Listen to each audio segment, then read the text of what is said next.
Yo. Mic check.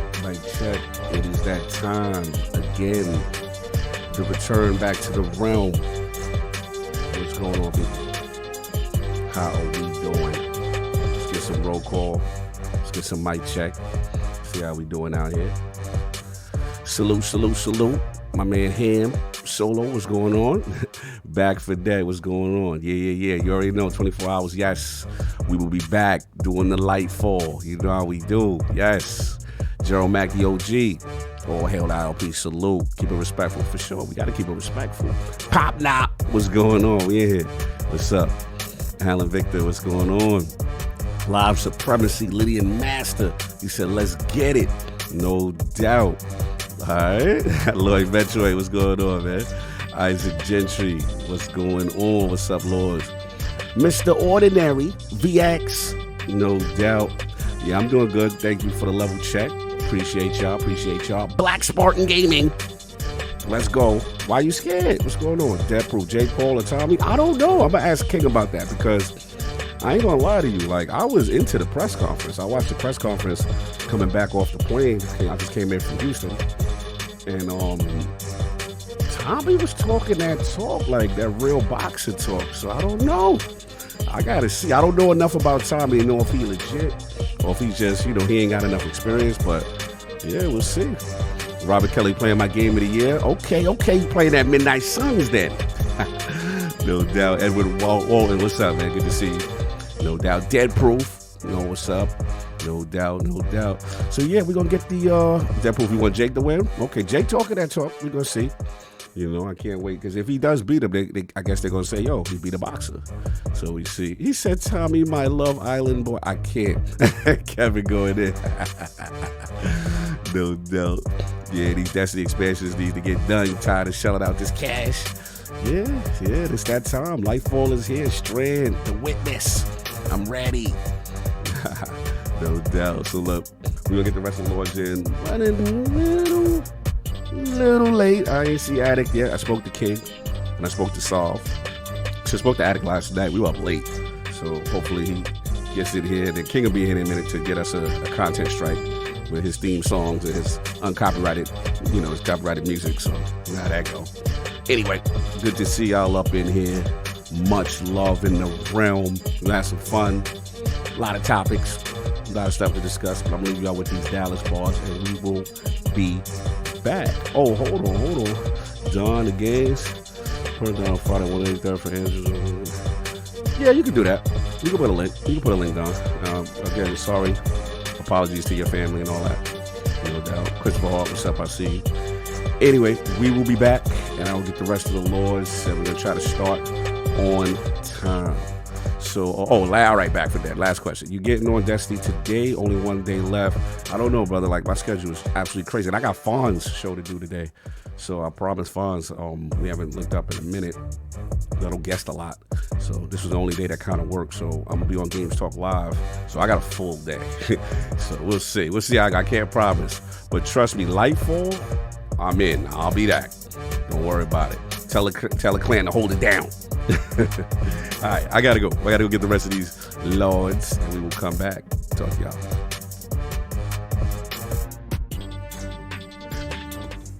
Hear ye, man. Welcome to the show. If you would not mind, go ahead and find yourself a spot, get comfortable, grab a snack, do all that good stuff that we need to do, and we're about to get started. It's not important who I am. What's important is that you are pulling up to the Iron Lords podcast right now as we speak, and I guess I'm here to keep you entertained until it's time to get this show started. So look.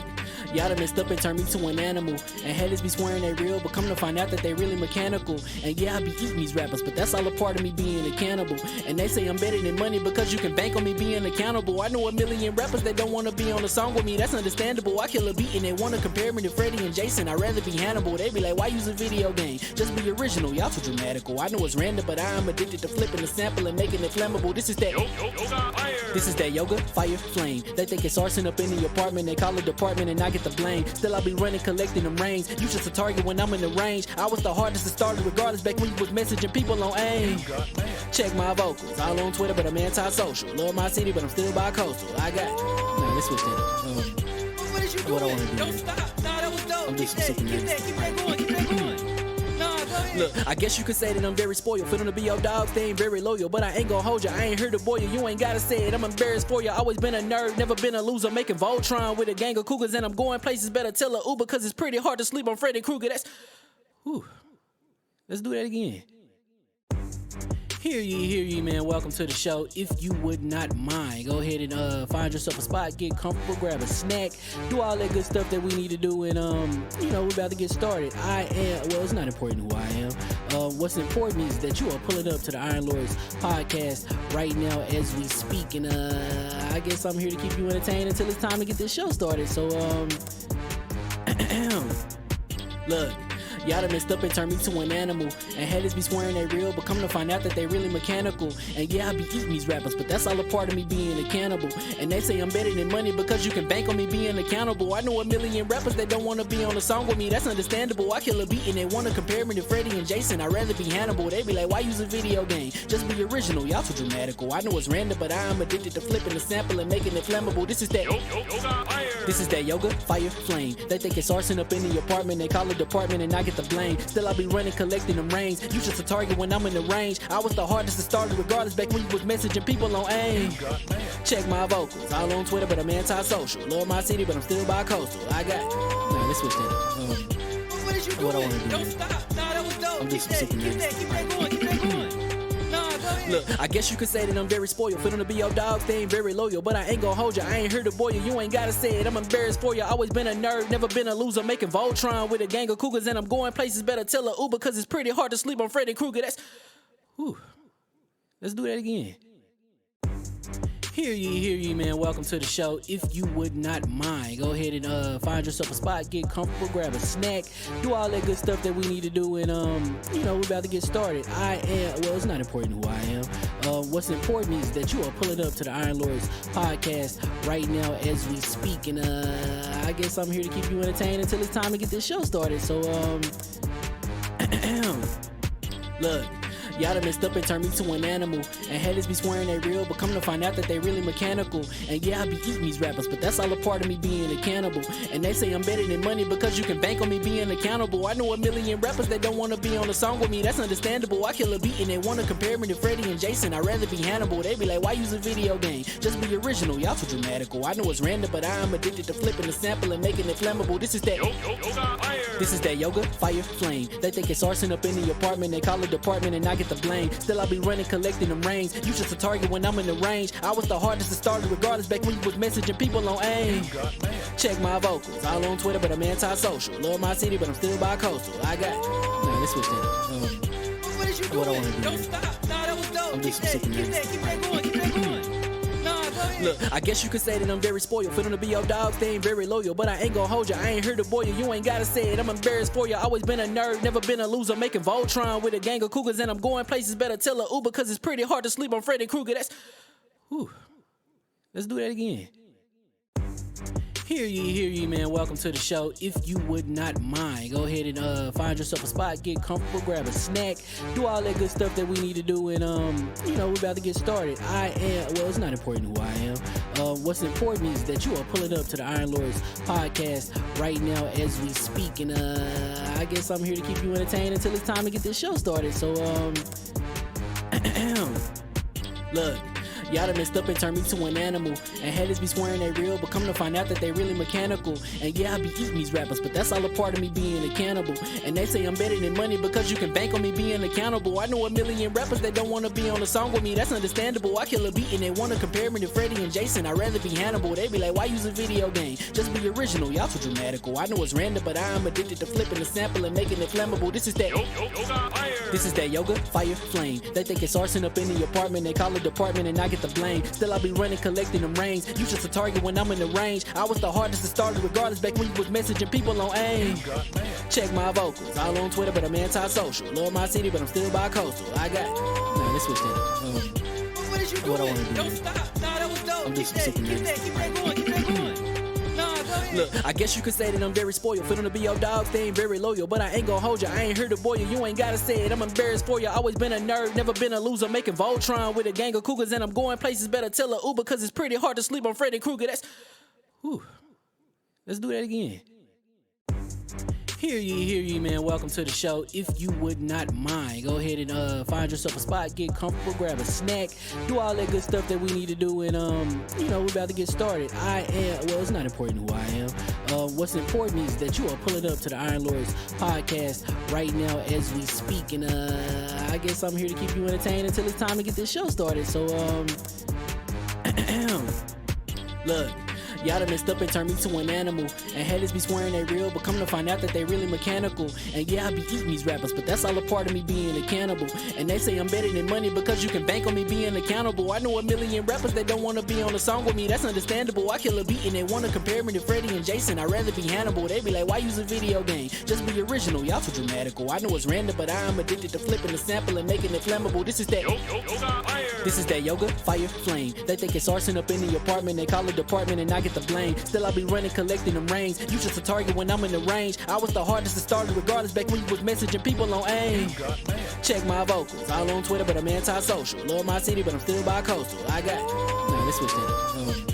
What is you doing? What I wanna do. Don't stop. Nah, that was dope. I'm Keep just that super going. Keep that going. Nah, go ahead. Look, I guess you could say that I'm very spoiled. For them to be your dogs, they ain't very loyal. But I ain't gonna hold you, I ain't here to boil you. You ain't gotta say it, I'm embarrassed for you. Always been a nerd, never been a loser. Making Voltron with a gang of cougars. And I'm going places, better tell a Uber. Cause it's pretty hard to sleep on Freddy Krueger. Let's do that again. Hear ye, man. Welcome to the show. If you would not mind, go ahead and find yourself a spot, get comfortable, grab a snack, do all that good stuff that we need to do, and we're about to get started. It's not important who I am. What's important is that you are pulling up to the Iron Lords podcast right now as we speak, and I guess I'm here to keep you entertained until it's time to get this show started. So look. Y'all done messed up and turned me to an animal. And haters be swearing they real, but come to find out that they really mechanical. And yeah, I be eating these rappers, but that's all a part of me being a cannibal. And they say I'm better than money because you can bank on me being accountable. I know a million rappers that don't want to be on a song with me, that's understandable. I kill a beat and they want to compare me to Freddie and Jason. I'd rather be Hannibal. They be like, why use a video game? Just be original, y'all too dramatical. I know it's random, but I am addicted to flipping the sample and making it flammable. This is that yoga, fire, flame. They think it's arson up in the apartment, they call it department and I get the blame. Still I be running, collecting them rings. You just a target when I'm in the range. I was the hardest to start regardless back when you was messaging people on AIM. Check my vocals, all on Twitter but I'm anti-social. Love my city but I'm still bi-coastal. Let's switch that up. What is you doing? What I wanna do. Don't stop. Nah, that was dope. I'm just Keep that going. Nah, go ahead. Look, I guess you could say that I'm very spoiled. For them to be your dogs, they ain't very loyal. But I ain't gonna hold you, I ain't here to boil you. You ain't gotta say it, I'm embarrassed for you. Always been a nerd, never been a loser. Making Voltron with a gang of cougars. And I'm going places, better tell a Uber. Cause it's pretty hard to sleep on Freddy Krueger. Let's do that again.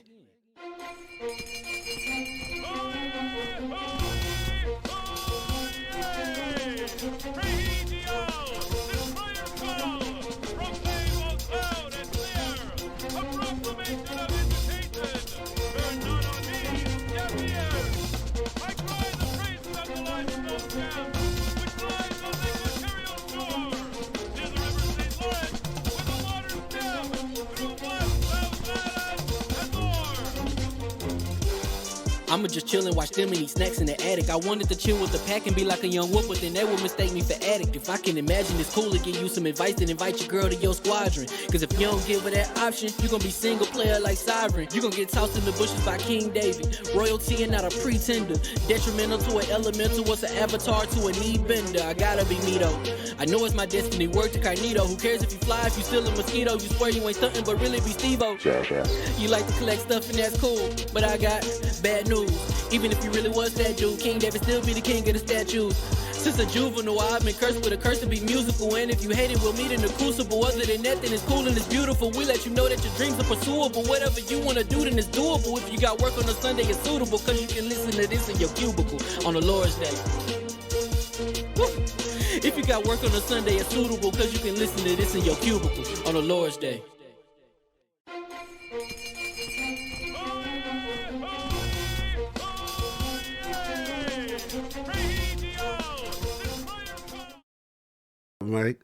Mic check. Mic check. Hear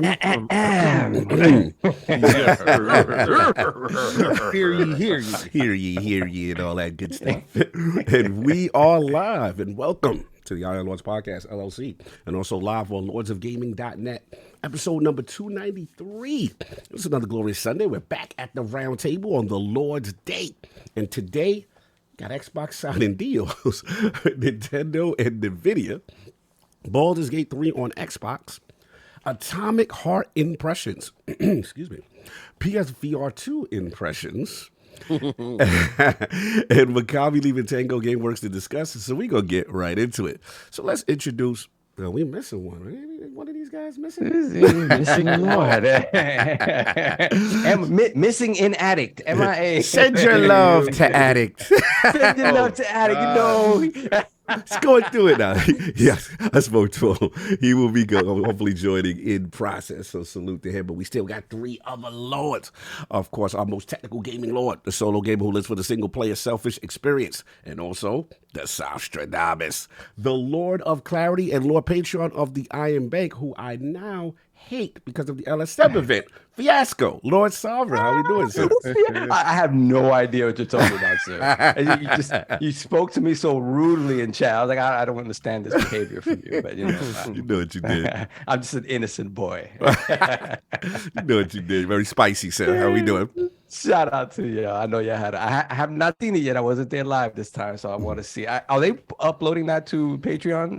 That's a good question. I got to speak to the Colin and them. I think, it may be a Patreon thing, probably. Maybe that's what I'm assuming first. Yeah, I'll see it. I'll see it at some point during the week. Then, shout out to y'all because I know y'all did a fantastic job. Are you willing to say what game you? I am not willing to say what game. Contractually, I'm not willing to say what game. But you should check out the event, man. Once it goes up, you should check it out. But I think I will say this: like, you will appreciate it because based on our gaming history, right? You're gonna be like, yeah, that's right. It's gonna be one of them. That's definitely. It's gonna be one of them when we came to the crib, and you're like, oh, they doing that. It's one of them games. So you're going to be happy. You're going to be, because you're going to know. You'll be like, yeah, I hate it when they do it. Yeah, exactly. So it's good. Oh, okay. Good. So it's been a pretty decent, crazy week. I had a couple of days off, which wound up not being days off at all because that's my life. But it was a good hardware week. On Monday, my baby beast arrived. What's that? The laptop. Oh, that's what we doing. I knew you wasn't calling that PlayStation VR. That's what I was like. Yo, that PSVR2 must be lit. Mine's still the box. The baby beast. Yeah, what's going on? So, what's the specs I'll like? talk about the PSVR. So, okay. So remember I told you guys I was gonna get the Asus ROG Strix, whatever, 16. Yes. So it was gonna come. It was gonna come to like 45. Like it was the specs was like the 4090, whatever, and the RAM and whatever. So those were not coming out earliest in the cycle. They were coming out like later in the month, and I was impatient. I was like, I'm waiting. I've been excited for this. So I'm like, okay, what's available now or soon? Right. And we're like, well, this one's available, and we'll have it like in a week. So I'm like, okay, let me get that. It turned out to be the most expensive laptop on the market. What did this man get? So I got the MSI Titan. Okay. Okay. Yeah, so it's the 4090. 4090. Yeah, no, it was something. It got a GeForce Now server. Well, if you had 45, and you said this one was the most expensive, I'd say it got to jump at least two. It jumped 1,000. It jumped 1,000. All right. And a little more than 1,000. But I told you. It jumped down too, like I said. So yeah, the 4090 laptop graphics card, 128 gigs of RAM. I know why he's not admitting to the price. Hi, Miss Sovereign. Hi, Mrs. Sovereign. Yeah. So Yeah. So, but yo, I mean, again, it's really it's nice and fun to be like just go into a game and the settings all just say max, extreme, Oh, or whatever. yeah. Like When you see the settings, oh, absolutely. Yeah, and then you couple that with like DLSS 3, the frame generation stuff, like it is really kind of bonkers. The only thing that is stressing me out a little bit is apparently Spider-Man remastered on the PC has some sort of issue with like laptop CPU specifically with multiple cores, like with a high the newest CPU, whatever the case may be. Bro, I throw it on, right? I throw it on, everything is gravy, whatever. I go into the world and it's like, oh no! And I'm like, whoa! And I know how you get that disgusts you when you got like a new product. Wait a second. And it's not pristine. You pick God of War that year as Game of the Year, right? Good, you earned it. Spider-Man ran perfectly on that PlayStation 4. Yeah, but yo, it's you know what's funny? Because it runs beautifully on the Steam Deck. No, and it's like I'm like this 4090 is not doing it, so it's an issue where it just for whatever reason it's not processing it correctly, and it's just hiccup and is nasty. But everything else runs beautifully. Nice. Nice. So that, and then of course we'll talk about PSVR. I played a little bit of that, and it's. It's good, King. It's good. Save your thoughts. Who are you coming for, bro? Save your thoughts for time. What you got, George? Yeah, that's what's up. Got mine. So yeah, it was a fantastic hardware week. Not so much for my pocket, but it was, No, you did that. You did that. Shout out to that 4090. Whew, you did that. Oh, yeah. So I'm officially, again, this kind of officially takes me out of the console space on the Xbox so you're back. side. You're Master Race now. Like, it's no doubt. Like, you are in. He's like the real Master Race, not like them dudes that be talking Master Race and they really not. They peasant race. and they're running like 1070s. 1670. A 1670. A voodoo card. You can say they running the voodoo GFA graphics. They got a voodoo Hummer. Shout out, like, again, to anybody in the chat who didn't know, I didn't get a desktop because for me, I'm never home. So getting a desktop would mean it would just be collecting dust there as well with my PlayStation and my Xbox. Yeah. So I needed a laptop. So I figured I'd just go for the most powerful one I can. And I mean, again, it's. When you look at the laptop, you're like, "That's portable." Yeah, I mean, portable relative to it. Relative, yeah. It's like the one that AJ got from me. That it was like a jet engine. Like the bottom was very heavy. Bro, so mine, I'll show. Well, it's over the other room, but the back part. So the screen doesn't flip right on the back hinge, right? Screen flips up, and you still have more butt on the back. On the back of it, The thing, that's where the fans are. You know what the thing I hate about them now is that, like, even though it's a laptop, they're so robust. Like, you literally cannot really utilize that unplugged, really.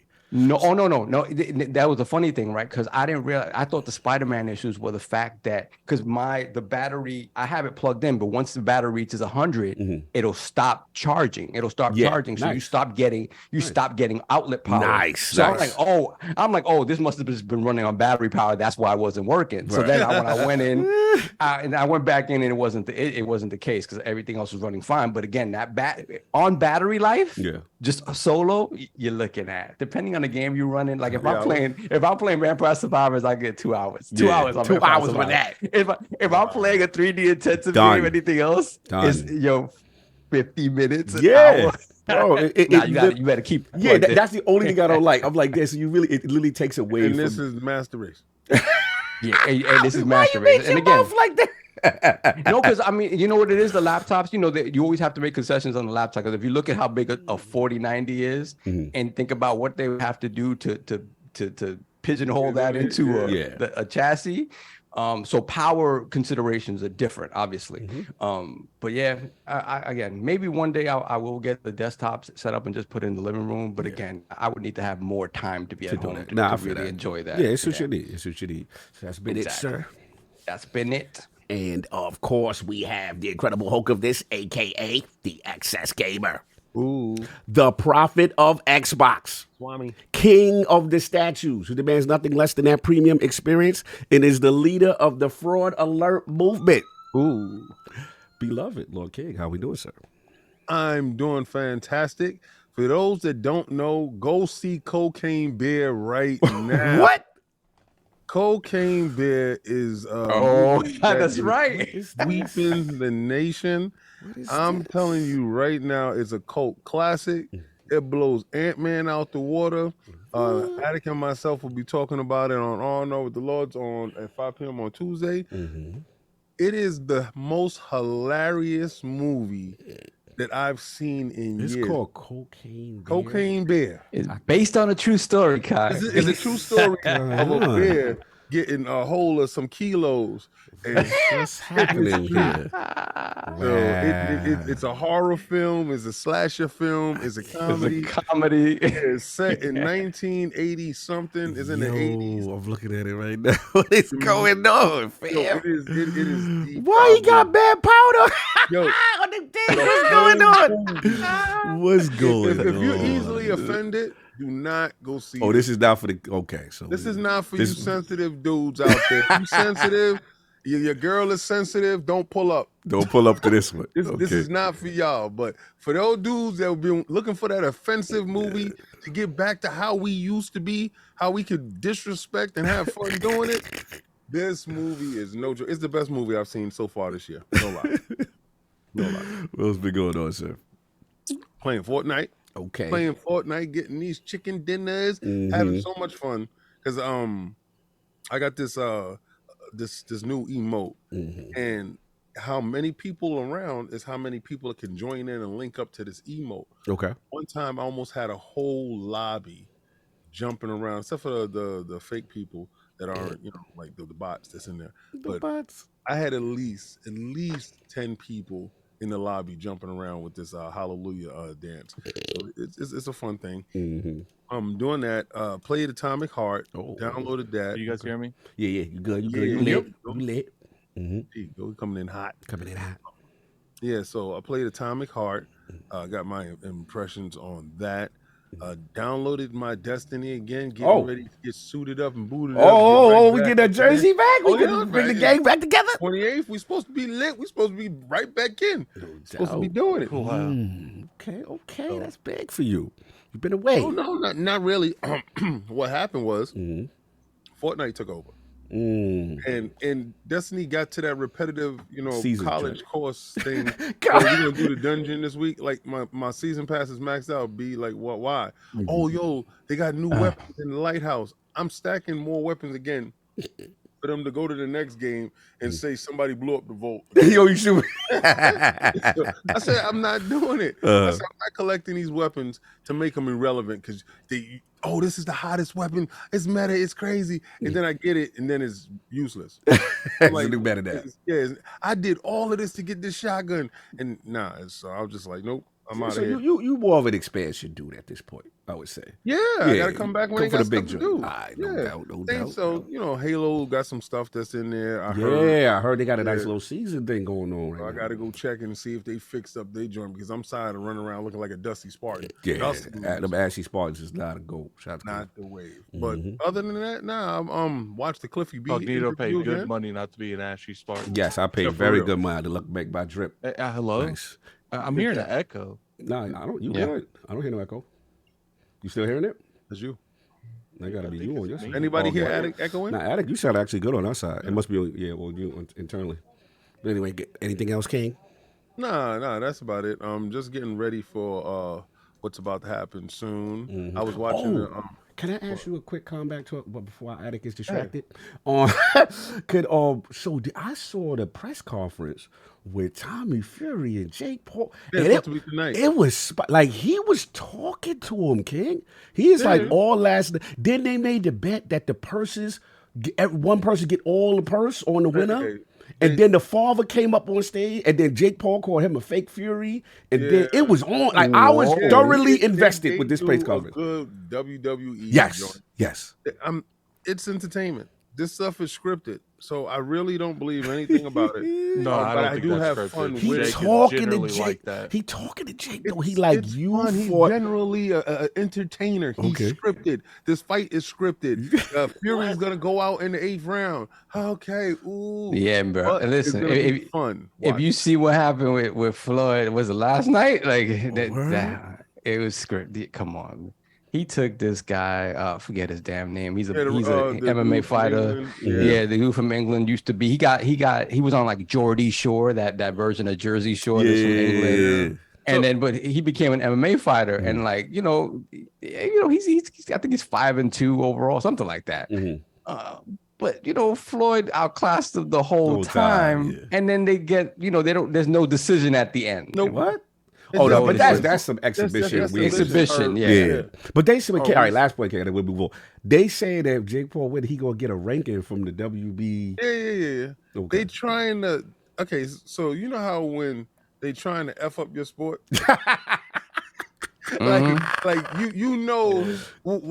okay. So remember when Tim Tebow wasn't supposed to get the shot at baseball? Okay, I see what you're doing. Bringing Tebow in there because he bringing ratings. Right.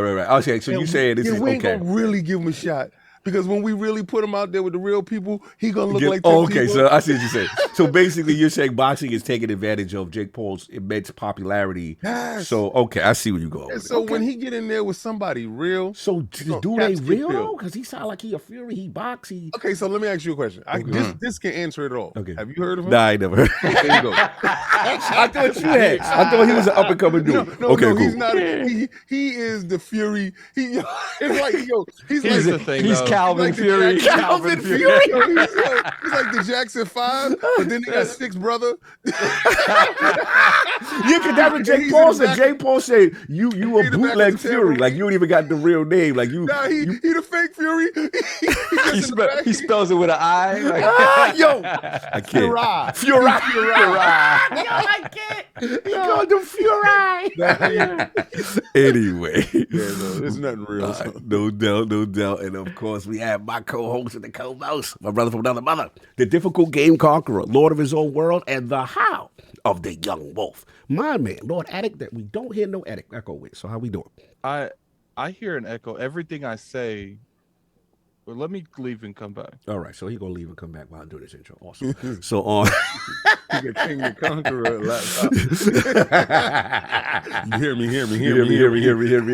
He get his headband on. That little addict start popping off. Yo, Senpai said, yo, what's up, Lords? Why King out here looking like the White Wolf? Okay. Okay.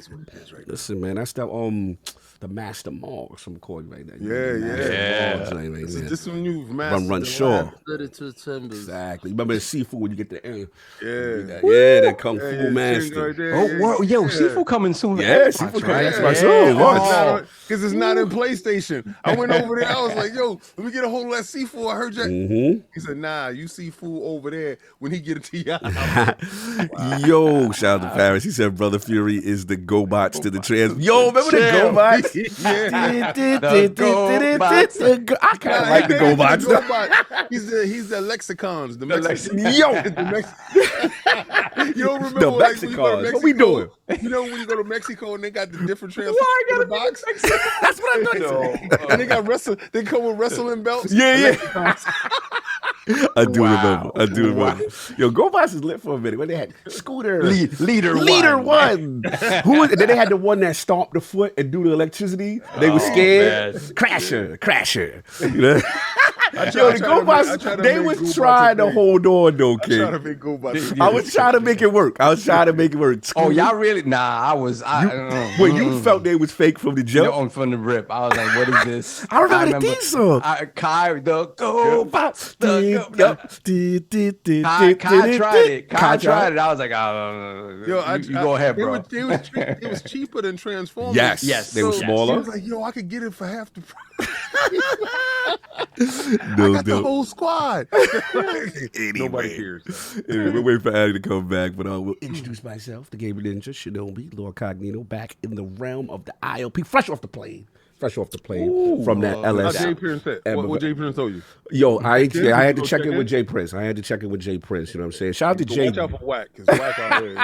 Shout out to Jay Dub. I was supposed to holler at him, but I just got so busy. So apologies to all my Houston fans, but everybody that pulled up, man. So much love. The event was phenomenal. Like everything about it, not only the community, LSM community is one of the best. There's no doubt. Like the amount of love they showed the kid, it was humbling, man. And we came out there, we did that.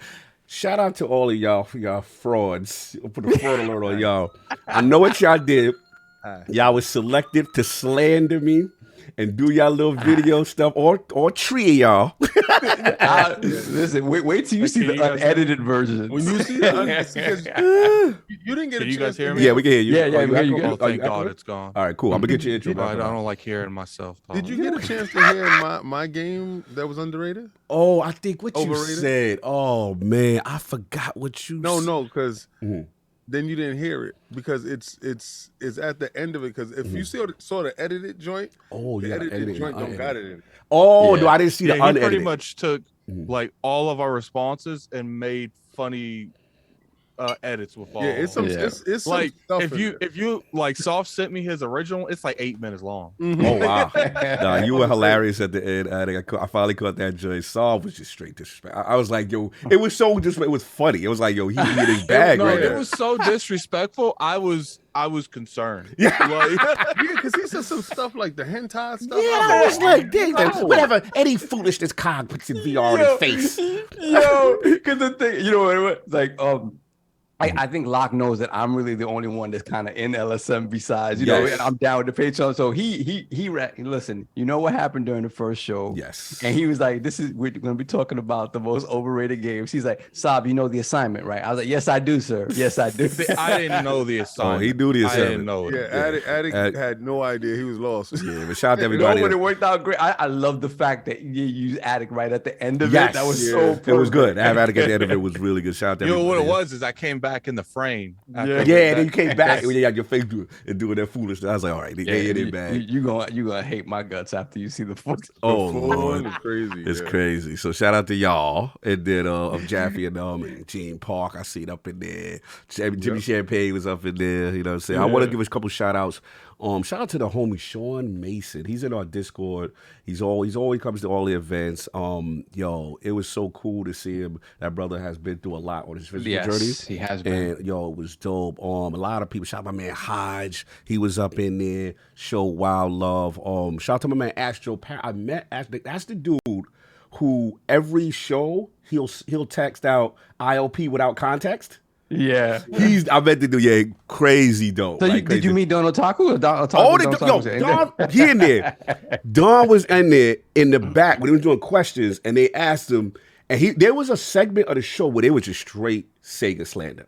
And I had to come for Kyle. I was like, you out of pocket. You out of pocket right now. You doing way too much. Because his game was wild slander. But in a way, he wasn't really wrong with his choice. You know what I'm saying? But we'll get to it. Y'all got to watch the show. But now, during that segment, Don Utaku was in the back, and he grabbed the mic, and he was like, yo, this is Don Utaku. Then he considered the slander Genesis. And I was like, bro, what are we doing? What are we doing? So he also, it's in the super chat, but he said that Dagan was wild disrespectful with his pick. Yo, there's gonna be people. Let me tell you.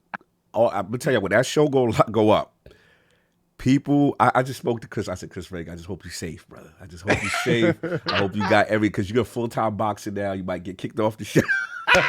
Yo, watch. I'm telling you, right, it is an amazing event. Houston was loved. Shout out to Houston Barbecue. We went to a spot literally called The Truth. You know what I'm saying? Amazing mac and cheese, the whole vibe. You know what I'm saying? But I had to check in with Jay Prince this time, King. I was okay. Okay, because I didn't want you to go around. No, I was right next to the police station, so just in case.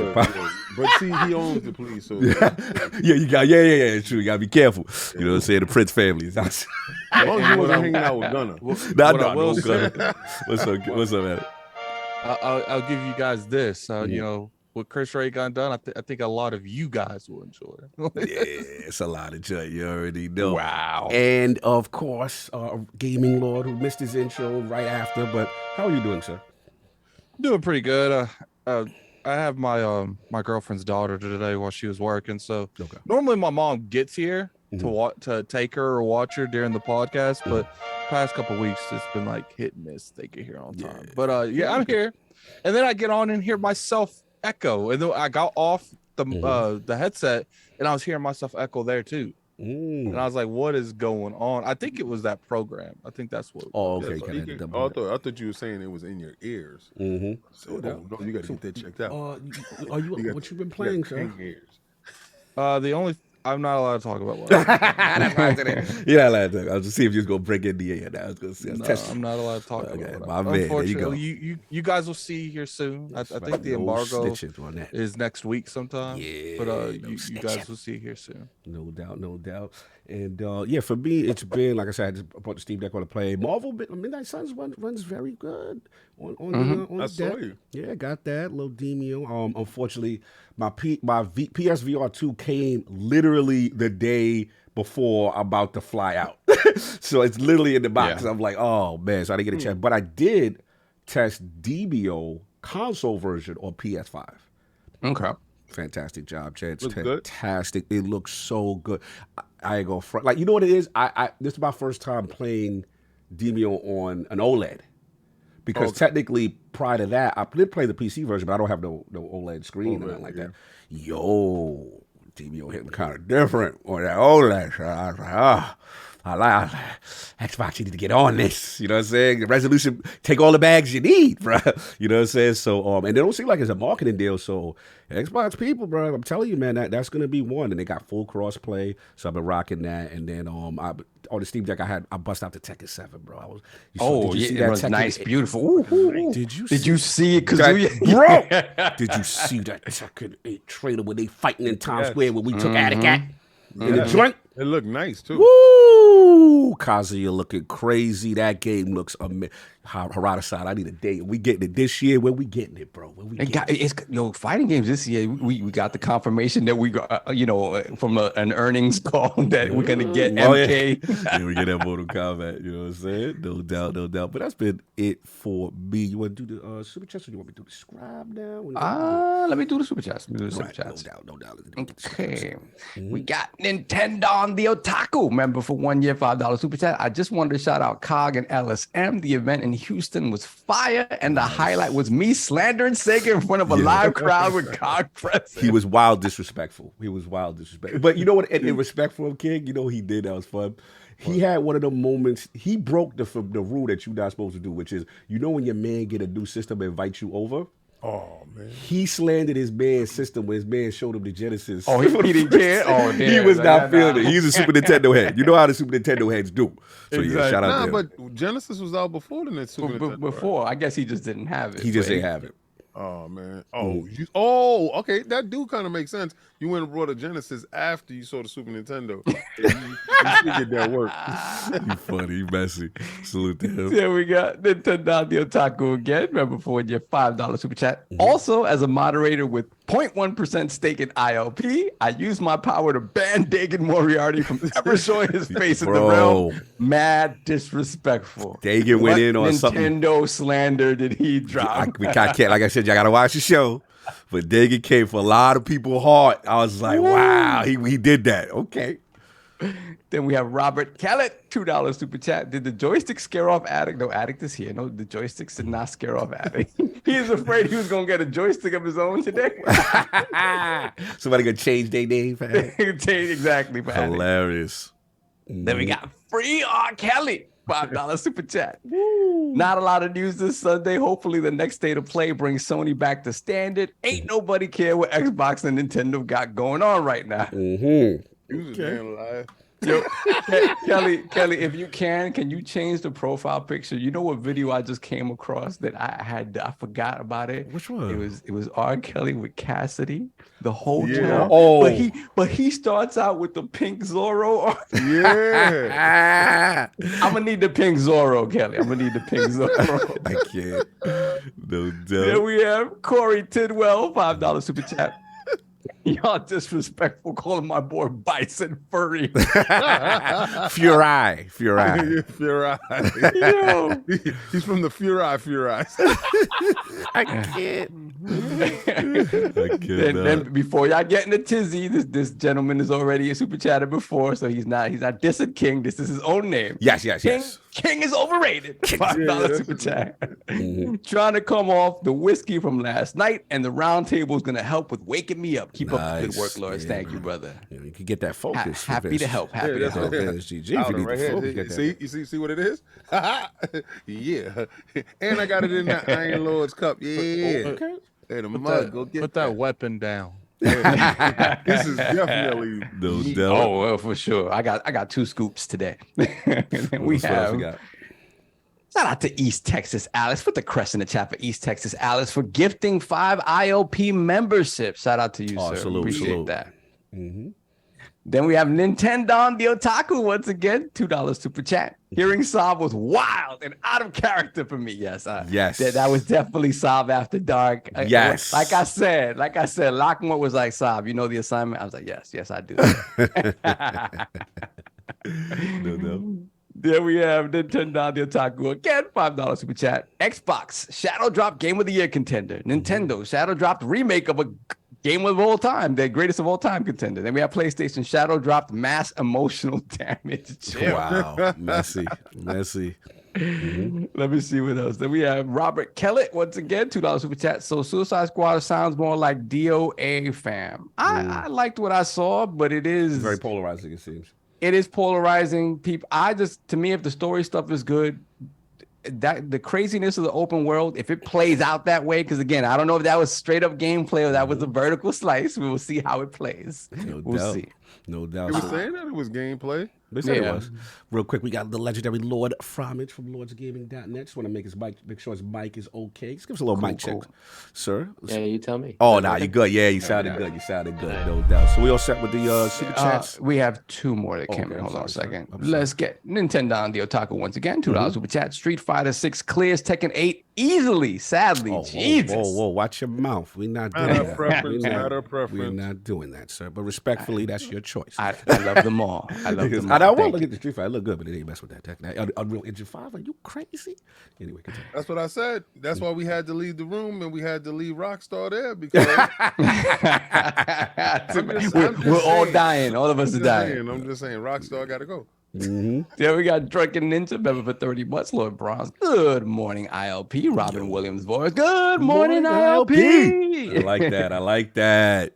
Happy Sunday to the realm. Let's get this bread. Yes, sir. Yes, let's get that. Get it. Are we good Speaking now? of bread, Yes, sir. Oh, no, we're not good. We got one more. We got Okay, you miss. We got Face 23 Beat KNY, $20 super chat. I see no topic on the world's powerful console getting curb stomped consistently Ooh. in performance by the PS5. Okay, what you guys say for this? King is solid. King is muted. Nah, me. Basically, I'm just staring at him. You gotta pull the glasses down. No, he don't get that. You don't get that, sir. You just get to me to just look at you. You wanted a reaction. You don't get nothing. Thank you. $20 D super chatted for Thank nothing. you for your contribution. Thank you for your contribution. No Thank you for words. your contribution. Interesting. Wow. Yeah, shout out to Face. I'll speak on for say King this. Day. No, I say this right. Yeah. If that's true, and you repping this rat, right? Because you a rapper, right? I can't. You rap this rap. We don't do this in the street, so I can't really identify with them. That's why I just heard them. Oh, the most powerful console. If you're the most powerful console, you're the market leader. Why y'all snitching? Why you going? Why? So I just want to know, if you all this, you all big and bad, why are you trying to rig the fight? Why they telling? Why? Yeah. Why are you? Why they doing flying to the Brussels? At the turnbuckle. He had the turnbuckle. You know how to right before you start the match. Oh, you talking about wrestling when you get rid of the you do all the illegal tactics? Yeah, you never seen Goldberg mess with nobody turnbuckle. I can't. Just saying. He looking like gold dust. Yo. Anyway, we good with voice super chat's good. No, we got a couple that came in. We got Robert Kelly once again, $2 super chat. Why are people saying mid-stage should be stronger? Messy. Then we got Black Boxing Kings, $2 super chat. Are you guys playing in tournaments? Not anymore, bro. The skills ain't there. no. I don't. Maybe Cargo could jump back in. I don't know about me. I mean, Tekken, it depends. It depends. I might. Depends on who. I got smoked by hip hop. I thought I went in there with that old 19. That old that you came in there with the 95 combo. PlayStation 1 combos. I thought I could just get in there. Yep. Freestyle. Got These young smoked boys like will a tear you up, boy. Not it. What else we got? That's it. We're caught up. All right, we are finally caught caught up. We have some very patient guests in the realm. But yeah, it is that time of the month where we celebrate LordsOfGaming.net. Shout out to the amazing team, amazing Scribe. Look, man, we just hit arguably one of our highest traffic months ever since the site's existence. Put your hands together for LordsOfGaming.net, first of all. Keep killing it. Absolutely killing it. You know what I mean? We're finding our niche. We're doing the opinion pieces. We're doing the editorials. We're doing the reviews. We're getting them notoriety. The sourcing has been fantastic. Everywhere I go, people have been really positive about it, from people I respect, and then also people really wanting to get down with the team. And it just really goes to show the hard work. So shout out to everybody on the squad. But of course, now it's time to celebrate, one particular Scribe. Went above and beyond in the month of February. Man. You want me to read this in my French accent? Oh, yes. Yeah. You can do that. You want to wait till I finish this? No, yeah, exactly. Okay, cool. No. So look, man, this guy has been, this Scribe has been excellent, absolutely hilarious with the comics, the board games, you know what I'm saying? And he has a really cool, it's kind of like PC or the Next Fest, like all the upcoming demos, all the stuff that's coming. Articles have been hilarious. For me personally, he's got this comic wiki series where he picks like some random comic character, reads their wiki king. He got Plastic Man on blast, son. I forgot about Plastic. Remember how terrible Plastic Man was? Man, this is the most horrible superhero ever. Listen, I highly go to LordsOfGaming.net, go to Comic Wikis, my man. You know what I'm saying? He's got one of the funniest articles, and he brings humor to the site in a very unique feel. So we proudly present the latest winner of the Lord Dizzy LOGNET Scribe of the Month to Lord Soft. Homage d'amour.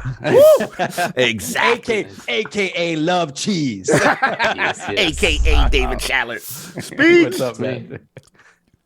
Speak, sir. So yeah, thanks so much. Well, I didn't really prepare much for anything, but mostly I just want to say, I really appreciate you guys taking me on, and obviously I really appreciate that you apparently enjoy what I'm doing. So Yes. I plan to just keep it up, and I'm getting close to where I can start putting reviews out, so I'm definitely excited about that. So yeah, I'm gonna just keep working on the wiki stuff, trying to do that once a week. So see where that goes. Love it, man. Love what you bring, and the humor. You're bringing the fun back to the writing, and that's what it's all about, man. And again, I love the board game stuff is pretty interesting too. I haven't done that in a while, and it's cool to have that take as well. So you got the board game, the comics, all that good stuff. So keep up the good work, and of course, hit Lord Solve so you get your reward, and hopefully it doesn't take 2 months. Hopefully, Teespring, come to the front of the congregation. Come to the front.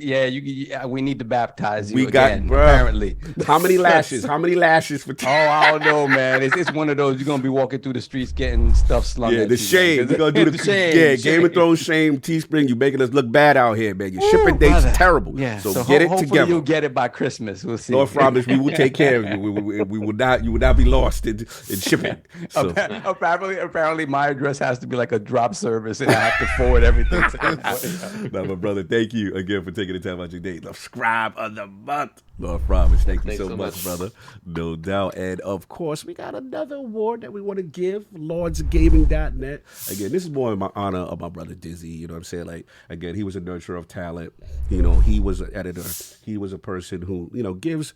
You don't get when you're in the editorial, you often you get the proper credit you get because you're so much behind the scenes stuff you do. You're looking at other people's work. You're making sure your t-shirt. You're the lifeblood of the site. And this editor, he's a prime example of consistency. You know what I'm saying? He's accountable, and he's a good communicator. He's a good kid, despite his ridiculous passion for Warframe. We'll just deal with that. But no, look, he loves his JRPGs, and of course his Octopaths, his Triangle strategies, and all that. And he will definitely put that Warframe information. He even got recognized by the company based on how passionate, how informed the articles are. So salute to my man. We proudly present Lord Dizzy LOGNET, editor of the month of February, to my man Lord Flame, aka Joseph Remco. Put your damn hands together. Woo! Anyways, can you so everything's right? Oh, your mic's working. Yes. Okay. Part of me wanted to just put Destiny words in your mouth. He's biting. Wait, am I modding? He is not. Do that King Flay. You good? Okay. Modding, crazy. Let's talk Destiny talk. That he loves Destiny again. Yeah. I'm not gonna let you guys take advantage of me like that. That was ridiculous. What's up, brother? Congratulations. Fantastic, bro. Fantastic, bro. It was. And I just gotta say right now, like this month was really great. Like we got Chris killing it with his VR and reviews. Of course, I even Chronicle stuff from Honest Damn War. His entire like he just came in. Like he just joined the team and he's already killing it on the team. Yeah, shout out to see you. Yeah, Chris Jones, the legend. Continue. Well, and Fromage as well. You know, our scrap of the month. And Jean as well. Like I gotta get like he is already killing it with PSVR2 articles and both objective Magic and Jeans, no joke. Yeah, Magic Jean put out the article too about the Kings. King happy about Kingstown that he'll talk about later. You know what I'm saying? About certain issues. You know what? It feels real good when I can take my topic from our site and I can just be real proud of the work. You know, while we mentioned that, shout out to everybody that that cited other websites as being the first ones to talk about this stuff. They're not giving the proper. Oh no. Because if I recall correctly, I saw that go up at 1 a.m, 2 a.m, and then everybody else followed suit, and all of a sudden, but when people reference it, it's this site, this site, that site. So shout out to Undead. Shout out to Bakboom. I'm gonna send my goons over there. Once I send my goons, all that gets corrected. You're gonna have to fix that. Yeah. Cement shoes and billy clubs. Let's go. Exactly. Anyways, something like that. We're gonna tie PlayStation 5s around the ankles. We got 612 in here. Only 173 likes. I don't know what the hell's going on, but wipe your feet and ring the bell when you walk in my house. Please. But in all reality, put the sub. Only the subs can talk. It's up already. If you're not subbed, you can't talk. Addict, just double check because King's got his double check. We don't want no vagrants. No vagrants. Sub and talk. Anyways, what I was gonna say was that I just feel very honored to be on a team with so many amazing writers, and just to be honest, whenever I joined in 2021 in June, I didn't think I was gonna last this long.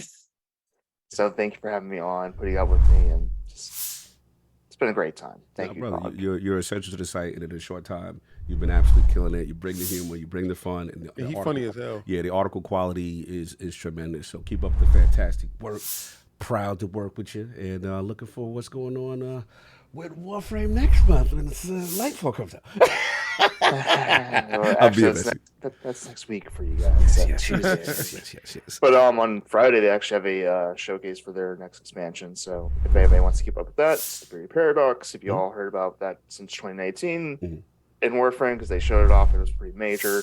Definitely go ahead and just keep an eye on it. And if you can't watch the stream, I will definitely have a thorough breakdown on Friday. Well, this upcoming Friday. And we hope to see you there. And no doubt. Thank you very much. It's been an honor. Been an honor, brother. Salute. Speak to Soft. Hopefully we get your thing in 4 months. Hopefully less than 4 months this time. We'll get you your IOP swag. PlayStation 5 Pro come out. Exactly. Hey, Flame. And Merry Christmas. Merry Christmas. That's what he gonna get his reward. No doubt. Oh, we got some super chats. We got some funny super chats on. We got to read them before we move on. Yeah. Let me see. We got Alvin, $5 super chat. All right, brother. Later, Flame.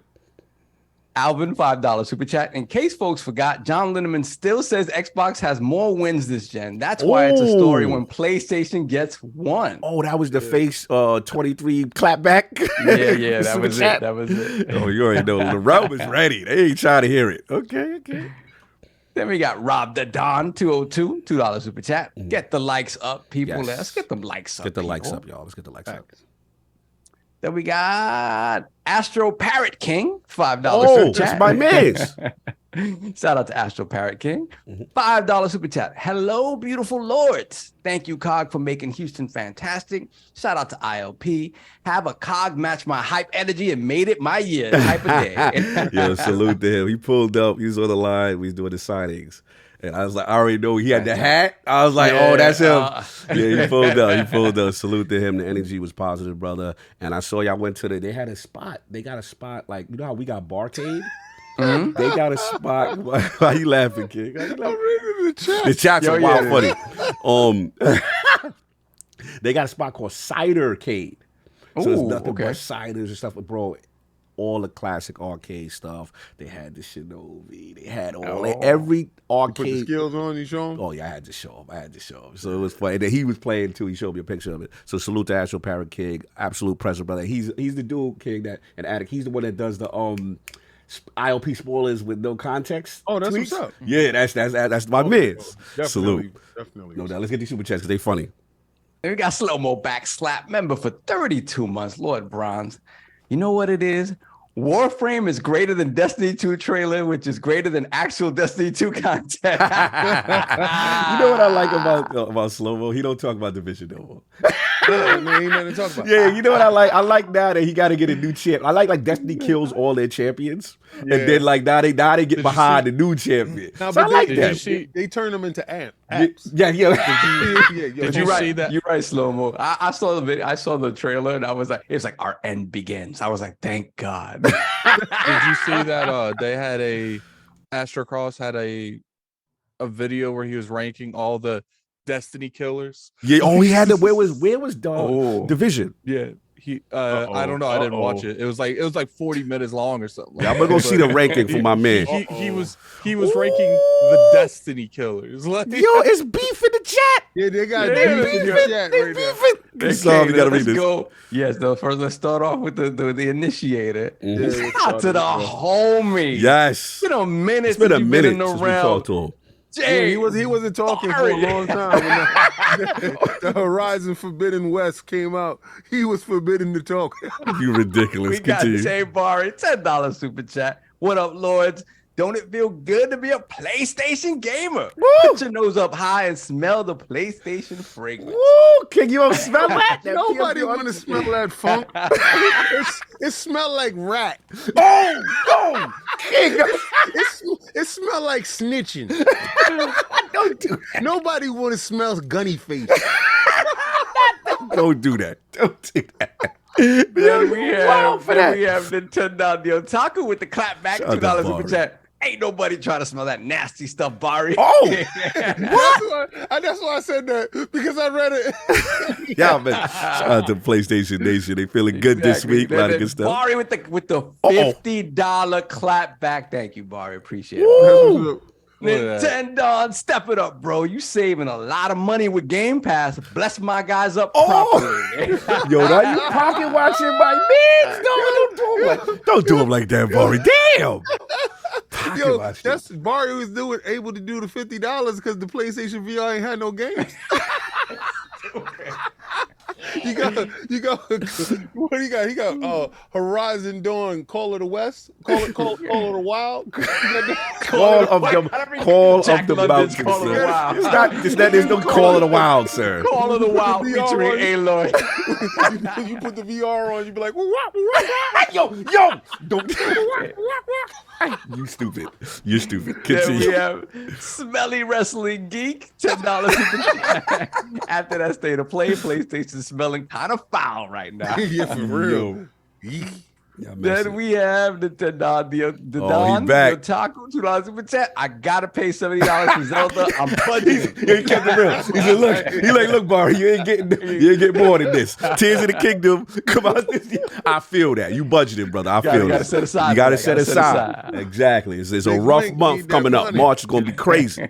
Then we got Hollywood Rules member for 13 months. Lord Silver, thank you, sir. Happy Sunday, ILP, to my favorite podcast. Lulu making like king out there collecting knees on Twitter. Lulu out in these streets. Lulu Masay, what's how you say that? I can't even say her last name. I just know she outside with these bees. She's really outside. Let that deal go through. We'd have never heard about Lulu. The deal would have went through. You see PlayStation, when you start snitching, real ones start showing up. Then we have there's a PlayStation fragrance, all right? La Rata. Oh, yo. Tom Ford's La Rata. Y'all disrespectful. Ratatouille. Y'all stupid. Continue. Then we have Joseph Rapco, a.k.a. Flame, member for 28 months, Lord Bronze. all of this Warframe love in the chat. Oh my God. I guess number one on the site isn't just a fluke. Love you guys. Have a great show. You as well, guys brother. in the chat talking. You know what I love about them? They over exaggerate everything. Yeah, you know. I love it though. Y'all, look, have y'all moment, brother. Y'all doing that thing. I'm allowing y'all to rock out because y'all need that. Y'all need to feel good after Destiny killed all y'all games. But I respect y'all live service dudes. Then we have Robert Kellett, $2 super chat. Calvin called the wild looking mighty mid. Wow, Robert Kellett. We will discuss. Yo, Jay Barry put hashtag stop the deal. I bet. Yo, they out of pocket. Are we caught up? Yes, sir. We all caught up. Shout out to all right. So we got the poll, and if we go get into these topics, it's absolutely hilarious. Last week's ILP poll are in, and people have spoken to the question: which third-party Game Pass game do you think will cannibalize sales, yet generate the most increase in subscribers once it hits the service? The winner of the four-way ILP poll, 28% of the vote. This was a deadlock between three games. Yeah, it was. Wo Long Fallen Dynasty. So they felt Wo Long is going to be the one, but this is very close. Coming in second place, razor close. 25% of the vote was Lies of P. Lies of P, a lot of Lies of P fans. Third place, 24% of the vote was AtomicHeart, which we will discuss. So we'll discuss later. And in last place with 21% of the vote was MLB The Show. So really close all along. I want to give this to Addict, man. You know what I'm saying? Where you at? Wo Long. They feel that that's going to be the one. No comment. I wanted to see. Okay, cool. No doubt. Move on. No, I just wanted to know how he was at. No doubt. Anyway, so like I said, so we got that. Any other super chats came before we rock out? No, we got one more. We got Stitch 6669. Whoa. Member, whoa, I know, right? Member for 39 months, Lord Gold. Well. There are other YouTube outlets agreeing with King that Sony might become a third-party developer if they don't sign that deal. Really? Yeah. I didn't see that. Interesting. You gotta swallow that poison pill there. It's right there on the table. Drink up. Anyway, we go. We all good? Yes, sir. Let me see if anything Kyle's jumped in. No, we're good. All right, so this is me. Y'all know I'm kind of done with this Activision Blizzard stuff. Yeah, we got to talk about it. We have to talk about it. This was a big week for certain things. So salute to Xbox, salute to Microsoft, and looks like Microsoft and Nintendo have officially negotiated a 10-year deal to bring Xbox games to Nintendo gamers, according to Brad Smith, Vice Chair, President at Microsoft. And he states that this Nintendo agreement currently right now is just for the Call of Duty, specifically that game. And then Xbox has also signed a 10-year deal with NVIDIA to bring all Xbox games that are on PC to NVIDIA's cloud gaming service GeForce Now, eliminating previous competition concerns in the cloud gaming area. When this concern is addressed, NVIDIA states that they are now in support of Xbox's acquisition of Activision Blizzard. And then the other third part, which I thought was kind of big, was there was a lot of talk before, like, what are the concessions be to kind of divest Call of Duty, right? To have Call of Duty out of the equation.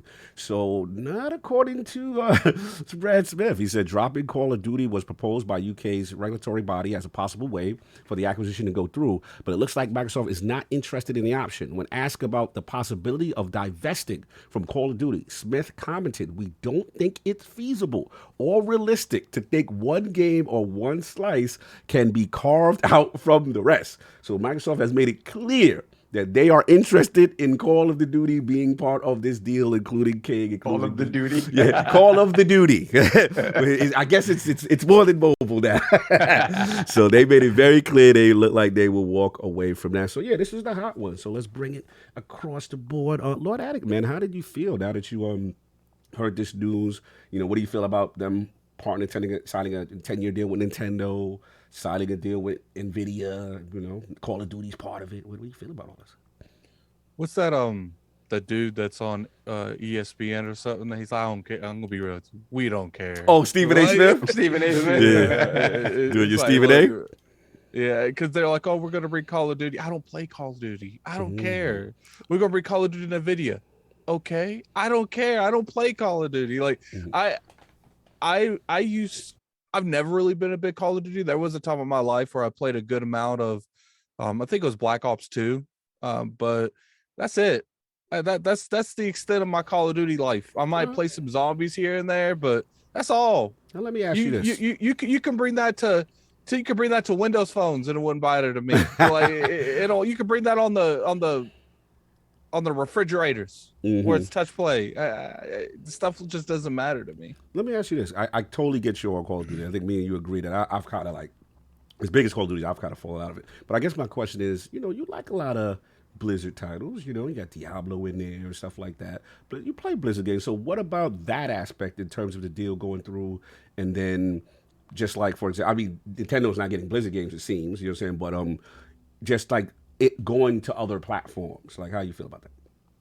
It already is on multiple platforms. So like, to me, it would be relevant if it like benefited me. But I it's can't just with you like right now.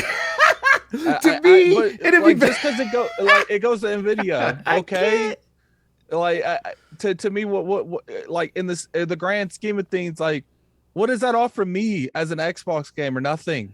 Okay, so you just not interested in any of these games.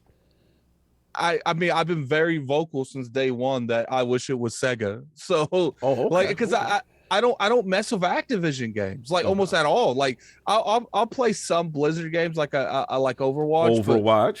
That's all. Diablo. I don't touch Diablo like I that. didn't know you didn't touch Diablo. Okay, gotcha.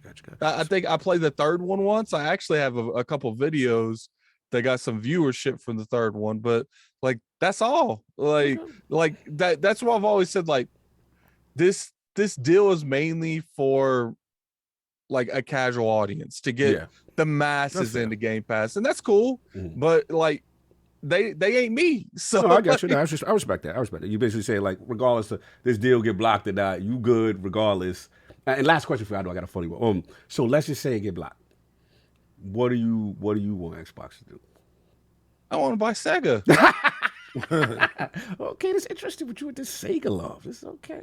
Yeah, because Sega actually got games I like. Like like Activision. Okay. Atlas. They have the Yakuza people that made the Like a Dragon. GG. I do enjoy Sonic to a degree. It's like they got stuff that I actually want. Like, look, there's a lot of people out there that like Call of Duty. There's a lot of people out there that like a lot of the stuff Blizzard makes. I'm just not one of them. So respectful. It gets blocked. It doesn't get blocked. Like I've been ready for this thing to end the moment it got announced. The moment they're like, okay, it's going to be a little bit. I'm like, oh my. You're like, oh damn, we got more topics every year.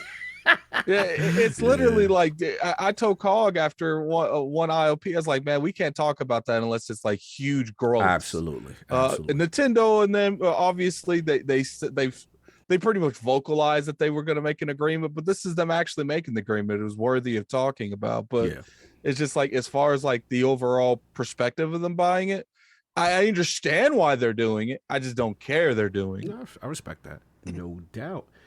Lord Sov, Nintendo, 10-year deal. NVIDIA, 10-year deal. You're now Master Race now, and then obviously the divesting aspect. The deal must have Call of Duty for Xbox to continue. Otherwise, they feeling it. So where you at? You're muted, sir. You're muted. You're muted, sir. All that goes. Sorry. There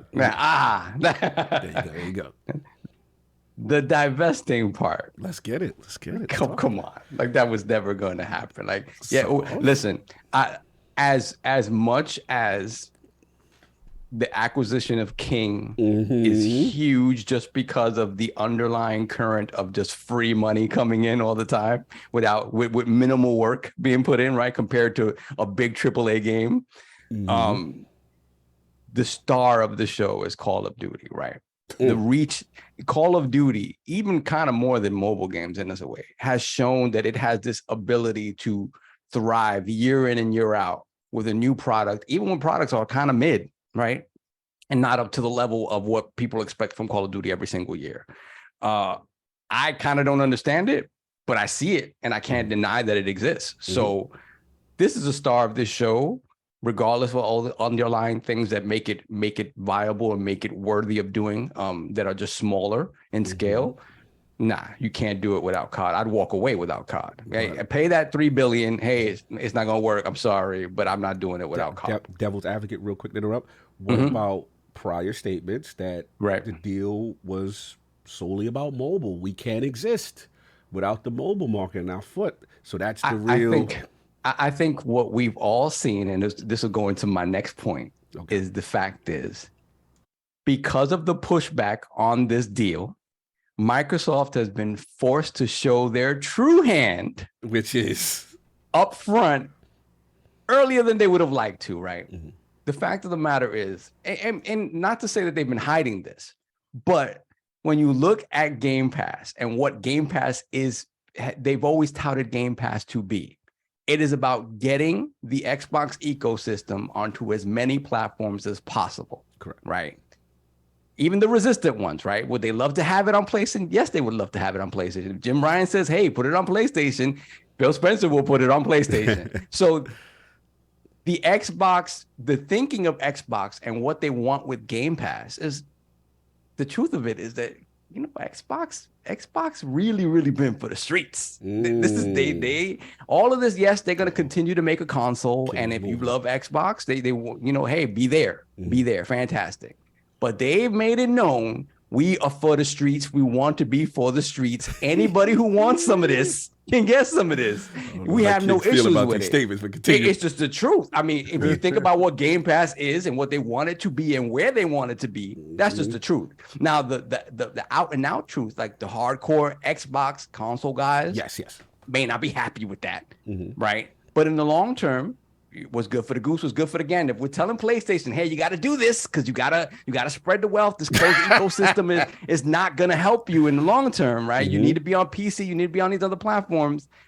Xbox is shown from the beginning with Game Pass. This is what they want to be. Has it been? And this is another step towards that, right? And to me, it just is absolutely them having to show kind of their full cards on the table before they really wanted to. And that's fine. But these deals, in my mind, were going to happen anyway. This idea of using, and GeForce Now is crazy. GeForce Now is fire. It trumps xCloud. Like xCloud is right below it, but it does. Like GeForce Now is bonkers. Bro, they're using 4090s in that joint. Yeah, they're using 4090s now. So you're getting RTX and stuff like that for. That's I forgot. They couldn't find any of them. They're all in the server blades. Yeah, they're the Bertler blades. And they charging you for them putting it up. That's why them 4090s cost so much. These guys are crooks. And it's $25 a month or something. Yeah, Master Race, baby. But and then on the Nintendo side, except for Spider-Man, well, you know, again, the Sony resistance, right? Messy. But and then the Nintendo thing is interesting too, right? Because when you see the stuff that they've done so far, cloud-wise on Nintendo, none of it works very well at all. So the hope and the expectation there is that in addition to the games coming to it and whatever, that the underlying guts of how that works is also going to be side of, you know, Microsoft working on that, right? Because otherwise, if we're thinking of a solution that's beyond just cloud, that means that Nintendo's next machine, hardware-wise, is at least somewhat capable of running modern games, right? Fully featured. Right. So that's interesting, and I won't say excited yet because I gotta wait because it's Nintendo. I gotta wait. We gotta relax. We gotta relax. But all of it is showing that, like I said, that's Microsoft's true hand. They want to be everywhere, and they're willing to do whatever it takes to be everywhere. Did they necessarily want to say that just yet? Not really. I don't think so. But it is what it is. You got to get this deal done, which is why you see them in, you know, documents that we aren't supposed to be seeing, saying like, "Hey, PlayStation's whipping our butt up and down." Like, you know, they're all this. How can this purchase affect the industry so much that all of a sudden we're going to dominate? That doesn't make any sense. And you have to come out and say that, and you have to put yourself in a weak position, the same way that Jim has been doing from the beginning. Yeah, we can't coexist. We can't coexist. Exactly. Both doing the little theater. Both of them. Yeah, both a little theater. So I just find it interesting that, again, the cards are on the table now. It's as clear as day what they want to do. It's as clear as day what they're willing to do. I don't think we would have seen these deals just yet, right? If it had it not been for the urgency of it happening, especially on the day where they're you know, the FTC and the European Commission is like, okay, this is what we feel, counter it. Right. And they countered it with, you know, addressing the specific things that were addressed in these documents indicating why the deal shouldn't go through. Right. The whole harming competition. Exactly. So they addressed it in the most direct way possible. Yes. So it's very interesting to see, because these are inner workings that we're not supposed to be seeing, and we have to see it because this has to play out in a public forum now. But again, for those of you who thought that Xbox, everything is just for Game Pass and console and all that other stuff is nice, but it doesn't matter. No, this is where they want to be. And if you think about what Xbox has always been from the beginning, what Bill Gates wanted the Xbox to be, the direct Xbox, he wanted to control your living room. He wanted to control everything from that hub. And it's all of that coming to fruition. No, you know Bill. You know Bill. We know Bill. You know Bill. No. You know, I won't make, you know, third eye, I don't know. I don't know. Do you know the Muffin Man? You know the Muffin Man? So again, I just think it's funny that all this stuff has to come out now in the way that it's coming out, but it just is what it is. So it's exciting to really see. How did all that stuff come out? Because of snitching. Because of snitching. And these dudes still repping these guys. I can see it. Looks like King is ready to speak. King is primed. I passed the ball off to you, sir. So King, what do you think? A 10-year deal with Xbox and Nintendo, and then another 10-year deal signing with NVIDIA. Microsoft outside saying we will not divest. Let's play a game. Take a shot every time King says snitching in the segment. And take a shot every time. These Sony dudes. So those are the two I'm looking for. Sony dudes. Oh, the cash is out. What's going on? Buck is back. Microsoft said, yeah, baby. He said, how can I get you on my side of the fence, NVIDIA? Oh, they had their version of Buck? Yeah. So how can I get you on my side of the fence, man? Man, NVIDIA easy. Don't you buck up on me. Phil told you a long time ago Nintendo was in pocket. Y'all just wasn't looking at the shelf. The shelf did say that. Facts. Shelf told you. Preach. The person that wasn't in pocket was NVIDIA. So that deal already been signed by Nintendo. But they remember what tech is inside the Nintendo. NVIDIA, talking. He took my balls out. Right, so that tech is inside the old Tegra chips. So hopefully we get new Tegra chips that's able to do some NVIDIA Gold Game Pass inside the box. Okay, so wait, so Nintendo's like the inside man for Microsoft because they had to connect the broker. How you analyzing this? Nintendo's the only one that's giving these dudes money. Remember, AMD got Sony and Microsoft to freeze NVIDIA out. So they're the only link into this. So Nintendo went over to NVIDIA and told them, yo, don't you buck up on me.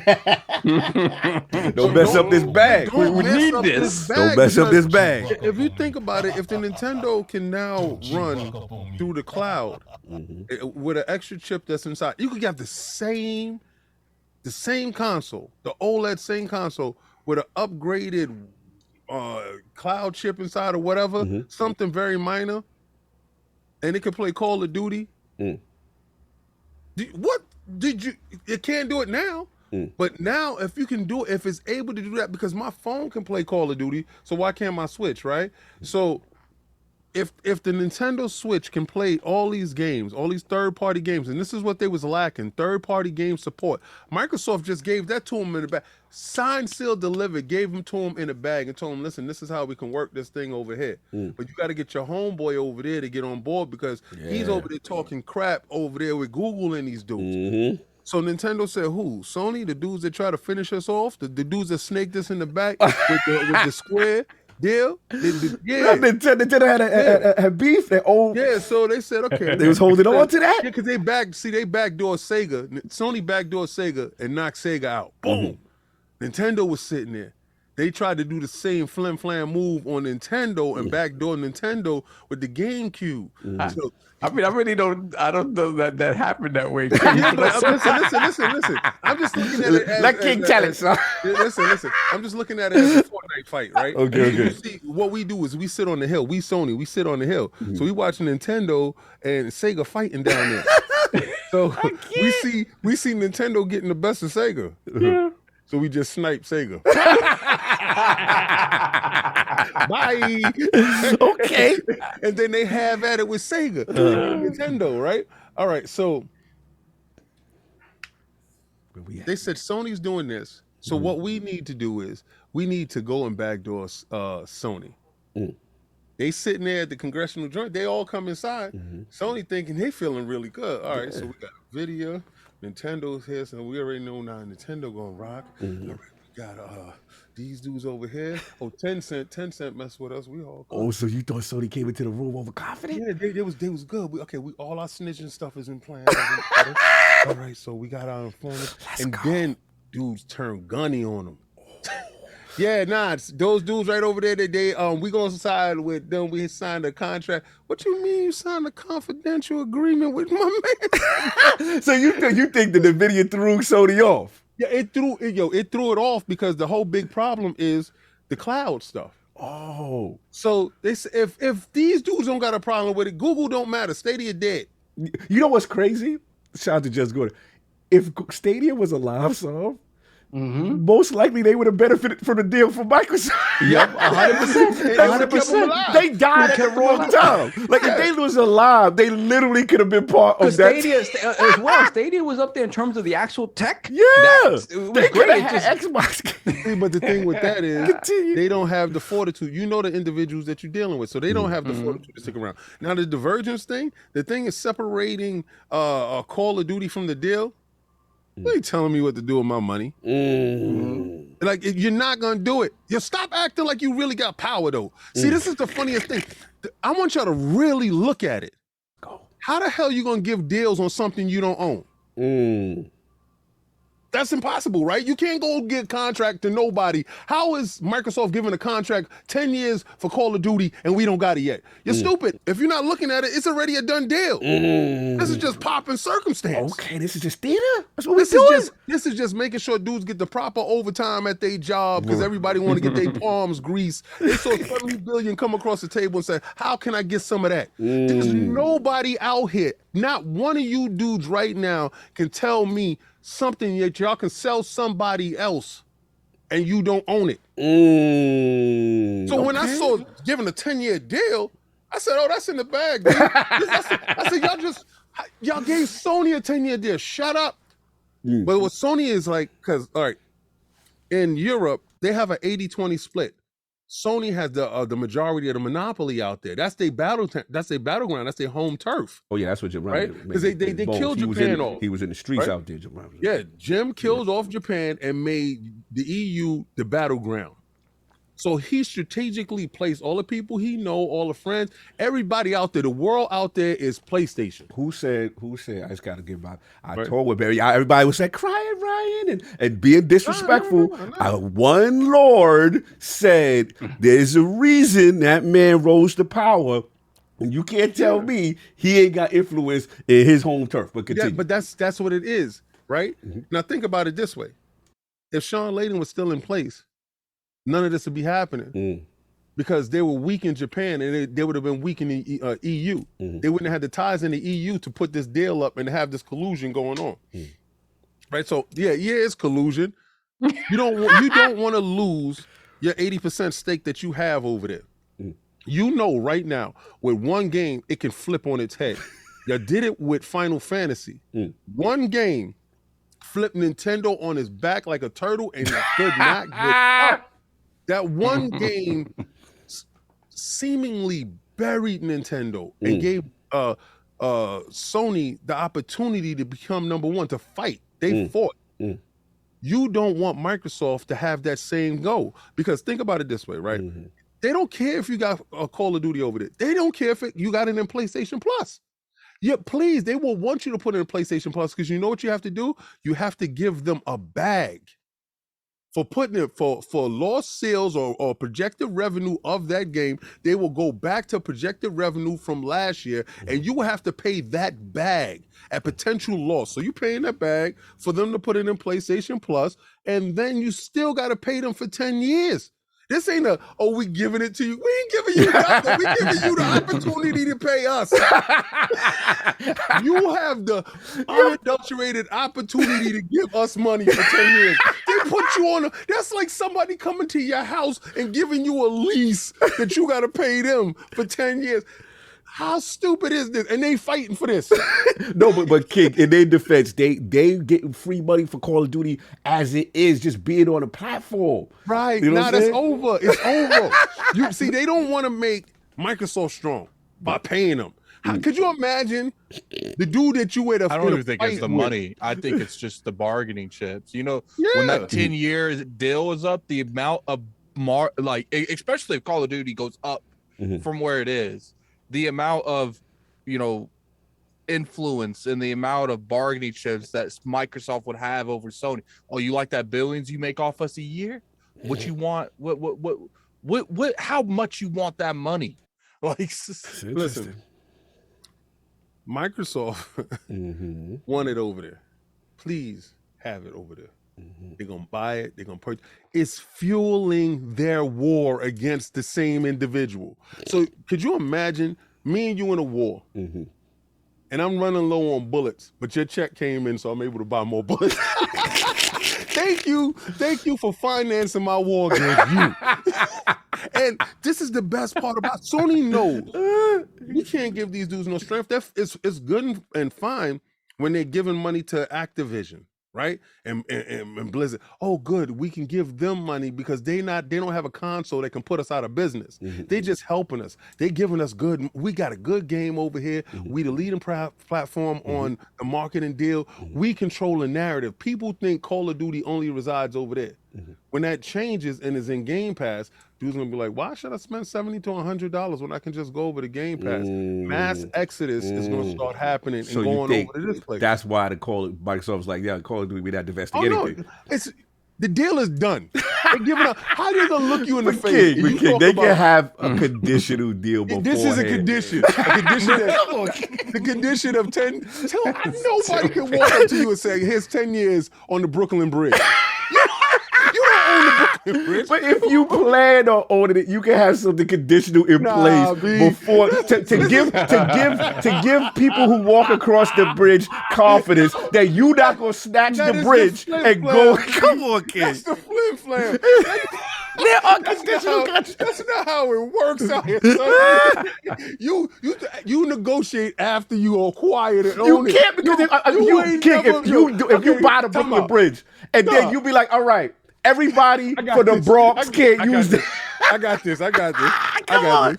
So you tell me you go in the dealership, you don't know if your application has been approved, but you telling people inside the dealership, I'll drive you home. I can take you. Yo, I got you. You need a ride? I got you. I needed it right in King that you gonna drive me home after that. You gonna drive anybody home? You don't even know that you got the car. So that's BS. You offering rides, you own the whip. Stop it, man. Nah. And that nobody split the deal. It's $70 billion, ain't nothing splitting, and we ain't giving no $3 billion this thing. This was a tough one. Hell no. It's not gonna happen. This is the best thing to happen right now. It's watching Sony squeal and squirm. But nobody's talking that we need this Activision deal to go through because Activision is a horrible place. Nobody's talking that, what happened to the staff members there? Nobody's talking about the woman that unalived herself there, and Microsoft is bringing better conditions. Nobody's talking about that. All you dudes is always worried about, Call of Duty. You gonna have Call of Duty, so what you worried about? No. What you really worried about, and this is the fear of it, you don't care about none of those people there. You don't care about none of the conditions. You're a selfish individual. All y'all really want is to make sure that Microsoft don't get no games and get no leg up on you. That's it. It has nothing. Half of y'all don't even play Call of Duty. And don't tell me that y'all like Candy Crush. It's all about making sure that Microsoft don't make you an app, because you know closer and closer in this generation, more so than any generation, you see your mortality. That goes out to you media people right now. They got to play nice because you're looking right now. Are you implying that they've been certain people been exposed by how they feel? Yes. Okay. I've been wearing this red for a minute for a certain fake dragon. Come on, let's be nice. Nah, I'm just saying. Let's move on. I didn't say anything. I didn't say anything. Let's be on. Yeah, listen. Game of Thrones. This is the Red Room. Come on, let's be nice. Continue. Now, somebody had said something slick a while ago. Okay. I mean, was it addressed directly to you? Yeah. All right, fair enough. It was a while ago. All right, fair enough. Before he went on vacation or something. Fair enough. Yeah. So you good, sir? You got your bars on? I'm you got it out of your fantastic. chest. I'm fantastic that we officially know who's got who, who's on what team. Okay. Right? But why when the paperwork come up, they told them, yo, we subpoenaed y'all to come to the court and to show why are they backing up? Why Sony ain't giving the paperwork? Oh, you mean about the in-depth information? Why aren't they showing the actual numbers in the paperwork to show? Because a lot of you guys be talking Sony is number one. We know this. Sony is number one in sales. Sony is number one in console sales. Sony is number one in game sales. God of War sold, 3 billion copies in 2 days. Why isn't none of that same energy being used over here? Hold on 1 second. Talk about your week. Texas Lynn, we're going to give you a warning. I see you really in your feelings. But if you keep on, you're going to be up out of here. It's going to be off with your head. So this the last warning, bro. You know, I see the moderators is on your head already. So shout out to the boss. But if you're too emotional because you disagree with somebody and you're disrespectful, we will get you out of here. So this the last warning. Thank you, Mons.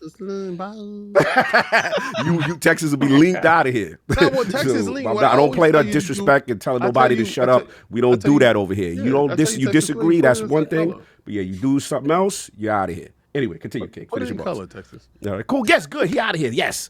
Pull good. Let's get him going. Let's get off with the head. Let me do it. Let me get this kill. Let me get this fresh kill right quick. Thank you. Jesus. No doubt. Anyway, so we got that's about it. Anyway, so look, it's me. So look, it's a lot of information. At the end of the day, there's some grandstanding going on. You know what I'm saying? There's a little grandstanding going on. But look, I think what's happening here is Microsoft is looking at what is considered the harms that people are saying and then trying to address that. And what I feel is the Nintendo thing we knew about, right? We already knew about the relationship. I think King is on it as far as, kind of foreshadowing. They had a nice relationship with the Switch on the back of the infamous desk kind of thing. And to me, it's all about, okay, how could we show that we are not trying to take this thing for ourselves? We're going to put it on more platforms than it ever existed before. But I have to admit, the NVIDIA one opened my eyes. That was the one that when I looked at it and I'm like, okay, one of the things that I really feel that the CMA, the FTC, all these regulatory bodies have against Microsoft that is legit is you potentially dominating in a nascent market, a market that's new, it's emerging. And we got to be real, like Azure is outside. Like Azure, the infrastructure is really large, you know what I mean? And now that Google's kind of out of the game, right? Them having those games on that service that you kind of have the most of could be, in my opinion, viewed as a harm in that space. And it may be difficult for anybody to compete in that space. That was the question. Go ahead. I just want, how is this different? Me and you go into a battle and you pick a shield and I pick a sword. Okay. Right? And this is what happened with Sony and Microsoft. Right.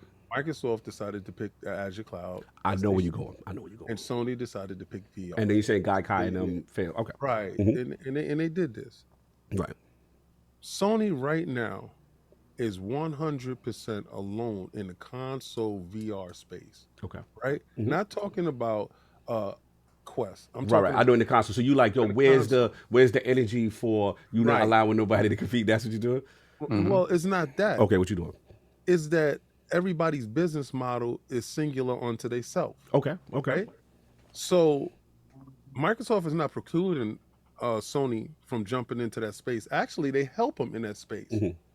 They give them access to the cloud, right? So they have always been inclusive with Sony. It's just the fact that Sony wants to be exclusive to Microsoft. They want what you got, Mhm. but they want to be exclusive.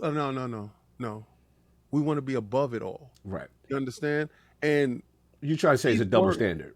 Yeah, these words aren't really, the truth is not really being told. Okay. Microsoft said from the beginning, we have no problem with giving you any games. Correct. Right? Now, new IPs, that sounds totally different. Right. Legacy games, cool. Y'all can still continue because y'all built a fan base over this. ZeniMax talk. Yeah, why would we take games away from people that have been enjoying this game for years? That's wrong. But if we make a new IP, we spend $70 billion, we should have that fruit inside our ecosystem. The ecosystem has to grow over here. But we're not gonna stop making Call of Duties. It's just hypocrisy that PlayStation has a monopoly in the VR space and console, and nobody is screaming. I'm gonna tell you why. I'm gonna tell you why. And I know where you going, because I at one point was like, yo, how come they, you know me, I'm for the violence. If you buy something, I feel you could do whatever you want with it. If you buy exclusives, I feel Sony's model, you could do it. I don't have a problem. I've always been consistent. I do not have a problem. Well, this is the difference. And I had a great talk with the great Hogue Law about this, because I was confused. I'm like, why do I feel, I was kind of going when you go like, why is Microsoft held to a different standard in this case? But the difference literally comes down to, bro, money. Yeah. And once you talk 66, what is it, Billy, where we at? Yeah. Because I even said, I had this, shout out to Hogue, we had him on Duke one time, Ultimate.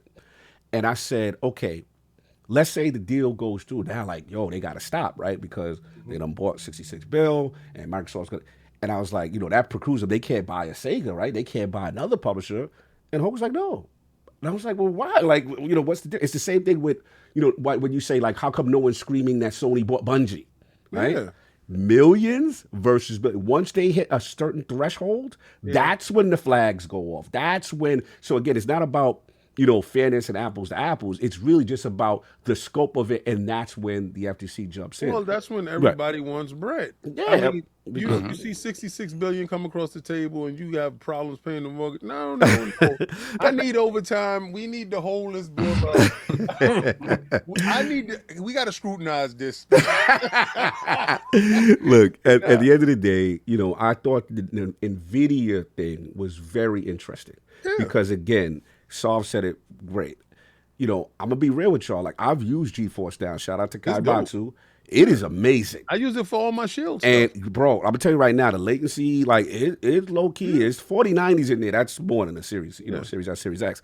So you got that. The platform is great. Now you're putting Xbox games, on that platform, almost in like a Steam-type style, on a competing cloud service, right? Yep. So to me, that definitely helps their argument that they're not trying to control the space. And to your point, King, they still gonna get their bread. You know what I'm saying? So that to me was like the ultimate, okay, we're playing ball, we're gonna show you that. I think that was really big. Now, as far as the Nintendo thing, the only thing is, the key statement is they announced a 10-year deal to Nintendo platforms. Mm-hmm.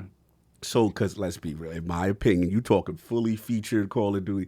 I'm sorry, Switch. It's not happening. They're like, that's cute. That's cute, Brad. Like that's cute. Microsoft. Good word. Yeah, that's verbiage. Like, you're not getting that last Call of Duty looked absolutely amazing on the Series S or Little Man. You know what I'm saying? So, like, to bring that down to Integra fully featured, and then with the online situation with Nintendo, so it's either two things. The cloud comes in. Right. It's either two things. It's either one, they're going to do, because we know Nintendo has been playing with cloud on some level. Control was on cloud. And I always told people, I was in the room at E3 when Control got announced. And remember, Control was for next-gen consoles at the time. I was like, what is Reggie Fils-Aimé doing in here? Yeah. That was when Reggie had the shooters on deck, and they told me not to get close, but then Reggie left. They didn't assassinate me for trying to come back. So I was like, yo, why is he in here? And at the time, I didn't realize. Now I look back in retrospect, they were already working on a cloud solution to get next generation games onto Switch platforms. So it's either one, we're going to go to cloud, right? Two, let's be honest, we just talked about Switch recently. They're towards the end of the life cycle. Tears of the Kingdom seems like to be the swan song, maybe potentially. For the first time, the sales are now evening out. PlayStation is here. You got that. So we have to admit, Microsoft and Xbox and Nintendo have been very cozy lately, right? Yes, sir. So in my opinion, you can't tell me that they may not have any inklings of when that new Nintendo platform may come out, right? So if there's a new Nintendo platform that has a little bit more robust features, maybe Might better. come out at the same time Call of Duty. You never know. Because there have been rumors. Shout out to Nintendo, gang. You know, there have been rumors that it is actually time, whether it be a revision or a full upgrade. So that's where I got with it. And yeah, we're just gonna have to see what happens. But I thought for them, you know, this is a big for them to put on a statement. Again, we're going to see if this thing still gets blocked. We'll see how this thing plays out. But again, we're tired of the Activision, but I thought it was a substantial enough thing that we have to talk about it. And then we'll see if this is enough to satiate the regulatory body. So that's all I got. Anybody else before we move on? Cool. No. Good to go. All right, let's get you super chats, mate. Yeah, we got 760 plus inside the realm. Yeah, and only 290 something likes. Please, let's go with that. Yes, please. Save a puppy in Indonesia. The like, man. Say that rare animal. You already know. The red-nosed panda. Say Rudolph Panda. Yeah, and also Tencent was recently saying that they was liking the deal too. Yeah, well, that's what I'm talking about. Tencent was inside the room. There's nobody's objecting to this. Nobody but Sony is sitting there talking about this is bad. you don't know. Hurt us. Hit the like button and save a griffin on Harry Potter. Man. Yes. We got to do that. We got to do that. Attic out here killing griffins. Good too. All right, we got put the crust in the chat for the very first super chat from Sean Mason, $5 super chat. Shout out to Sean, the homie.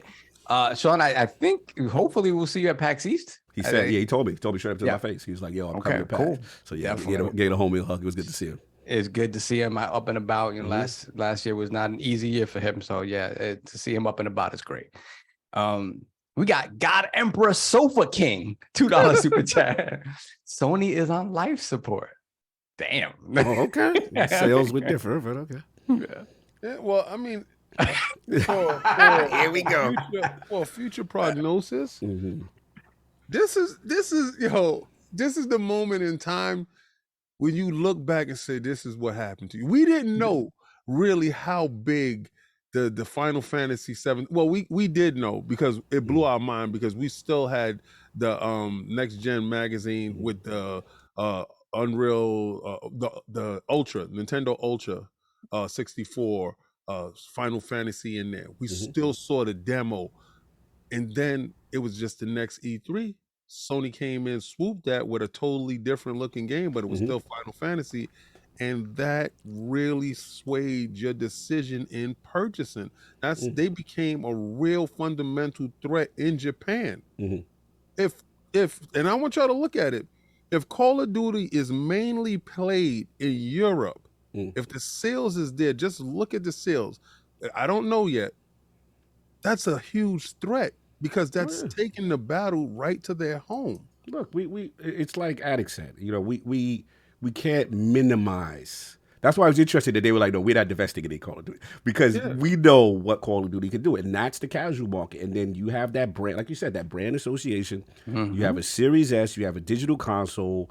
It could shift the needle. There's no doubt. Now, I'm not going to say automatically it makes them, but if things turn around, I'm with you, King.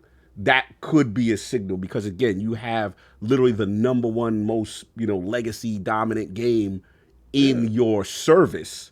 You're going to improve the subscribers to your service, and that's Microsoft's endgame. That's what they want to do. So, and it may lessen. I have to admit that may lessen people going to play Call of Duty. Other, we have to admit that. That's just common sense. Yeah. Okay. Hold on 1 second. Then we have Robert. We have Robert Keller, $2 super chat. Switch coming in hot, running Halo and Gears at 10 FPS. I said just Call of Duty for now, right now. So. Yeah, exactly. We'll see. But yeah, we didn't talk about that way. They said Xbox games in some instances, and not again for the streets. We'll see. They try to make it. I think Bears got ahead of it. It was like, it's only Call of Duty right now. There's no other games for Switch per se. Now per Switch, yeah. Other stuff, yeah. Yeah. And we have Eternal Shaddai, $10 super chat. This goes hand in hand with the Michael Pachter prediction. Last year on the RDX podcast, he said PlayStation is doomed and they're going to cease to exist in about 10 years. Is Microsoft 10-year offer? Is it safe to PlayStation? I said that way before you, Mr. Pachter. Thank you, though.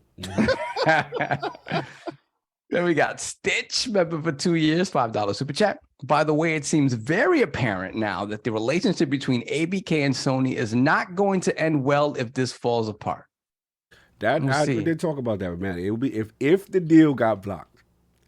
You can't tell me if Robert Kotick don't get his golden parachute, and once you start messing with the big money, that relationship will be interesting to monitor. Well, this is the thing, but didn't they say if it doesn't happen, he's probably staying? There was rumors, maybe it's rumors that he's staying. He's staying.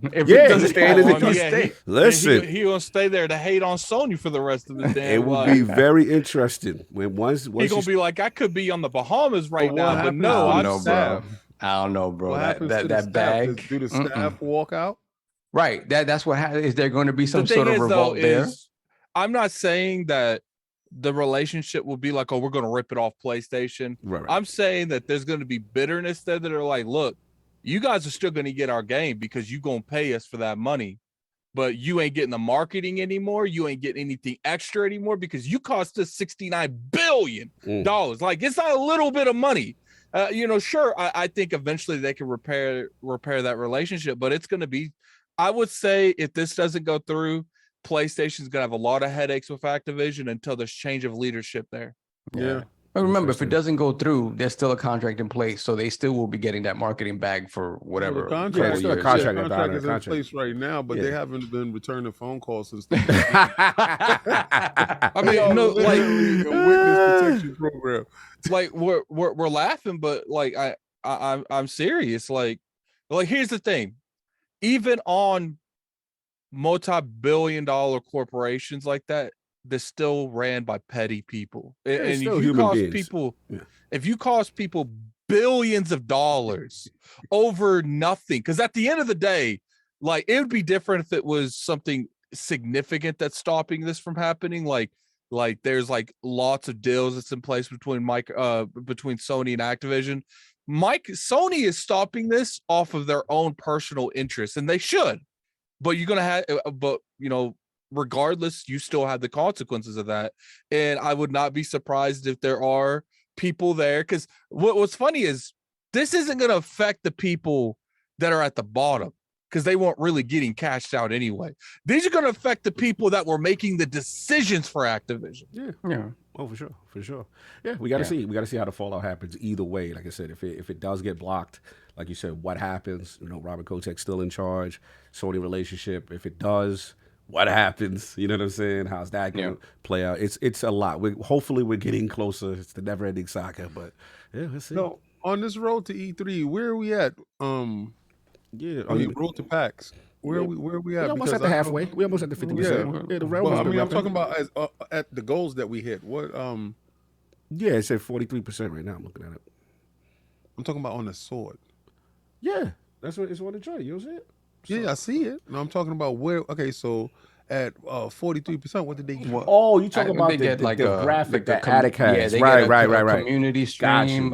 Attic has the so graphic. we owe them a community stream. A community stream, and I think the problem was a QA podcast. Yes. The problem was I want to combine both of them together, do like an hour the other. But Cog was traveling this weekend. Like, there's just no way we could have done it this week. That's cool. Cog house, yeah, no doubt. Let's continue with the chat, sir.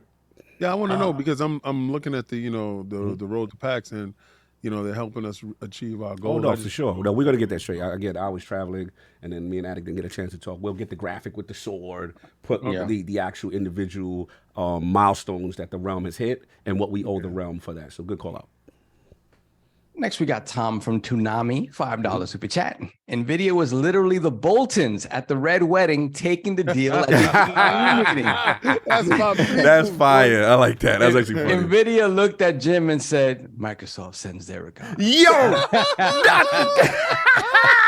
Salute. Yo, Attic has the thing up right now. So we're close to 50%. So 50% we get retro game with the Lord. So we already got past the 25% mark. We got the Roundtable podcast coming, but 50% we would get retro game with the Lord. All Thank you, Attic, so for that. podcast, retro we're game. close. We're very close to the 50%. And for the love of God, I've played enough retro games. Make one of the people that play retro games play retro games. Millennial plays. Millennial plays. They love that series. They like love that millennial series. plays. Yeah, Anyway. we like Attic doing it. No, thanks, Attic. You Then can we got something. Then we got baby father, $10 super chat. Sav is right. Xbox is for the streets. It's pushing forward into the future. PlayStation will win the console battle, but the gaming war continues. Xbox warriors gotta accept it. I don't accept that. Like, okay, so, and this is the reason why I believe they numbers on sales of consoles is fugazi. When you go home, you turn your console on. They said like 20% of these joints aren't being turned on. So what's going on? Like, what's the real deal with these joints? I don't know who's hoarding them, where they hiding them, where they stuffing them at. Pause. I'm just saying. We can't trust these dudes. We can't trust the numbers that they put out. We can't even trust their words. Because one day they tell you that a game ain't coming to the PlayStation 4, and then they turn around and be like, hey, it's available on the PStation 4. You just messy. We wonder why we're labeled as an Yes. This is literally this is dudes. It has nothing to do with these guys. These guys don't rep these dudes like I do. Anyway. Continue. So we have Tempera, $5 super chat. Hopefully we get a new Switch that won't make Zelda look like DLC. Oh, whoa. And I know you're going to come for me and say, hey, King, is this DLC? Ooh. No, it's not. Then we got Stitch, member for 2 years, $5 super chat. Question: should Microsoft give the same deal to Sony if they don't sign the current deal and the merger happens?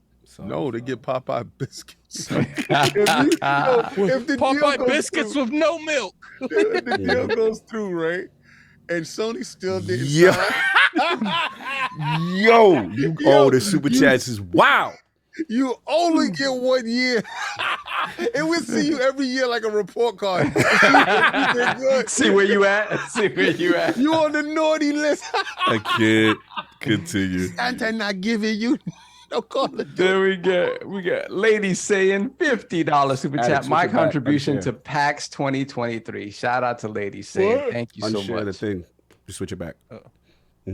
Continue. Okay. Thank you, sir. So shout out to Lady saying. Oh, salute. $50 to our PAX fund. Appreciate it. Thank you. Blessings. Thank you. And we got baby father, $5 super chat. King needs a job at Xbox marketing. He does a better job than most of the folks over there at selling dreams.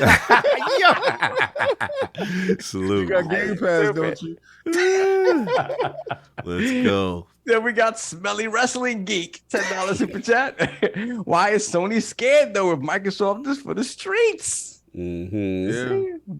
Because, they all over there in places Sony don't want to go. They too afraid to go down them alleys. Let's see. So we don't want to be on Epic. Yeah. We'll talk about that with the PSVR. And we got, let's put the crest in the chat for Lord Bronze, Mandingo McDickens. There you go. Put the crest in the chat. Then we got Joe Repko, a.k.a. Flame, $2 super chat. Yo, Cog got his hashtag just one moderator banned. I'm dead. Sometimes you gotta get a fresh kill every day. Look, man, I get it. You know what it is that they get so mad with King, and it's just like, they really get their feelings, and it's just like, bro, you ain't gotta spam the chat with 70,000 Z's and all this other nonsense. That's all. Just keep your feelings together. That's all. I didn't even see it. Oh, I saw it. Bro, when you was talking. Your man was having a conniption. This is see. I'm like, yo, you spamming my guy. Like, so I had to get him out of there. We a fresh kill. I'm sorry. Off with your head. You're doing too much. I say just bother me on Twitter. I don't kick you. But you know what's funny is when grown men get their feelings that much. like when you gotta type every second. I love like, it, bro. Yeah, that's emotional damage. Like, come, it ain't that serious, bro. King is Nah, jokes. it is. But you touch like you. What got me is you touched his soul and he got mad at me. I just told him to calm down.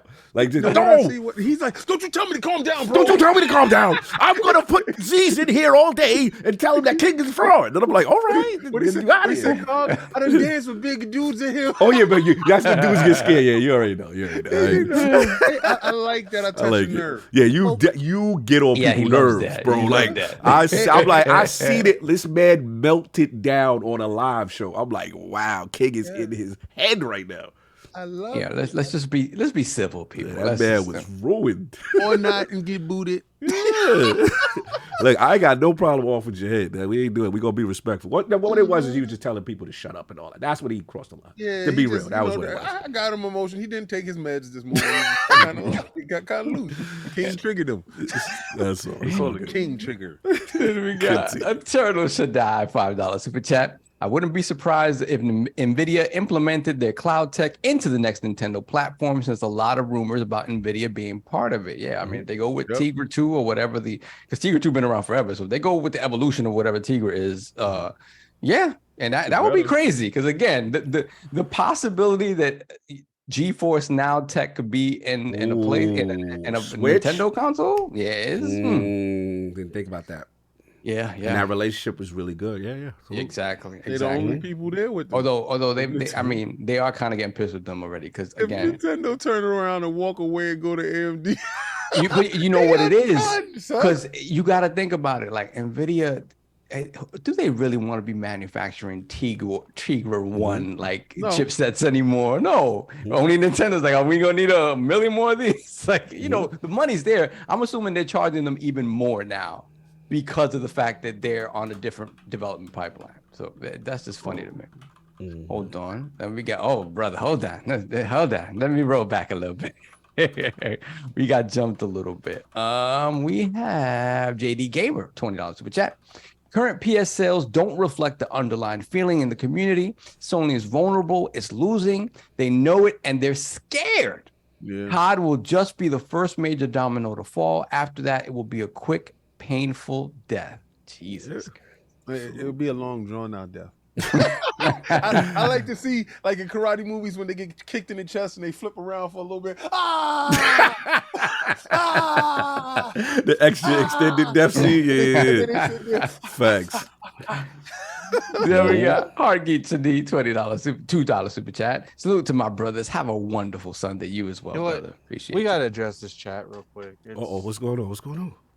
Guys, relax. First off, I saw someone tell Cog to shut up so King can preach. Can't remember who it was. No, that was jokes. That was jokes. It was just a continued part. I know where you go. I feel that this chat just being a little too spicy. It's just today, a little. It's just two people. That's all. Addict want to shoot somebody too. It's feelings. That's all. But we're gonna address it. I want to shoot somebody too. Because people are like, I'm gonna get bagged down. If the Cog thing was jokes, but it's just like relax, guys. It's games. It's video games. We're like this is all about just talking about stuff. You guys don't got to go at each other. You can playfully joke. Yeah. But I will be looking at the chat because your playfully joking and mine are two different things. Exactly. It's just we keep it in respect. Shout out to Tom Henderson in the chat. Hey, Tom. Salute. Still got your eyebrows? Jeez. Then we have Let's Play with Each Other's Joysticks. Let's go. $5 super chat. Retro games with the Lords? Does that mean I can play Naked Twister with Sonic? Whoa! Wow. Moving right along. He got plans, son. He got plans. Well, moving along. JD Gamer, $20 super chat. We can't continue to use the old metric to predict the future of a changing market. That's a good way to go out of business. Just ask Blockbuster, Circuit City, Betamax, and every other loser that ever has been. This is facts, though. This is facts. Gotta evolve at some point. Then we got, hold on, I got jumped, but we got a $150 super chat from the Gamers DMZ. Thank you so much. Thank you, much appreciated. Much love for the time the Lords invest in the show. This is organically grown cat watch it. Salute. King, sadly, politics, in my opinion, will kill the Microsoft ABK deal. As my tweets have said, catch your show later this evening. Thank you, brother. I appreciate it. Said politics is going to ruin it. Going to get it No, out. listen. $20 super chat from JD Gamer that was missed. Do you want me to get that real quick? Yeah, No, the King. Which one? The old metrics thing? I just read that. He spent $150. Yeah, you got to answer to say his point. And I'm gonna say to you, your point is valid. I'm also gonna tell you that sometimes we see what we want to see. Right? Maybe you want to see that happen. Maybe you don't. I see nobody can give you a 10-year contract on something they don't own. So my thing is, when somebody says something that confident with their chest out, you know, sometimes you just got to look and be like, nah, that dude right. Yeah, that deal gonna do. And the deal's gonna go through. Phil ain't, a lot of things is making a whole bunch of sense now that I'm just thinking about it. Phil been hanging out with your favorite rapper. And every time he hang out with him, every time the shelf says something, it's just been prophetic. Yo, Odin did not tell Phil, go get the job done because he didn't think he can do it. He told him, go get the job done because he know Phil can get the job done. Tell me a job that Phil went out to get that he didn't come back big game hunting. This guy's been big game hunting with spoons, and now he got $70 billion to go big game hunting? Nah, this is done deal. And there we have it. He had a big game hunting for baseball. He didn't go get some average baseball. He went and got your baseball. And said, how about that?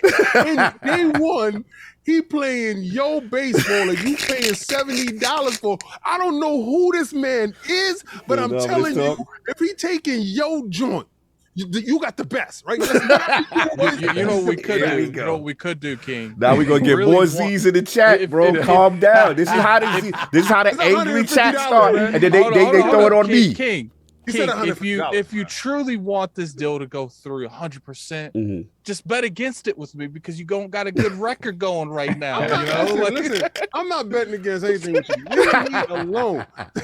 Don't try to insert yourself. Insert yourself. No doubt. So are we good?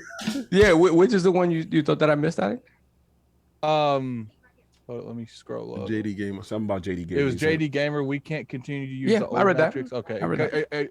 I was just making sure. No, I appreciate that. Then we got Lord Metroid, $2 super chat. This is just video games. It's not that serious. Agreed, brother. Yes. Agreed. Thank you, Lord. Listen, Salute. it's somebody's last $400. That PlayStation was his last $400, man. And I'm telling him that he got a dead horse. No way. As King said, bring the smoke to him on Twitter. He wants all the King smoke. inciting the chat. His last $400. Don't you tell that man how to feel. Then we have JD Gamer, $10 super chat. So, dear Sony, you can be the winner at console sales. We will all have engagements. Sony can have Final Fantasy. We'll have all the Western RPGs and Tango, and eventually Sega. PS can have GT. We'll have Forza. Sorry, Sony. Always objective, JD Gamer. That's what I'm saying. Like, I mean, as long you don't have to be Sony at their own game, but you have to deliver enough quality projects and quality games to ignore their other stuff. Yeah. Fair enough. Yeah, but that's hard. And that's a hard thing to do, which is why I think you kind of do have to beat them at their own game. Unless I don't think you do. Unless the game changes. Unless the game changes. I think, Starfield hits like it's supposed to. All their RPGs, Fable hits like it's supposed to, Avowed hits like it's supposed to, Elder Scrolls hits like it's supposed to. Like, I just named you potential game of the year, especially Elder Scrolls. Like, people think Starfield being an exclusive is going to blow up. Wait till you start seeing gameplay of Elder Scrolls.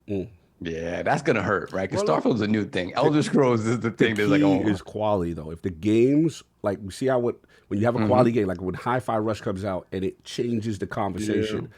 The key is going to be quality. If the games are good, that's all that matters, and then you have that service. Yeah. And I think that's where also would beat them at their own game.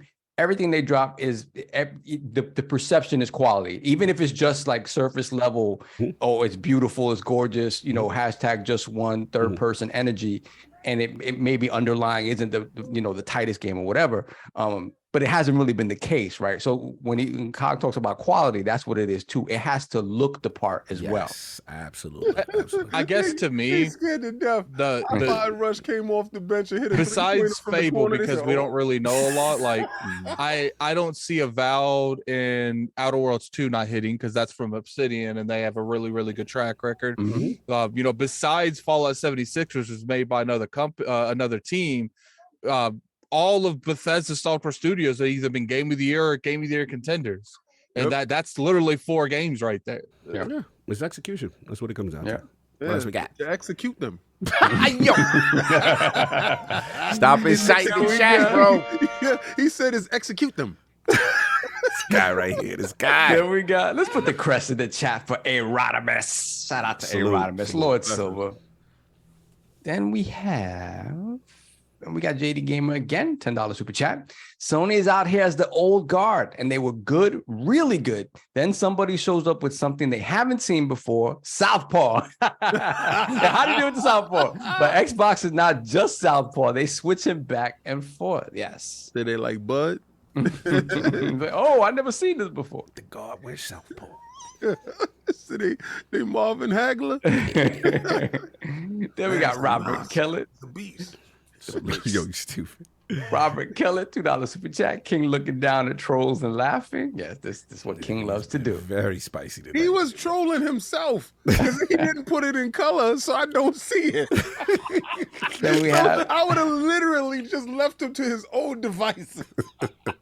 Then we have Alex S. $2.79 super chat. Which edition of DS2 Lightfall, 6449 or 124.99? See, 124.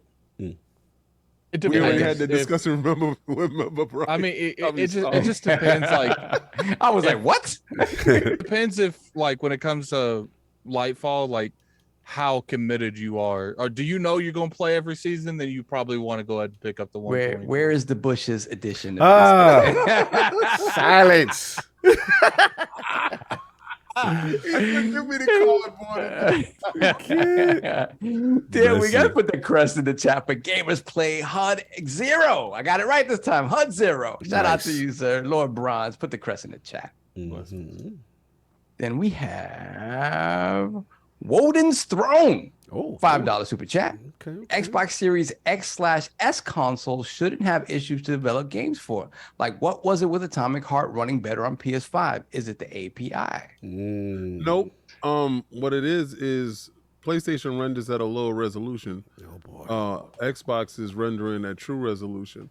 So you get this upscaled, bucked up version, and bucked up version. It's not really running how they try to say it's running. So, but a lot of these dudes got TCL televisions too when they're running it. So their eyes are really cataract out. Thank you. Thank you, King Foundry. Thank you for your technical analysis. King Linneman. King Linneman. You know what I like though? Thank you, sir. I like that, being a Digital Foundry has made they bones off of the PlayStation 4 generation and showing the, resolution gate and all that other stuff. Yeah, great. Yes. Right. But this year, this generation, anytime Microsoft does do something. We were so close to get out of here before 4. I know, we was doing so well. Yeah, but you messed up. Anytime Microsoft, game outperforms a Sony game, you don't hear crickets. But that Hogwarts or something, anything. You know why it outperforms it on the PlayStation and it doesn't outperform it on the Xbox? And I can tell you the honest to God truth. What's the honest truth? Yes, you paid $70. Yo, speaking, I'm saying I'm gonna change the subject, but that Hogwarts on that PC. Oh, really? What? Bro, the ray tracing, you see the reflections on the ground, and I'm just like, oh my god. Oh, it's next level with it. Oh my. You know what's funny? None of that stuff bothers me. Like it's there, it's not there. Yeah, like, I'm a graphics whore. That's moving on. Then we have. Go ahead. Someone saw something I was playing. It's like, man, that looks cool. I didn't even notice. Yeah, you don't care about none of that stuff. Then Let's put the crest in the chat for the upgraded membership to Lord Gold Nam Omar. Shout out to you, sir. Appreciate you, salute. brother. That's the homie. Appreciate Salute, that. salute. Then we have Face 23 BKNY, $2. Atomic Hearts is the same res on PS5 and Series X. King. Got receipts for you, King. Yeah, he ready. Is it Ready. or is it up res? King Is it or is it dynamic scaled? I mean, please tell me. I wouldn't know because my PlayStation don't got Game Pass, so I wouldn't care. Here we go. But which version did you buy? let's instead of talking about what somebody else said, what version did you get? Most likely the He PlayStation. emphasizes buy. He emphasizes Most buy. likely the PlayStation version. Sir. And if you talk about your play, good luck with your 10 extra frames. Get up out of here. You pay $70 for those 10 frames. Good luck with that. You know how much I pay for my frames? Nothing. And you know what I'm doing? The same thing you doing. But you did it for $70 and I did it for nothing. So go hate yourself. Don't hate on me. $70 is the fee. Now you can come over here and it's for free. It's called Xbox Game Pass. And all you need is $1. That's what they talking about. $1, right? So get $1 in. I could pay $1 to play the same game that you did for $70. Tell me why your math ain't mathing. Here we go. Your math ain't doing the math right. You're hustling backwards, baby. So he should get the Game Pass. Is what You don't even bring that up. Don't talk to me about a game outperforming another game that's at $70 and I'm paying $0. Don't tell me about that. Oh, that's what we doing now. Oh, so we can't compare now. No, don't tell me about it. If it's okay, if they both pay for $70 and it's outperforming, I'm upset. I'm outside with you. Why is it doing this? But if I pay $0 and all I did was just hit install, not which I card see what you're doing. I see what you're doing. I see what you're doing. Listen, your card is mad at you. Time. You're making poor choice. Addict tried to leave early. Is that I happening? tried to leave early. It ain't happening. Continue. Then we got JD Come on, Gamer, focus, baby. $5 super focus. chat. What happens on when Microsoft takes the gloves off? All Xbox Game Studios games start hitting later this year. Publisher of the year again. What happens when it's 3 in a row? Yeah, the possibility is there. Like the Addict said, if those games that are coming out, dropping the bangers, and then they surprise us with maybe like a Senwa at the end of the year, it's going to be some kind of year. For sure. I hope to God at the end of this year we're not having, man, what this year could have been. Word. Yeah, that would be disappointing. That would be a lot of smoke. It would be a lot of smoke. But they gonna get it then. Yes. We caught up. Oh, wow. All right. Shocking. Didn't think that would happen. Woo. All right. Next topic. It's a little Baldur's Gate. Attic, you want me to set you up on your topic or are you good? Part of me wants to set up, but I feel like I'll be too spicy. You set me up. All right, no doubt. So look, a lot of information. Baldur's Gate, first bit of information looks like the Sony State of Play. That's when we saw Baldur's Gate 3 had an actual release date, and this is where the information, got a little spicy, coming to PlayStation 5 and PC. So it looks like there was no mention of an Xbox version, which kind of, set the Twitter streets on fire a bit. And then we got confirmation from, because I believe the talk initially was, there it is, exclusivity, right? That Sony has some type of marketing. But shout out to Larian, man. They jumped right in front of it, and says that there is no exclusivity deal in a post shared in the subreddit. They said, Xbox players, we've seen your questions about it. If you could expect Baldur's Gate 3 on Xbox. We've had an Xbox version of Baldur's Gate 3 in the works for some time, but we have run into some technical issues, particularly with split screen co-op. We are still working on an Xbox version of Baldur's Gate 3, but we're not yet confident enough to announce it. We don't like announcing anything until we're ready because we don't want to get people's hope up until we're sure we deliver. And final statement, there is no platform exclusivity preventing us from releasing Baldur's Gate 3 on Xbox day and date. Should that be a technical possibility, the developer concluded. if and when we do announce further platforms, we want to make sure each version lives up to our standards and expectation. So then it then shifted the Twitter streets. It was really hot at that point. That calmed it down, but then it picked back up because there were suggestions that little man might be the problem. So this started to really ramp up, and I want to shout out the developer as far as his name is on Twitter, Cromwell. He's from director of publishing of Larian Studios. So what people were then saying, oh, okay, we know why it's probably the Series S, and a lot of media outlets ran with it. A lot of people, ran with it, and I mean that was based on the information provided at the time. So then he jumped in front of it and saying, look, couch co-op is an RPG of this scale is a technical hurdle, full stop. We have hardworking teams who have a great deal working on couch co-op across all platforms. He said there's a reason many RPGs don't do it. Development hurdles are normal. This always has been a big one. So he's been responding to everyone who says the Series S is the problem to say this is a technical issue. This has nothing specifically to do with it. He's been kind of jumping in front of that. So, and basically the last point I'll say is he said, that, I guess they're really fighting for couch co-op because most games don't do it. He said, believe me when I tell you this, people are working on this with care. They're best in class. They're solving unsolvable problems. And then he said, we thank you for letting us know that the console audience cares about Baldur's Gate 3. You care, we care. It's the start of a beautiful relationship. So he seemed very aggressive on Twitter that the statement of the Series S being little man being a problem, he seemed to be wanting to jump in that. So that's been a little bit of the contention, the debate, and of course, exclusivity. Attic, this is your topic. You had a lot to say on Twitter when the news first broke that many thought was a PlayStation exclusive. I mean, at that time, we have seen Sony pop in the back door and be like, this is mine, multiple times. I just assumed it was one of those times. It does look like that isn't the case here. And it might be more of a limitation on the Xbox Series S. I'm willing to bet it's that, because to me, if the PS5 can run it, why can't the X run it? And if the X can't run it, then there's something else going on, which I don't think that's the case, because I highly doubt one can run it and not the other. So to me, the only difference between the PlayStation ecosystem and the Xbox is the S.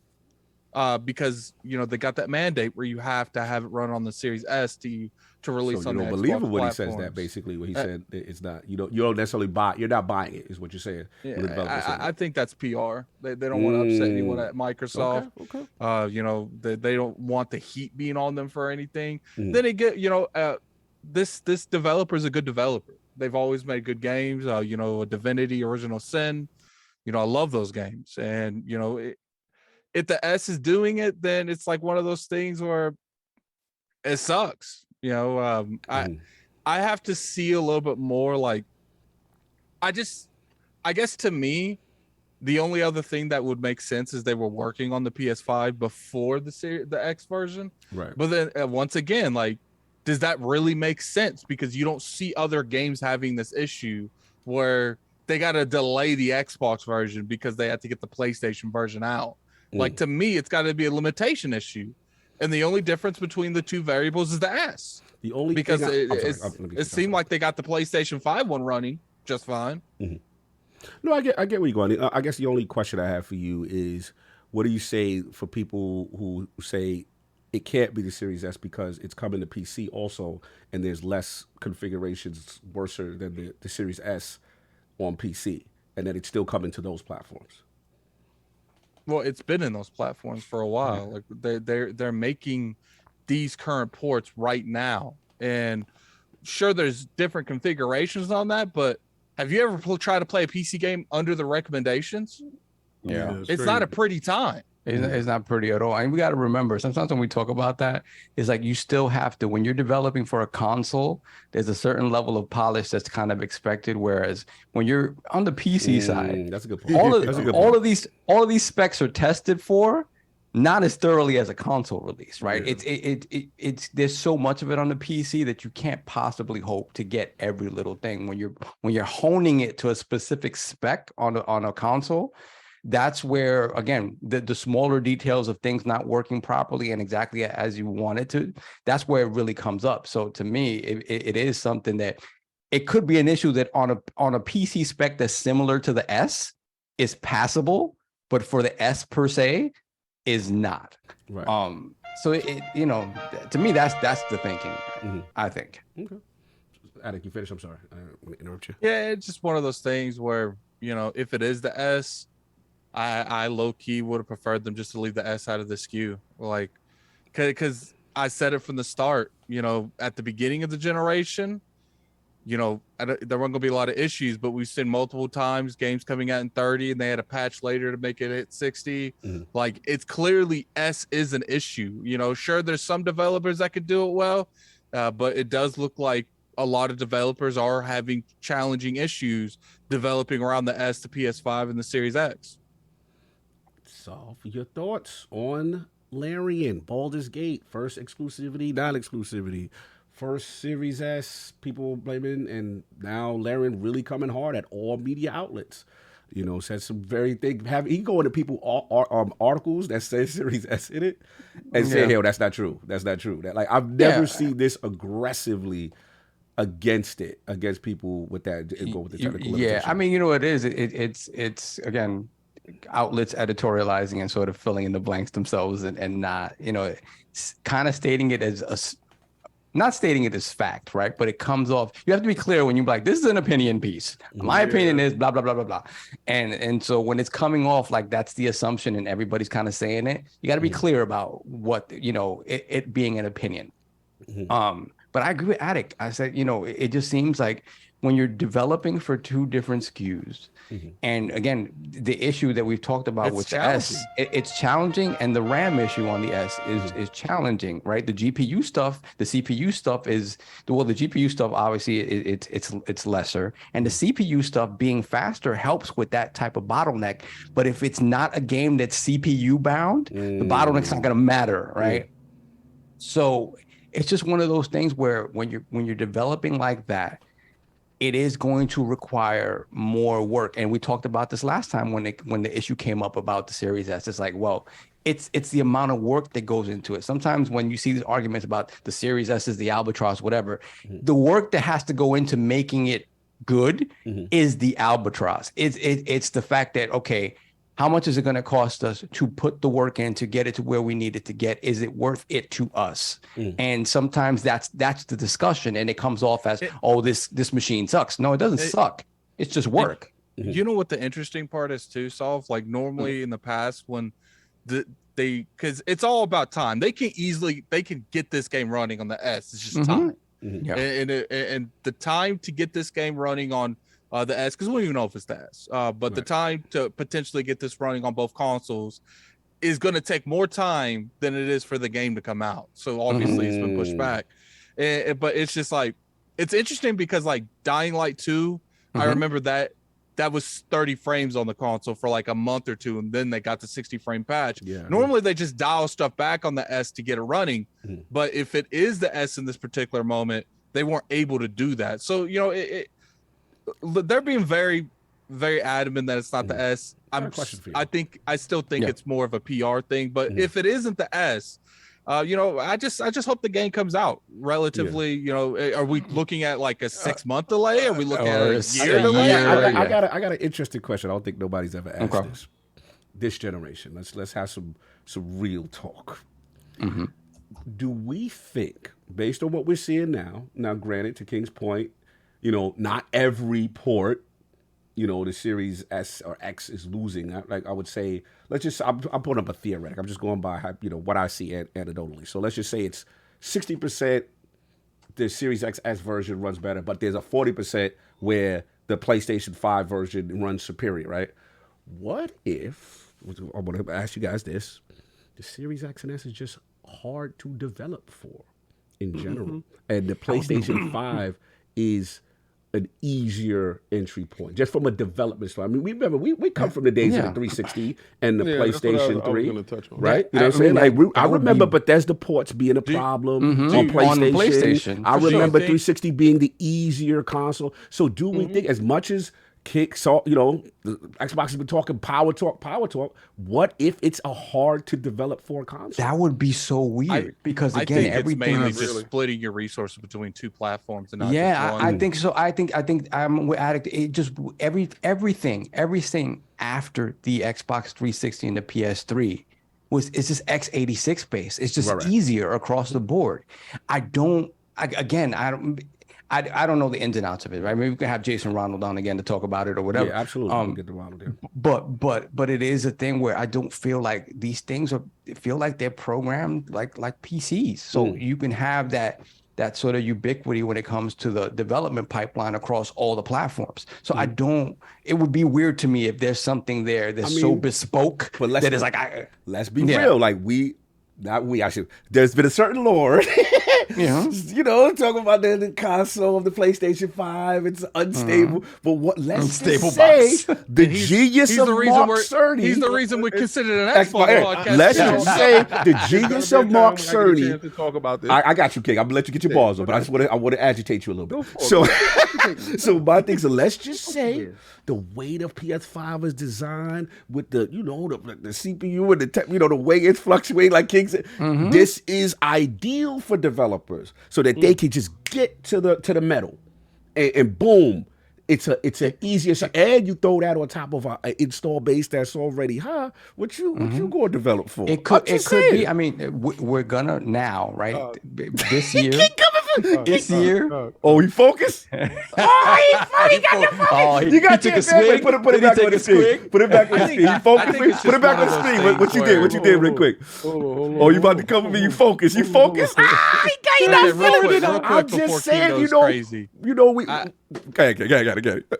I think this is one of the incidents. Like, look, let's be real. The S works 9 times out of 10. There's certain games that they have to patch later, but for the most part, they get them working on both platforms. I'm a little concerned with the future, how that's the what end of the generation is going to go. But as of right now, I would say it's not a huge issue, but it is a concerning, raise your eyebrow. What's going to happen 2 or 3 years from now? We're getting closer. We're getting closer to the point we're not seeing back compact games anymore, keep in mind, most of these games now are coming out next gen only. Gen. And Mark Cerny's well-designed console. We sat here and one of our biggest streams is when King's clouding Mark Cerny. Send me your ears. Remember the ears? And what if the Lord Cerny is the prophet and he figured out the next generation battle was won with the fluctuation in the SSD and he had the superior console? King, what say you to that? All right. So, like developing for Xbox Series X and X, S and X is like reading War and Peace. Okay. You ever read War and Peace? A lot of you haven't read War and Peace, but a lot of you guys have read Dr. Seuss books. Oh no. Your Red Cat in the Hat. Right?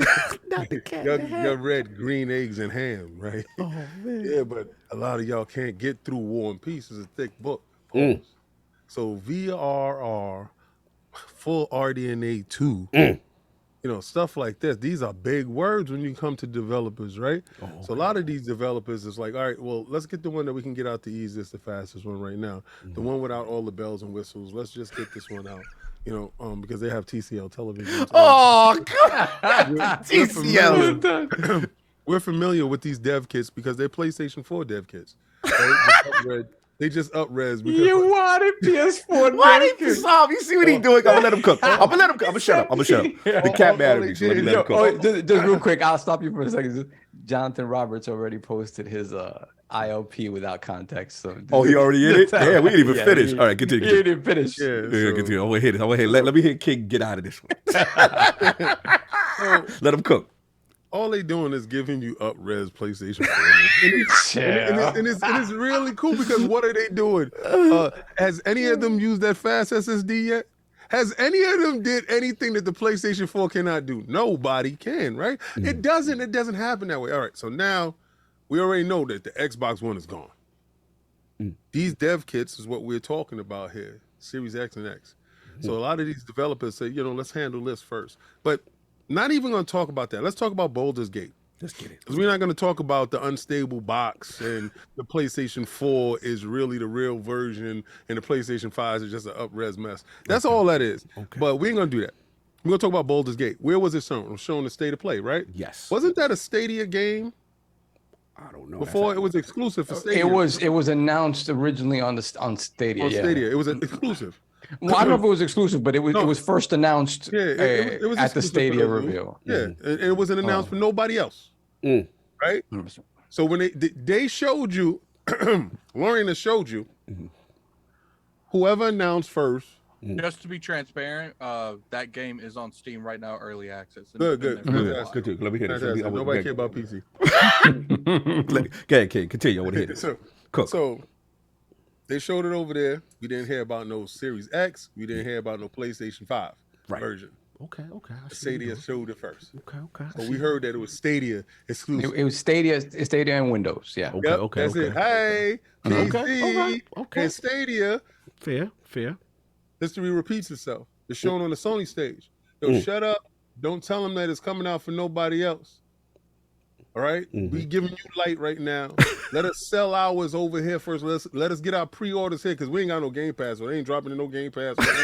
So let's get our pre-orders and stuff in first. We gave you light on our stage. Don't you say nothing about Xbox. Okay. Can I ask you something real quick, King? Do you think that they might be using the split screen as an excuse to not say they sold marketing to PlayStation like that? Well, we don't see the contracts.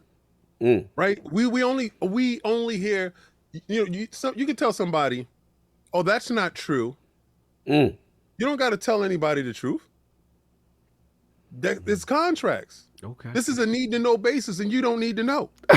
So we not believing the development. That's what all we right? doing? No. What I'm not believing is what you not believing. Right now, they're quiet on it. We have a version. We're working on it. We're not going to give you a date because we're going to let Sony sell. So if you're ambiguous about the date and you really want Baldur's Gate, you're going to go get that PlayStation 5 because right now, that's the only thing that is sure. The Xbox one is unsure because they're talking about, the split screen is a problem. Now, the haters ran out there and was like, little man is the problem. Because they want to kill little man so bad. They was on little man head. Little man, he was fighting for his life. He was fighting for his life. He was on Kelly. I'm fighting for my life. They was coming for little man. They tried to JK rolling him. They tried to assassinate the god. They tried to assassinate the little man, and they be like, "Yo, he's the one." The little man, like, "What are you talking about? I didn't even do anything." Little man is fine. Okay. All right, so all they do is render it at a lower resolution. Listen, the Switch has done it all the time. So just lower it at a lower resolution, get the games out. Right now, they're not going to talk about the Xbox version because the PlayStation gave them light on stage. Okay. I believe if Microsoft would have gave them light on stage, you would have heard about the Microsoft version and the PlayStation version is coming later. There's no technical issues. There's money issues. The that's the technical issues. The technical issue is you can't talk about it, and you don't want to mess up the bag over at Microsoft by saying, yeah, it's little man. You want to shut that down quick and early as possible. Nah, little man ain't got no problem with this. We got split screen problems, and that's the only thing that we have. So you would addict. You would addict on that a little bit. Nah, it's the cash. You got paid to shut up. You ain't got to. Nobody telling you they don't see the contract. You got to tell them, show me the contract. They don't got to show you anything, and they don't got to tell you a damn thing. So everybody's out here, no, Sony don't have exclusivity. Shut up. You don't know nothing. You know absolutely zero. Just because they said we don't have exclusive, they don't got to tell you, oh, we exclusive for 6 months. You know what's going to be funny, King? If they have a 6-month timed exclusivity, and it takes them 6 months to fix split screen. I will say this, though. Sony solve. It's interesting to me that Sony's gonna put that bread. Let's say they put that bread down, whether they did or didn't, whatever. Right. But it's interesting to me that they're going after a Western RPG. Okay. Yeah. When it's really interesting to me. Like you see the machinations where it's like, They hold scared up, Microsoft couldn't buy them. they're gonna take because Microsoft has damn near everything under its belt. That's one of the only Western RPGs that's like really popular that they don't own. That they don't, right? They don't in some kind of relationship with, right? Good choice. It is a very good choice. But the fact that the potential is there, that there could be some deal that we don't know about, and it's some kind of exclusive marketing, is just, again, it's very telling to where Sony's mind is at. Like, oh hell no, we have to, because again, if you even think about the type of game that it is compared to, if you assume that the vast majority of PlayStation heads are more JRPG heads, right? They, the Final Fantasies or whatever. It doesn't even feel like a game that really fits in terms of we're going to give you this money to get this exclusivity or whatever. It doesn't feel like it fits on that platform as much as a JRPG would. So it's just very interesting to me, the thinking that we have to put this in the light that it's on a Sony platform and it's maybe exclusive. Yeah.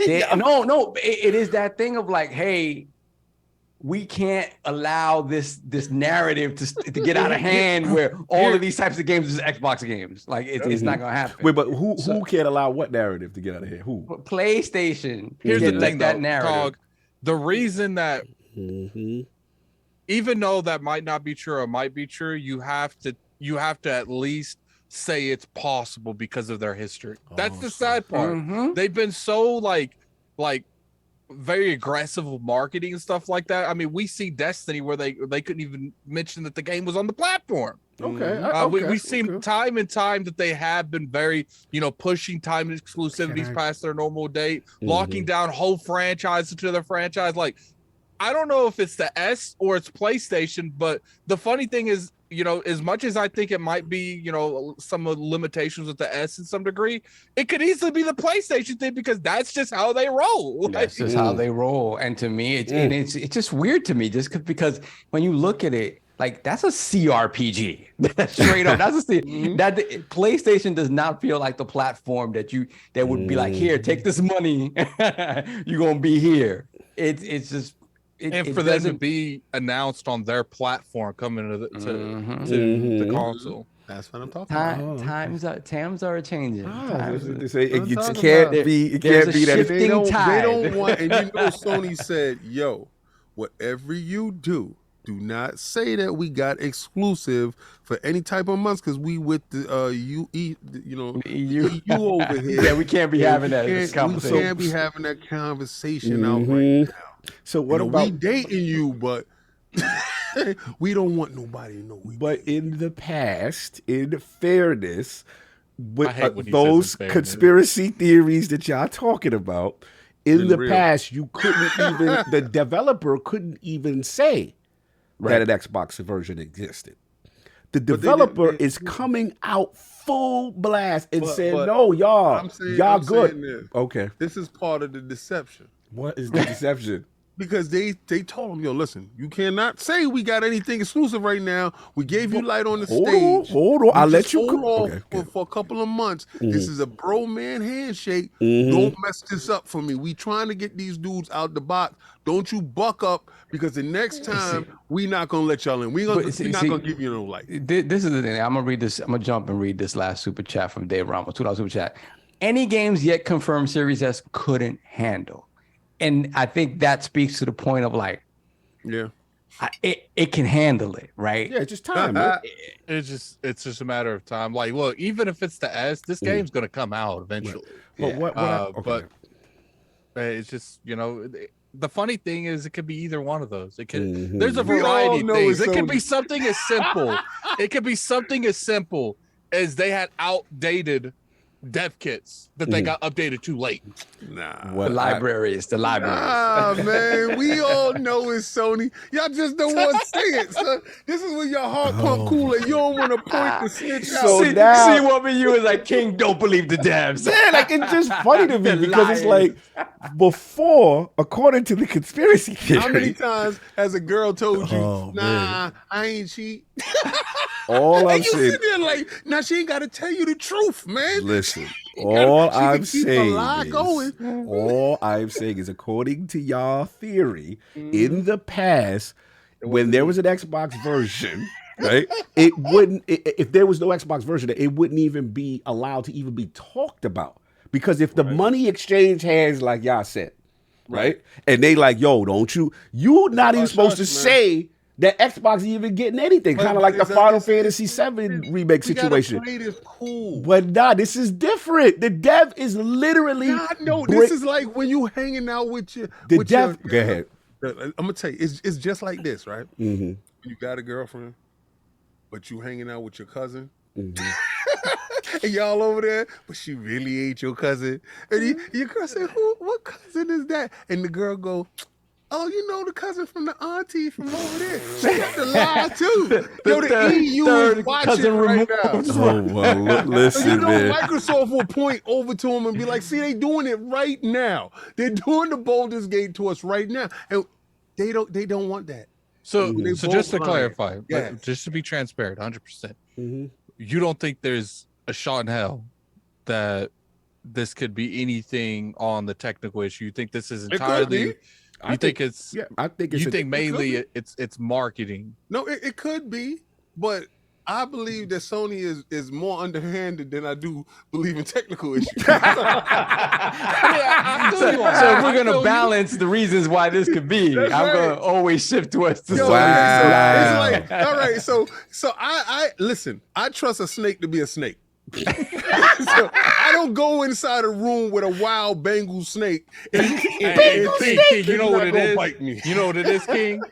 Like, because it took them a minute to respond to that. They called PlayStation, like, yo, they want to know. And PlayStation, like, dude, we right now trying to get that Call of Duty deal. You cannot tell us it's us. Third Eye Lords are striking again. The Miss Cleo Lords.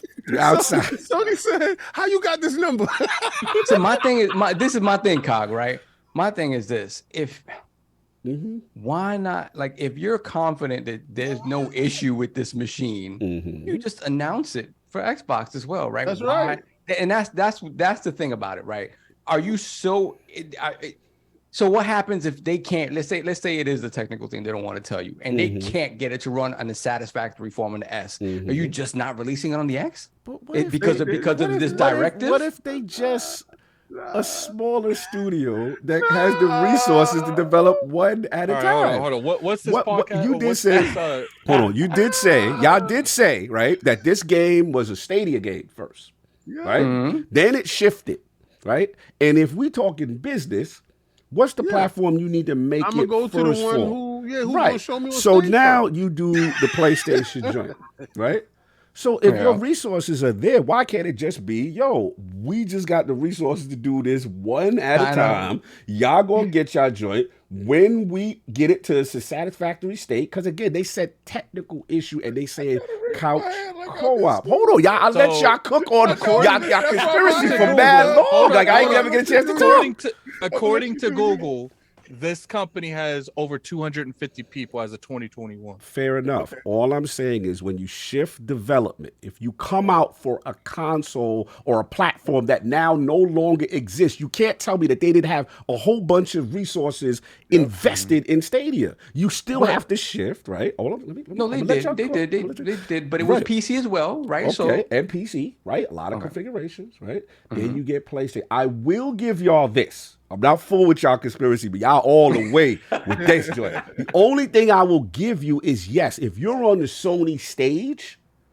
there is some level of you going to talk about us, you not talk about nobody else. Oh, always. I will give you that. But it's the only reason why I think this is different, where it's like, oh, it's all the way with it, is that they are literally saying for the first time, this is what we didn't get from Final Fantasy VII Remake. Bro, we have an Xbox version. Yo, this is what's going on. That's why I believe it. Because if they would not, we don't have nothing to announce at this time. If they'd hit us with that, I'm with y'all.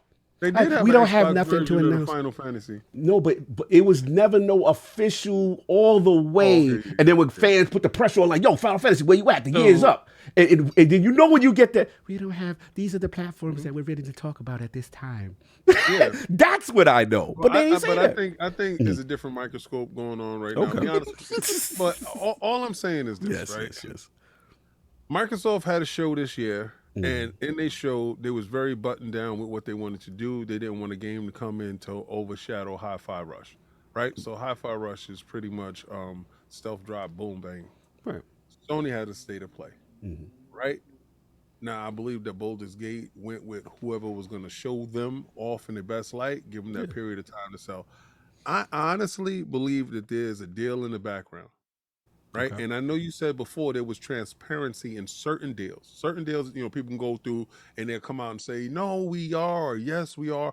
I just believe right now there's an extra level of collusion in a situation where there's eyeballs being looked at people, because Microsoft right now don't want to say certain things either. Microsoft right now don't want to do certain deals either. Okay. So there's too many eyes on this deal going through and not going through. And this would be a very highlighted situation by saying, yo, this is a highly anticipated game that Sony has froze out a group of players, that this is not a first party game, and they signed a third party deal to keep it exclusive to their platform for 6 to something months. Okay. And that will be a very good talking point. So I think Sony wants to avoid that. And I think they said, you know what, you did give us the light. You did show us, first, and you put us a good light on the state of play, how many people was watching. They put eyeballs on it, how many sales went up, the bag was dropped. I just believe that it was a wink, wink handshake thing. But I only part y'all lose me is when the developer comes out and says we are still working on the Xbox version He don't of lose Baldur's Gate 3. Like, I just don't get, if you have this bag that was slid underneath, why keep mentioning that we got an Xbox version and we've been working on it for some time? They don't lose anything, and they also save face for Sony. They didn't throw Sony under the bus, and they're like, yo, we got this over here. Okay. You know what it is? You know what it is, King? They got that version they're working on until that bag was slid under. So they're not lying. Cash is good. Yo, they're sitting there working on it. They about got it done. You know that it's probably done at it. It's probably gold. You know that that TV show where they're trying to get the person with on death row call from the government. They're sitting there, they're about to finish. They get the phone call. They pick it. They're like, stop! PlayStation dropped the bag. Don't finish the game. Oh man, let's see. I guess. And then people are like, "Oh, you listen to ABK aspect." Okay, we'll see. We'll see what happens. We'll see if the mystery contract is revealed. It's kind of weird in and of itself that they would get out in front of that, right, at all, and even talk about it. So it's just blast off. They're getting dragged on Twitter by Xbox fans. I get it. Xbox fans are like, "Yo, why are we getting treated like second-class citizens, fam? Why you don't announce it?" Of play. I get that, but all I'm saying is they literally responded to the pressure. This guy is outside every tweets per second is bad high. Like he's going at everybody. I've never seen that level of energy. King. What happened? So sorry to derail this. You know how I said my theater is like whack and they didn't get that Cocaine Bear thing? Yeah. Tell me how they close it after this. Oh no, crazy. That's crazy. Down? Yeah, that's wild. But anyway. Oh wow. Okay. Yep. Jesus. That's all I got. That's all I got. But I let y'all cook today. Anyway, well, we got the super chat, sir. Yeah, hold on, let me copy paste this last one. No doubt. Salute to y'all up in the chat. Let's see. Salute to y'all. Oh, 739. Yo, hit the like button, y'all. Say we saving red animals. We having fun. We got 400. We need to save the Indonesian red panda. We get that to 500. King will break dance in his basement. He's a damn liar. I'm holding it together right now. He's a liar. Okay, ready to go. We got Robert Keller, $2 super chat. Little man not packing enough juice. Yo, we'll see. We ain't gonna look at little man like that. Oh man, not looking at what little man walking with. Cut it out. Salute. RDNA 2 down there. I can't get Marlon Wayans out my mind. Yeah, with little man. I'm telling you, King no one gives the Lord Mark Cerny his props right there. No, ain't nobody giving him no bare bones basic. The superior next generation. It's an up-res PlayStation 4. Get out of here. Easy to develop. The developer's delight. SSD ain't working though. Developer's delight. Developer's delight. Like I guess an album name. Developer's delight. Rapper's delight. Developer delight. Y'all just don't want to accept the truth. Nobody listening to you, B. We got JD Gamer member for 2 years. Yo, this chat is wilding. Microsoft, this is simple. Send a team, get Baldur's Gate looking good. That's it. That's as simple as that. There ain't nothing wrong with that because Microsoft would have been sent the team. All they would have said was, yo, we're having a problem with the split screen. Hold on, let us send some people from the coalition over there because Baldur's Gate don't look like it's a super intensive game. Oh, damn. Like Gears of War, split screen. Get out of here. They doing local co-op. Who doing local co-op, fam? Who doing? Yeah, I know. I saw they out of pocket. They out. Your man, get your man. So he out of pocket. Whoa, that ain't my man. That shit. I don't know what's going on. I don't know where this love transfer happened. As COG is wont to do. Let me break protocol for a moment. Let me play with COG's joystick. $2 super chat. COG spitting, but I'm swallowing. Whoa. This is a family show. Wow. And I appreciate, the Lord's love everyone. This is a family show. You gotta relax yourself, sir. You gotta relax yourself. You gotta relax. You're doing way too much. Wow. Way too much. I'm embarrassed for you, COG. I'm sorry. That's crazy. That's crazy. I think that was from Houston. I'm about to get you're gonna have to check in for that comment. Yo, For God, real. that was from right now. Houston. He was like, damn, I missed him. Was there anybody that was extra happy to get your autograph? Man, I don't know. I gotta be careful out here. Gotta be careful. You got that COG poster. I can't. Damn, I missed him. Time. Let's move on, please. Let's move He on. brought his own poster to the event. Time. Let's move on. He got his own poster that he blew up.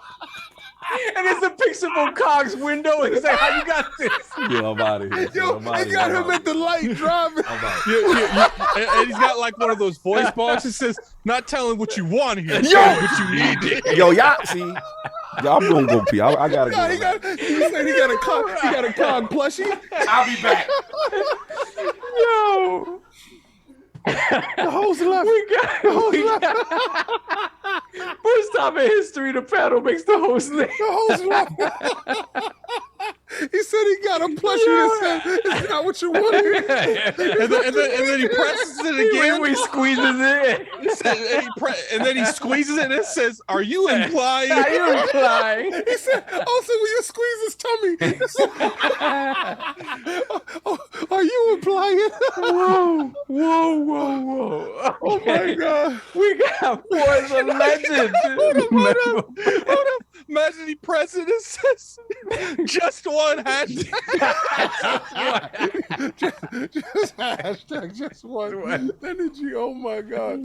Yo. He got all his sayings. Forza Legend member for 38 months, Lord Bronze. Looks like PlayStation is bucking up all over these gaming streets. Shout out to Samsung. This S23 Ultra is fire, and yes, Xbox is the best box. Jesus. Let's put the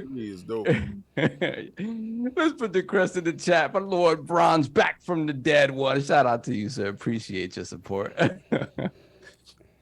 And we got JD Gamer member for 2 years, $5 super chat. No worries, Xbox will be running through the back door of many devs and publishers real soon. Sony has until the ABK deals ends before the hammer drops.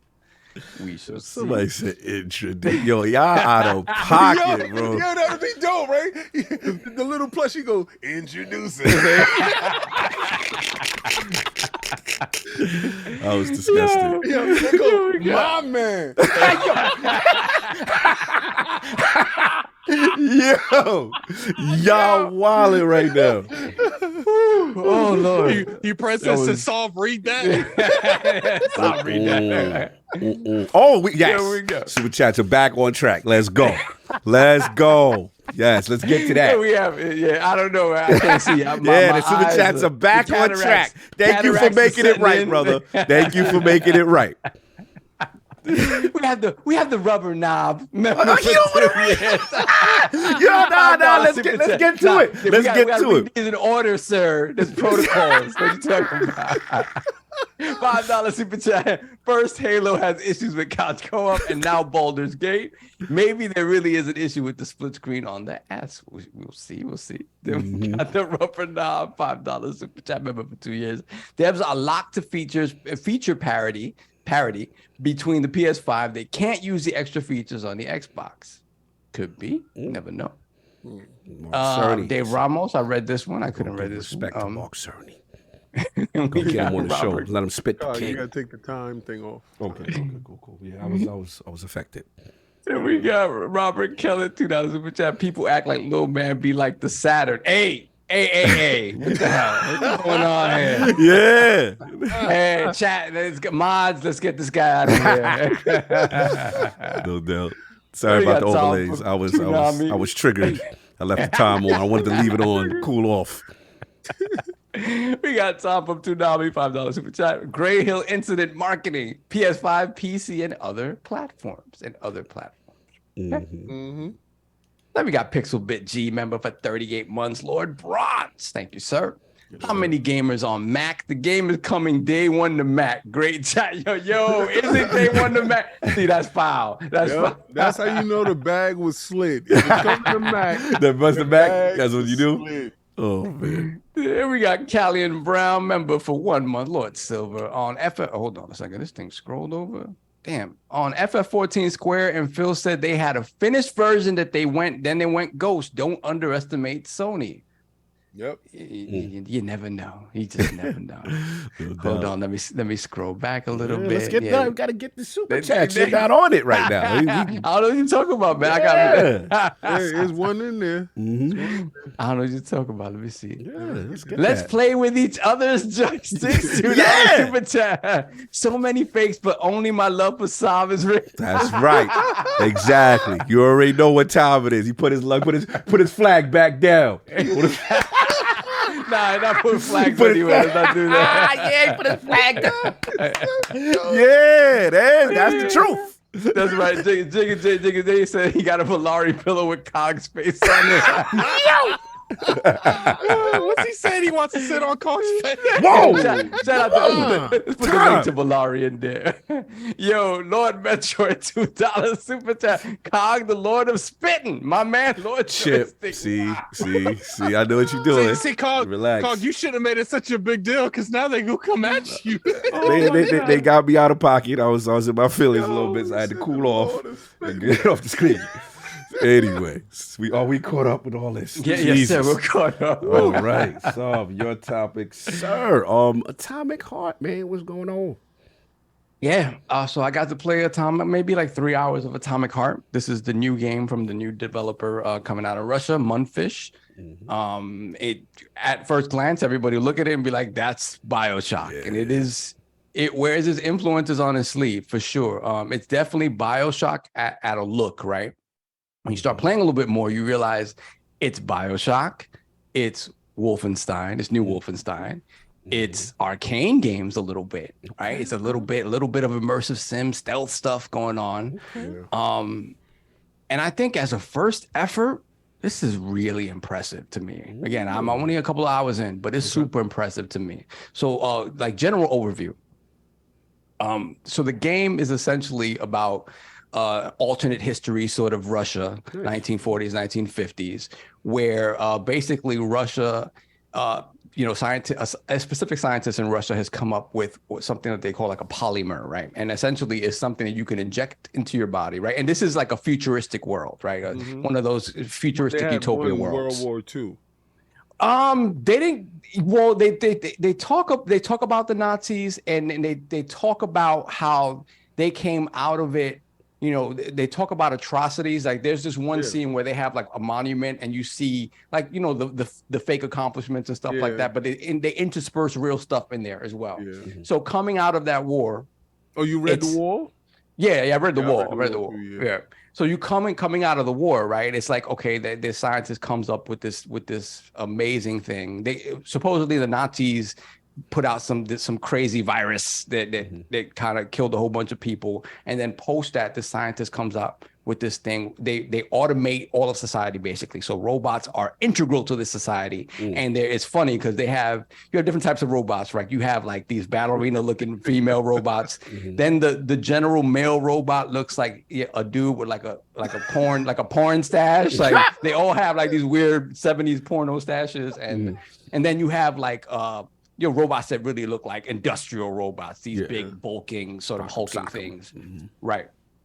And so the games kind of starts at, this is the beginning, so it's not really a spoiler, but basically this whole polymer thing is going to become sort of ubiquitous across society now. Everybody's going to have the chance to inject themselves with this stuff and become super smart immediately, right?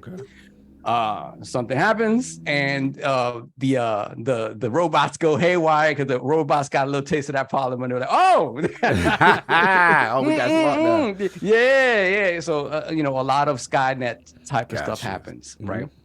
So you play this war veteran. Actually, I forget his name, but they keep calling him P3. So it's the story of Phil Spencer in 1950s Russia. P3. Yeah, that's funny. So basically, the story about this sort of character and kind of it goes into figuring out exactly how deep the rabbit hole goes, where this utopia is like most utopian games, where it's like it's not quite what it appears to be, and things are really messed up in really messed up ways. Kind of uncovering that. So gameplay wise, when you look at it again, BioShock, you have a sentient sort of thing that's kind of installed in your left hand, and his name is Charles, by the way, right? And it's funny because we were talking about hentai tentacles. It's a hentai tentacle thing coming out of his the game you're playing. Continue. Exactly. Yes. that allows you to basically, as you walk around the world, you can collect all kind of stuff to upgrade your weapons and upgrade your abilities. So the abilities are very much akin to the ability, kind of what you get from a BioShock, right? Where you're able to do things like control gravity, fire, ice. You can do defensive stuff, and these are all sort of skills that are upgradable throughout the game, right? To kind of do kind of crazy stuff, and that's where the immersive sim stuff comes in, where you can manipulate these sort of elements to sort of enhance the battlefield, right? On the gunplay side, right, because you have them both, you have both the powers and the gunplay. On the gunplay side, same thing, you're sort of upgrading everything you're collecting. And the cool part about collecting is that you don't have to go into every drawer or whatever. You just put out the tentacle hand, and the tentacle hand sucks in all the it sucks it vacuums in like all the upgrade stuff that you need. So same thing with the guns. You upgrade into guns, and the guns get kind of weird and sort of sci-fi type as the more stuff you add to it, right? So I'm really, really enjoying it because I saw some reviews that were like, it's wearing too much of his influences on his sleeve. Like it's too much BioShock. It's kind of an amalgam of all these games, but it doesn't do any of them better. And I'm like, you know what's funny? Yeah, like people say it's too much like BioShock. Name another game like BioShock. That's the thing. Like that's a hard thing to emulate. If it was like a rundown thing, like another battle royale. Like you're literally saying it's playing too much like an influence of a game like BioShock when people have been screaming for games like BioShock. Let me get another BioShock. Let me get another BioShock. Well, here's AtomicHeart. Exactly. It's too much like BioShock. Let me ask you this, because I spoke to Batty and I spoke to Ray Gun, and the vibe I'm getting is like they really want to love it, but they're saying almost like the dialogue, the antagonist is like talking so much that it's annoying, and that it's like almost Forspoken level where it's immersion breaking. So I want to know, it's not quite Forspoken level, but he is annoying. He is, you know what it is? It's straight up American, right? Like this game is set in Russia, but the dude doesn't even have like a Russian accent when he speaks. Like it's straight up Americanized. So that takes you out of the experience. In addition to the fact that he's kind of juvenile, right, King? And he's like he curses every 5 seconds. In a way, of BJ Blazkowicz and Duke Nukem together. Okay. As one character. Yes. but the fact that it's supposed to be in Russia and he doesn't have a Russian accent, Mm-hmm. but everybody he comes across does. Yeah. Even Like robots. Exactly. If you've ever played Metro, yeah. the main character Metro Artyom, like he has that accent, like it draws you in a way where this feels like, I don't know if it's a budget thing or whatever.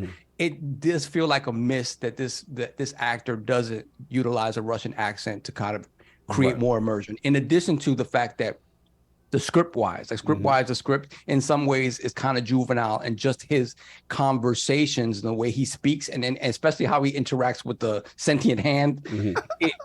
I won't say it's Forspoken levels, but again, I have only what I've seen for Forspoken. I haven't played Forspoken like that. I've just played the demo, so I don't know the extent of it.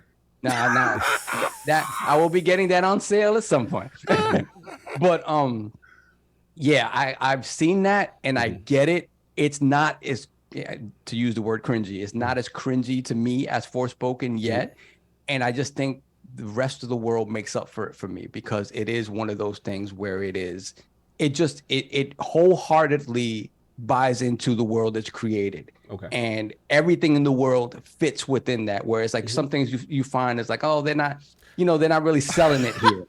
Right. Go to super chats as well. Chill. I'll read that later. So, yeah, I'm really enjoying it. No. No, we're not reading that. Oh, we're gonna read that. Oh, we're gonna read that. that. Oh, you're gonna read that. You get to. So I'm really enjoying the game. I think as a first effort, it's kind of amazing. There are some things let's talk about the controversies around the game, right? Racism. Obviously. That's the latest one, right? So he said racism. Why you said it like that? Racism. So why you said it like that? So the initial controversies, right? It's not gonna have racism.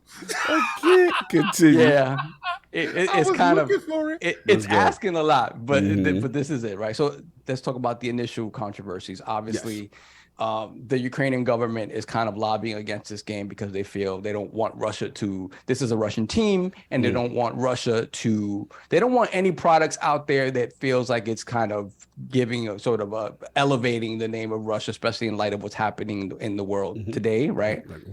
That is that stance on it. In addition to the fact that there has been, I don't know how true all of this information is, but there is thinking that there is some sort of controlling stake in Mundfish from the Russian government that could be directly linked to specifically Russian oligarchs and that whole thing with sort of abuses of power, and obviously what's happening with the Russia-Ukraine war. So they've gotten a lot of scrutiny in terms of the game and where the dev studio sort of gets its funding from, things of that nature, in relation to the Ukrainian conflict. Right.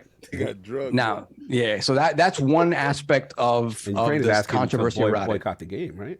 Completely. Yeah, completely. They just don't want anything that puts, even though this game doesn't necessarily put Russia in it, the context of the game is saying, okay, Russia made these supposedly these great, scientific advances, but in striving to get to this utopia, they screwed everything up worse than it ever was, right? And that's the idea of this broken, dystopian society, much in the vein of a BioShock. So the second controversy, which Cog brought to my knowledge this morning, is apparently in the save rooms, of this game, and it's much kind of like Resident Evil, where you go into the save room, you could have a little breather, whatever. There are these TVs that are playing actual real shows from 1940s, 50s Russia, right? And one of the shows that plays in there is kind of a Tom and Jerry-esque cartoon with like I think a wolf and a rabbit or something like that. I guess the wolf constantly trying to catch the rabbit, much like a Tom and Jerry type situation. Right. In a specific episode of this, and I don't know if it happens more than once, but a Twitch streamer was playing, and he was looking at this, and all of a sudden they showed the classic racist representation of an African tribes person, where literally like the old school, we've seen it in cartoons as well, American cartoons as well, where they have this, a black tribes person with like big pink lips and like exaggerated sort of features that very racist. And they got a lot of flack for that. And, their response to it was, hey, we didn't realize this is something that got past us. We apologize. It got passed. Yeah, it got passed. And racism. And this is the thing, right? I'm not gonna sit here and be like, it's okay, because it's not. You really, these are things you really need to focus on rectifying and not having happen in your games. Right. But it just goes to show, when you were outside of the bubble of the United States, right, the things that get through, and what other dev studios that are primarily from other countries or whatever, they're primarily from different parts of the world, maybe don't perceive certain things a certain way as we do. Right. I say I don't want to project what I think happened here. I don't know. An opinion piece. Right. It is my opinion. Let's see what you're doing. Again, it feels like there is a little bit of not having the context to read the room, and that in and of itself is a little bit, again, when we've seen it here in the States, when people grow up around when they don't grow up around people of other races and colors or whatever, they have no context for understanding what's going to offend us or not. And I think that part of it is that. And again, that's an issue unto itself that needs to be addressed. They did the right thing. They did the right PR thing to come out and be like, hey, we're sorry. This got past us. We're going to fix it. Cool. Should have never been there.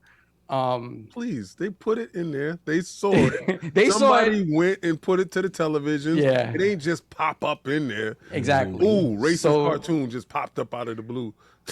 So it is one of those things where, it considering all the other flack the game is getting, it's this adds to it.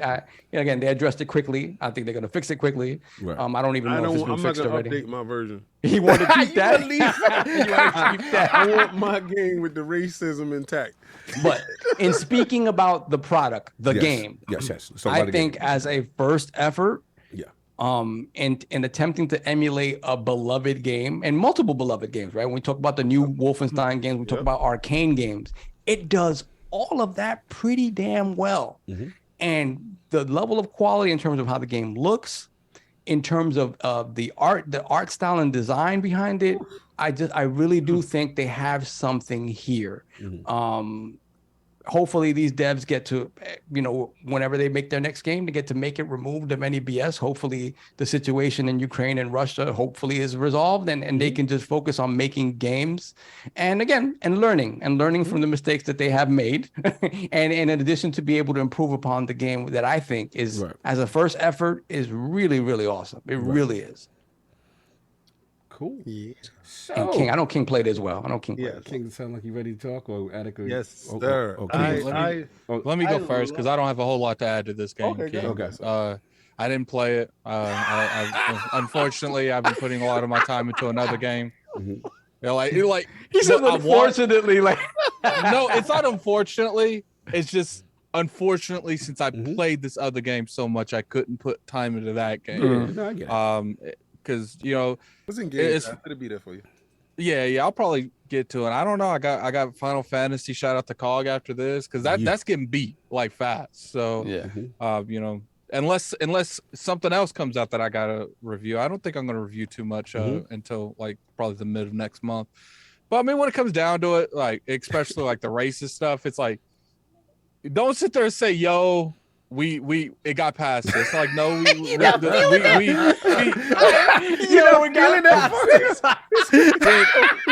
That's the only thing. I don't. Racism just walked right past. I just that's the only thing I don't like. Racism snuck in. Blank racism in something.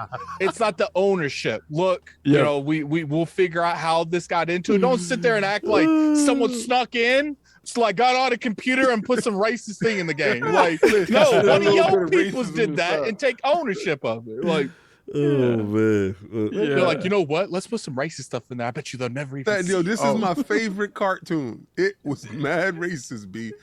Mad racist. It was mad racist. It was and then again, we've seen. Carl, you remember when we were in elementary school? They used to put like when it was raining outside and they'd take us to the auditorium to watch cartoons and stuff during lunch break, and we used to watch the old school Mischief Makers / Little Rascals. And cartoons of that, like black and white cartoons they would put on for us. We're not that old, but we used to watch old cartoons. And bro, some of the imagery in those damn cartoons. It was rough. It was rough. King, you got any balls for this? Yeah. Okay. So I'm just gonna attack the racism first. Let's get the racism out the way. Oh, because they're gonna patch it. Oh yes, for sure. It's gonna be gone. So racism patch. It was. They got a racism patch. I can't with you. I can't. I can say so much stuff with that. But okay, so they're gonna go fix it, and it's a desensitivity to something that you didn't grow up around. Yep. Because if you had somebody that you grew up around and you were watching this cartoon, you would say, "Nah, I can't pass that. I can't do it." Right? So you can't feel for something that's not in your circumference. That's just it. And I will say it's ignorant to that part. And then once it's out there, they say, wow, we didn't know that we were insensitive to this. Yeah. So let's pull this back and let's take this back. Not saying that in Russia, I've seen a lot of black people there anyway. So just the same way when I played the game, I really was looking for black people. I didn't see it. Right until I got to the television. Yeah. So and the only place you can see black people in Russia is on television. Listen. So the only depiction that I see of black people was a racist cartoon. I'm like, oh man, buddy, y'all are in for it, right? Okay. Another thought process that I'm thinking, the fact that Russia's versus Ukraine, and I try to stay away from the political nonsense. For sure. That's probably the main reason why the character doesn't sound Russian. Right? Because, okay, he's going against Russian things in a fake Russian world. So let's break immersion and make him sound American so we're not constantly reminded that this Russian hero, right? So just, make his voice American. That's just my thought of it. Yeah. When it comes to that, I think it was a thought process in doing it. Instead of elevating a Russian hero, we can elevate like an American hero, American sounding hero that was probably born in Russia, but you separate that. Yeah, so if you want to boycott the game for that, then do so. If you want to boycott the game for the Russian racism aspect of it, do so.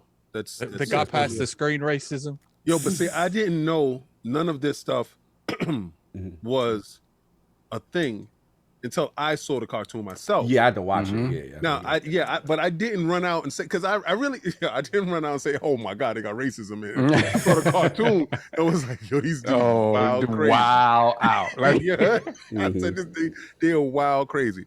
Now, as far as BioShock, they nailed it. The world looks so beautiful. It looks so alive.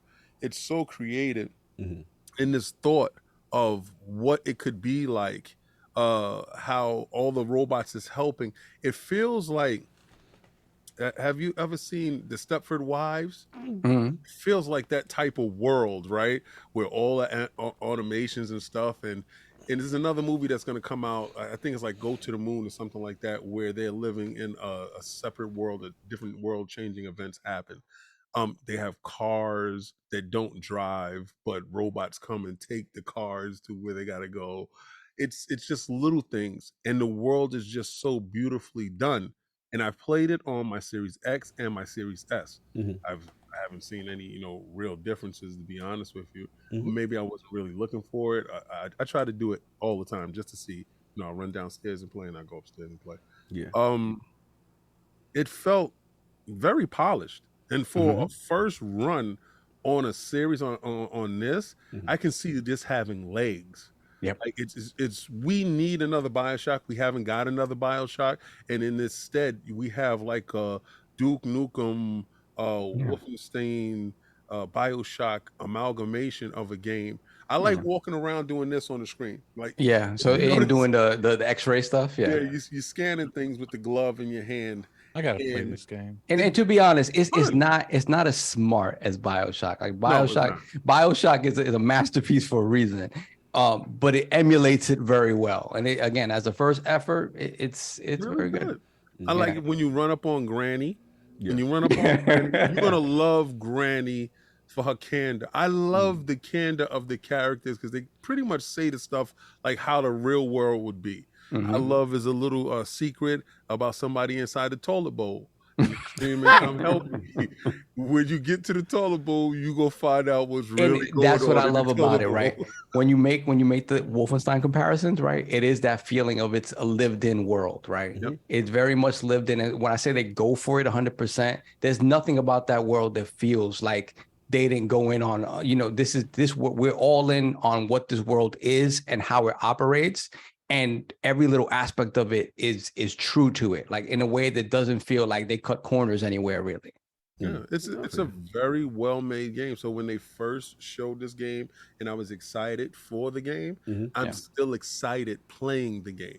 So a lot of times you get a game and you see the virtual slice, the vertical slice, or you see the gameplay, and then you get the game and it just didn't live up to those initial expectations of the game. Right. But what I can say is, from every trailer that I've seen, from any videos that I saw of it, to actually playing the game, it lives up to everything that I thought it would be. It's unfortunate that it does have the racism. It's unfortunate that Ukraine and Russia is at war right now. It's unfortunate that this gem has a lot of these controversies surrounding it.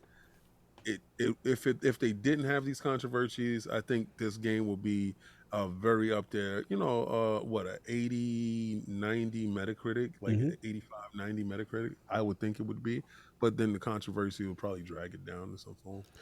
Yeah. Is it their first game? Yeah. So right, yeah, it's their first. I'm sorry.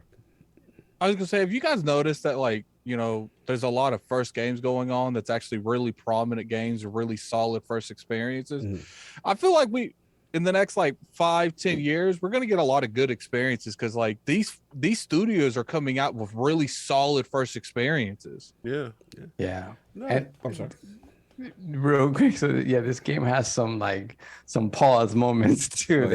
They had these dual robots. I saw a super chat that there's dual robots that are just like, I don't want to like they're sexual upgrade boxes or something. What? Yeah, and they got like, much like the main protagonist, the language is colorful, right?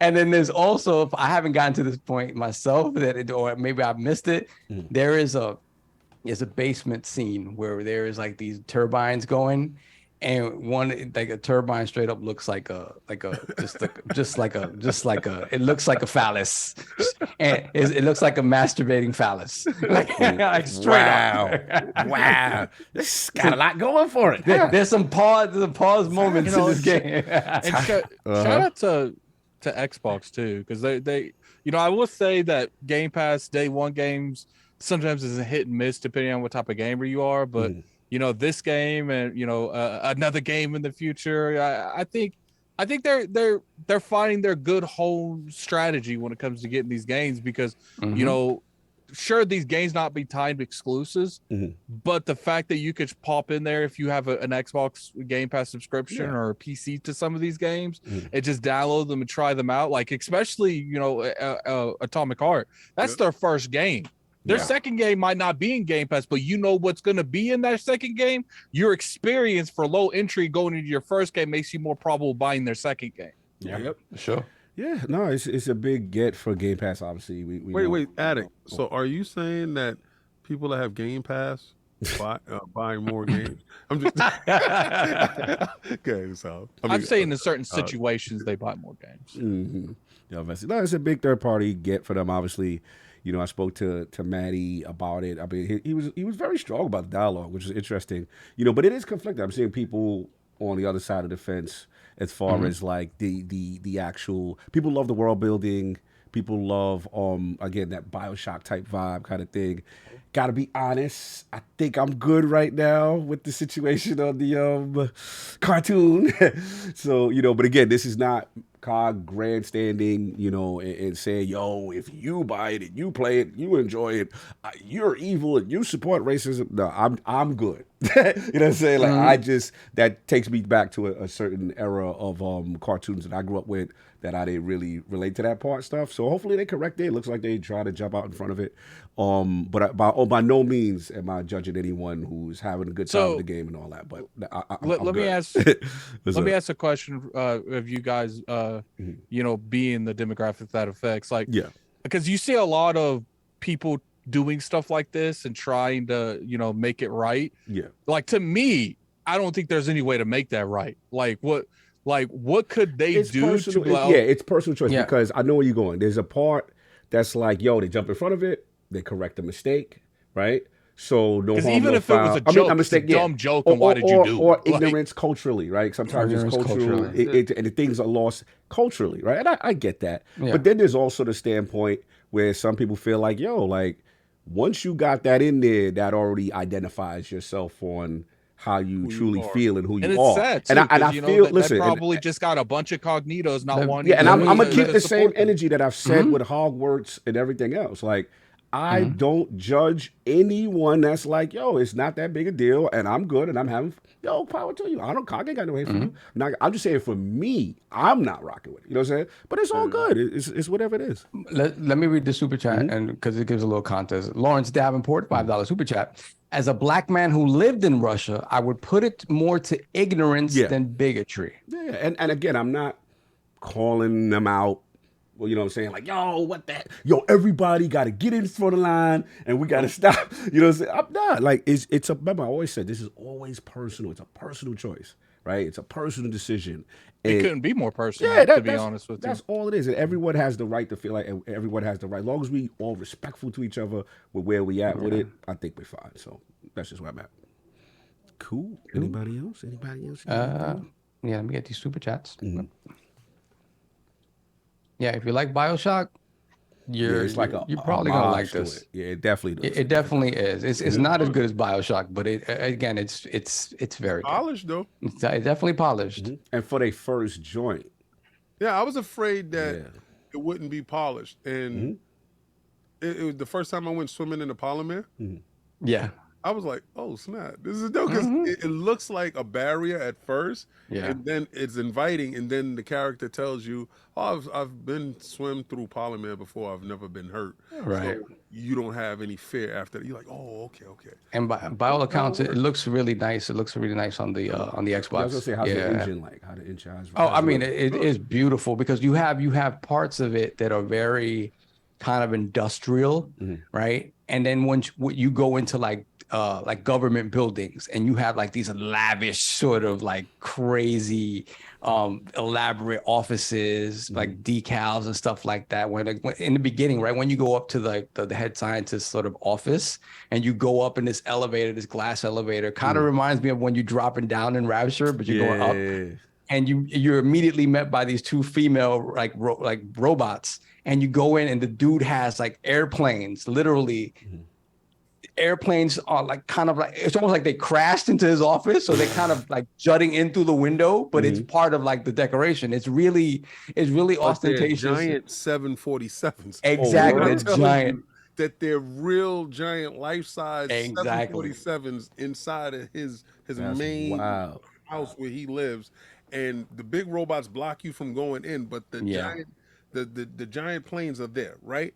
Now, when you go downstairs and you get in your little flying car and they take you out, it takes you around the building. You can see through the glass and you can see the giant planes inside the glass. That's crazy. crazy. The game is a visual masterpiece. Yeah, it's beautiful. Well, like when you're on the boat in the water, and there's so many different things going on that stuff can't. I'm waiting for the engine to break, right, while I'm playing the game. Because it's people walking around and there's stuff floating in the air, and it's populated. It's not desolate. It's very populated with so many things going on and so many different dialogues that's happening while you're walking to the places that you got to walk to. I'm waiting for the engine to break at some point in time, and I didn't have that experience. The world building is something else. Like it really is. Like you walk around, the world feels lived in. That's what I love about those games. So yeah, on the PC, obviously I'm always caveat things with the PC now. It runs beautifully, but there's no RTX across the board. Yeah, I don't know. It's funny because this was supposed to be one of those RTX showpieces. Yeah. When they first announced it, and there's no RTX anywhere to be seen. I don't know, what the situation is with that, but I know that was a talking point early on where it's like, oh, the RTX isn't going to make it for launch. Oh, one of those. Ray Chase ain't going to be in time. Yeah, exactly. Yeah, well, no, it's across the board. Like there is no RTX on the Xbox version.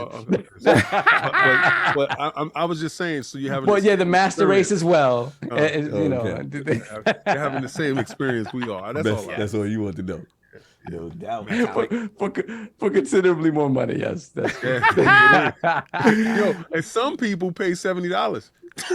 That is true too. I knew he was. Shout out to Game Pass PC. I got him. Messy. We all good. Yeah, let me get these super chats. We got a couple. Let me play with the Four Horsemen's joysticks together. $2 super chat. Pass the sticks. We can play couch co-op or the bed. Wow. You guys are ridiculous. There's nothing else that can be said. All right, so real quick question while he reads those. Is everyone seem pretty good to do the community and stuff next Saturday? Yeah, is that good for everyone? It should be good. I think so. We're gonna do the wrestling. What I was gonna ask I was gonna have us all pick a game and let them pick. I'll pick wrestling. Then we got Robert Kellett, $2 super chat. So does P3 have a fun time with the robot twins? Whoa. Like I said, the robot twins, something else. They dope. They look like Wonder Woman. Like Wonder Woman was all metal. Yeah. Then we got, I read this one from Lawrence Davenport. Then we have Forza Legend, member for 2 years, $5 super chat. Solve that upgrade box is something else in AtomicHeart. Well, honest, it's a really good game. Enjoy, fellas. Yes, the upgrade box. Just look out for the upgrade box. Whoa, that sound wild. That sound wild. Make that box. Yeah. Okay, we're caught up. All right, no doubt. So we're gonna do a little combo joint to roll us up out of here. So let's start first with PSVR. You know what I'm saying? There is the VR2 has dropped. And I guess let's start with King first, and then we gotta lead into your experience. Or you want to start off with your impression? I don't know. Do you want to? Yeah, I see the poll. Go ahead. What's the poll? Oh Lord, what he doing? Oh, hilarious. Yeah, well, what's gonna happen? At this point, we spent like $200+ on that game. We streaming that. I haven't even installed it yet, bro. I did. So I'll start with you. Sitting right there. So I'll start with you because you definitely got a chance to experience PSVR. I was shipped the day I was actually flying out to Houston, so I did not get a chance to get to touch on my PSVR2. So let's start with your impressions first. Okay. Yeah, so I got mine on Tuesday. And yeah, first thing I noticed was that the box is mad small. Like I thought it was gonna be this huge freaking box. I don't remember, King. It was the original. Did it come in like this big ass box? Yeah. So this is like packaging wise is super. PlayStation. They're not going the route of Xbox with the packaging. It's very thin packaging. So was it a premium experience when you was opening your no, not at all. $600 purchase? No, that I will say that it's a nice looking box. Whatever, it's smaller than I expected it, but it's not the premium wrapping. Welcome to PlayStation. It wasn't that. Like it wasn't like that. Oh, here you go. It's like a street vendor burger. I won't say that either. They wrap it up in. It wasn't like when I opened up my Series X and it was like, and it wasn't that. Because you had some people capping talking about the PlayStation, ship out. Did it have Atari Jaguar energy? No, not that bad. No. The milk carton box, remember that? Did it have the milk carton? Did it have the milk carton? Well, the inside, the inside holder for the thing is a milk carton kind of. It is. It definitely is that. Jaguar energy.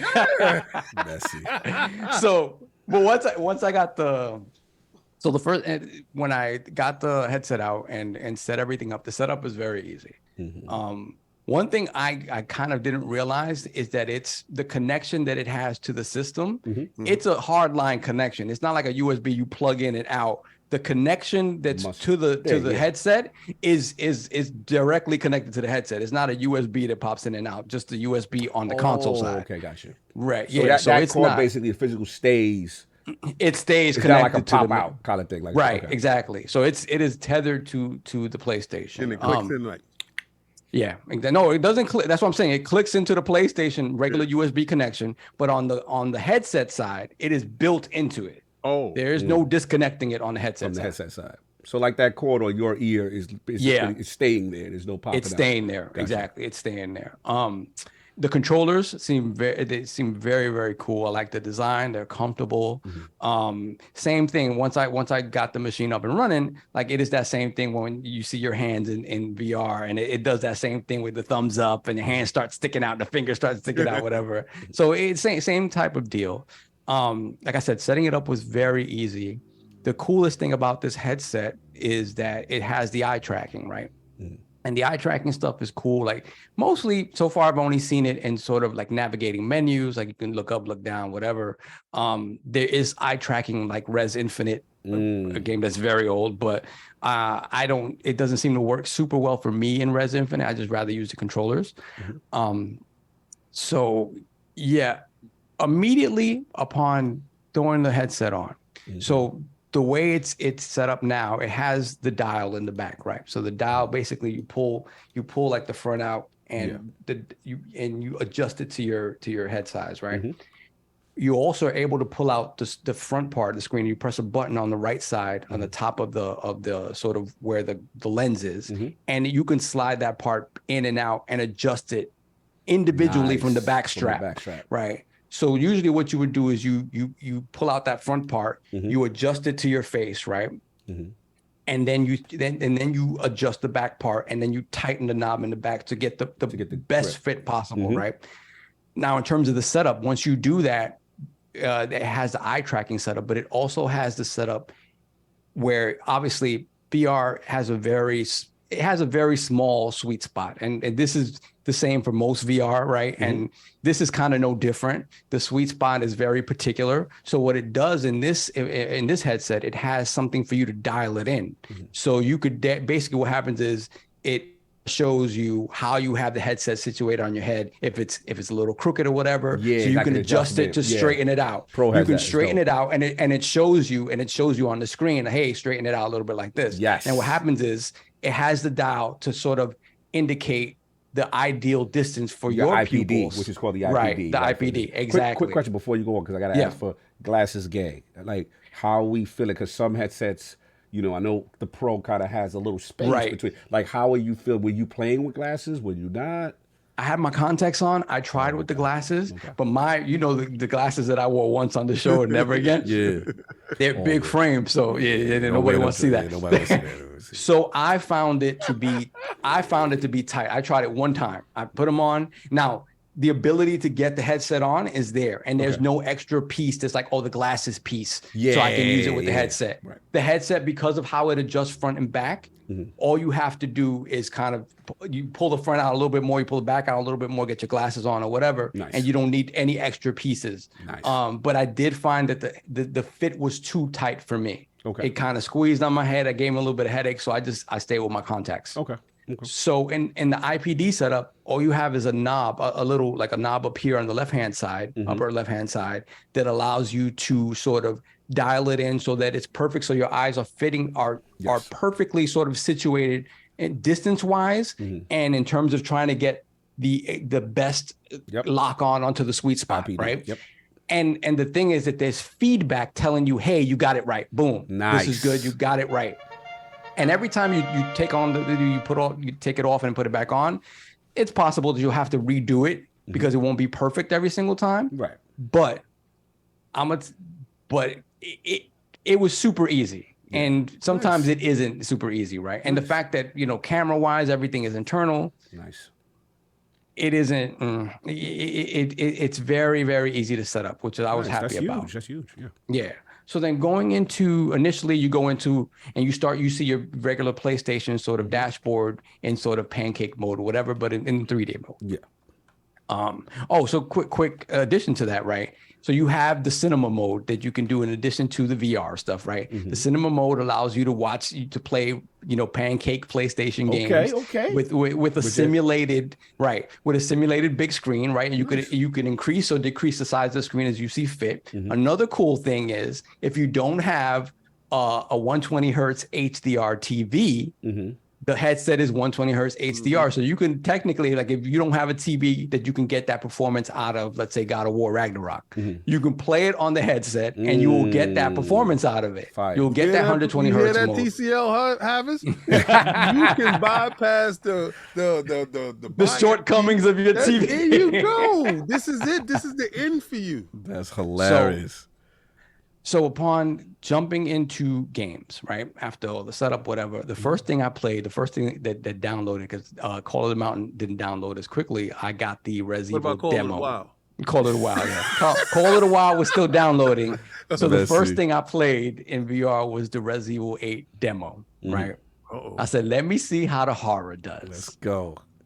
I'm happy to report that the horror is, oh my God. Yeah, it's real in VR, bro. It is real. And listen, I'm going to tell you this. I'm not good for VR for more than an hour, right?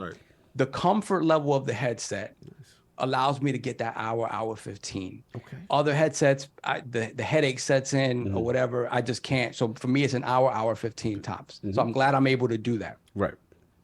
But again, for me, it just starts feeling tight and whatever. But the headset is super comfortable. That's so huge. It is comfortable. Extended play as well. Right, especially for those who had the original headset, and it was pretty much the most comfortable headset on the market. Extended play the controllers. Yeah. No, the controllers they last pretty long. They do. They last pretty long. 4 hours, stop it. No, I played for an hour because I couldn't play anymore. I was gonna be vomiting. Why are you on the side? I got a headache because the controllers weren't working. He caught a headache after half an hour. He did not say that. Good to you. Said, so theoretically. So we go into what's it called? We go into Resident Evil demo, right? So the demo starts you out in a training mode, and you're kind of like in this basement dungeon, and immediately you're like, oh wow, this feels grimy and dirty, and it's like, and it teaches you all the stuff. If you've been playing VR, you kind of know, like the reloading, how Now, did you do movement mode, or did you did point two? They had the point two mode, or they had with Res Evil, I did the click two mode. Okay, so you try to eliminate motion sickness as much as okay, so actually something that I looked over. So this headset allows you to set up for 3 different sort of types of play: sitting mode, standing mode, or full room mode, right? Nice. So for me, the space, I could do standing mode, but I tend to move around a little bit. I don't want to accidentally bump into something. Oh, what about pass through? We got our pass through. So when you set the pass through, there's a button underneath. That is the pass-through button. Right, so at any moment, boom, Lady Soft come by, you want to talk, you want to see what's going on, fire. Continue. Exactly. Color another thing is... Color pass-through? No, it's black and white. It's black and white. No color pass-through. It is black and white. So another thing is they give you stereo headphones. Tell me, what question? Thank God. The Oculus Pro, it has color. Yes, it has color pass-through. I It knew you does. was doing. But I was just asking. You know what I'm saying? I'm not gonna home team this situation. At the consumer price point of $1,500. Yeah, he smelled blood. Yeah, exactly. But at the consumer price point of yours is $1,500. Mine not $1,500. Mine blood to play PS5. Listen. All right, so do me 500 plus 550 is not 1,500. Okay, first of all, it wasn't 500, so stop it. All right, you had tax and you brought games. Here we go. All I'm saying is, if it's not 15, go inside your room and put your headset on without turning on the PlayStation. Oh, you can't do that, right? So now that you can't see VR, we're having that PlayStation 5. Yeah, you on a 1,200 scale too. But the fact that I guess for $300 more, you could have got color pass. This guy. It'll be an updated patch for $300. You can see color too. Continue, so he messy as hell. So I just love that commercial for only $300. You know what? You can see color too.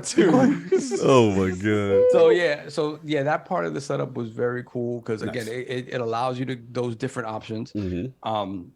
Again, it's very simple to set up, and no issues with that whatsoever. So going back to Resident Evil, right?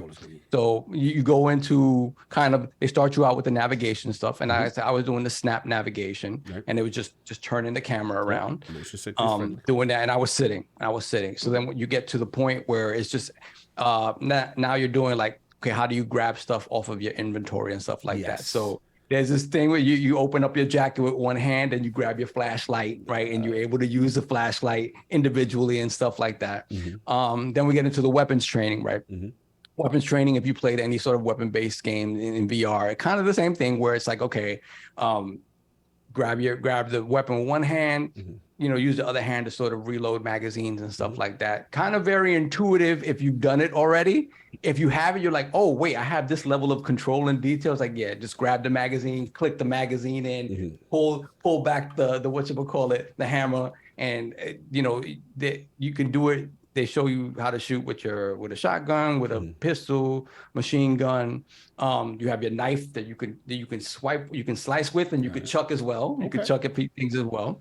So super sort of intuitive, and everything's super interactable. Barely interact with everything. So then we go into the demo proper, right? So is this a time demo, or is it just a demo you can keep going back and play? I don't think it's timed. No, I don't think it's timed. You can go back and play it. Yeah, absolutely go back and play it. It doesn't start you at the beginning of the game, though. It starts you after, if you play Resident Evil Village, after Ethan crashed. There's a crash, and then Ethan gets to the village. So it starts you there. And if you guys remember. No, I didn't play it. You didn't play Village? Okay, there's a part where Ethan, he gets to the village, right? Actually, I didn't play that. Oh, wow. Oh, you didn't? Okay, I think something came out. I've been meaning to go back to it, but then when they announced the third party, the third view thing, I was like, I'm gonna wait for that. Then that came out, and then something else came out, and I'm like, okay, I guess it's getting pushed back more. So there's a part right in the beginning, kind of. There's a beginning part, and then the demo starts at this other part where there's a crash. Ethan is kind of by himself, and he's trying to figure out where he is, and it's the middle of the night. And he's traversing through this like little wooded area, forest area in the snow. And all you hear is that part. Right. So that part, imagine that part in VR. Okay. Where you're hearing all of these wild, crazy sounds coming out of the forest, real Blair Witch craziness. And and literally you can go up this little hill part. You can go up this. It's not super sort of directed. You have some leverage to the side, some lateral movement. So it's kind of terrifying when you it's all encompassing. I'm like, oh, they did it. How does it sound? It's crazy. The sound is okay. So back to the sound. So what they give you is in the box they give you these two little earbuds, and the earbuds attach directly to the headset, right? Oh, okay. Oh, they attach to the joint. Okay. They attach to the headset from like underneath, right? Okay. The under rim or whatever, and then there are two little slots on the sides where you could literally like park the earbuds when you aren't using them. Right. So you tuck them into like this little thing and they stay That's there. King's big thing. King, they got earbuds. You like that? That's big for you. Yo, that's definitely dope. You like that? I heard also that has the 3D audio with it. Okay. Right. So the 3D, at first I had heard that you could use your 3D headsets, the Pulse headsets, but I don't really see I have the Pulse headsets. I don't really see how that is a thing. But they don't sit on top, like on top of the joint. It would be bulky. Yeah, I thought I saw somebody with a headset. I don't know if it was that particular one, but I could have sworn I saw someone with a headset over it, but I could be wrong. It feels like it would be super bulky. Yeah, probably got one. Okay. Yeah, I'm sure it does. I don't. It feels like Ace is in the chat. Asa, Game On Daily VR expert, Lord of VR. Yeah, let us know if you got that. How did that box taste? Pause. Whoa. Yeah, tell us, Asa, if you got the 3D audio headset or use an external headset. I'm very curious about that as well. Continue, sir. So, yeah, it was terrifying. I woke up my wife. So I'm probably gonna end up getting the full game. Nice. So let's get into.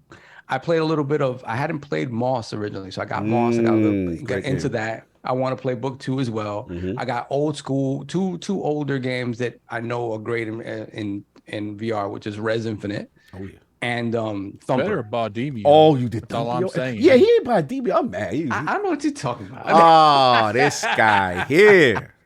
Continue. We'll get to it. But obviously I played the PlayStation launch title, right? The showpiece game. Yeah, let's go. That Horizon Call. Let's go. Horizon Call of the Mountain. Let's go. Where we at? When you throw it on, you understand the power behind the headset, right? The game is beautiful. The game is beautiful. Look at that. The headset avails itself very well. It is a great headset. Face with greatness is talking. Continue. It is. Tell the truth, shit, the devil. Let's go. You go in and you're a Shadow Carja. You play. Okay, so you don't play as Aloy. No, Aloy. Oh no, No they didn't Aloy. put they top. Remember, kid was like, you play as a troll. It's ridiculous. Next off cook. I think so. You play as a Shadow Carja who has been sort of they not kidnapped. No, if you play the game, you know what a Shadow Carja is. So anyway, wait, but this dude, you seen him before? And no, he's brand new. He's a brand new character. No, so this is a random dude. All right, insert player A. Insert player A. It is a VR experience. You are the player. So this is of no consequence. If something happened to this dude, it doesn't affect the real main story. This is I don't know. I haven't finished it yet. I don't know. If something happened, we good. This could be the crossover to the Horizon 3. Continue, So it starts out that you've been taken prisoner. You've been taken prisoner by these other Aloy? Carja. No, not Aloy. Oh, okay. I think Aloy appears later at some point. Yeah, she just shows up for product endorsement. And you're in this She shows kayak. up and it's like, do you want to see more of this individual? Buy our other games. If you like this game, why don't you try the real one? Well, for free. Now it's for free. Yeah, right. Hell yeah, because it ain't performed.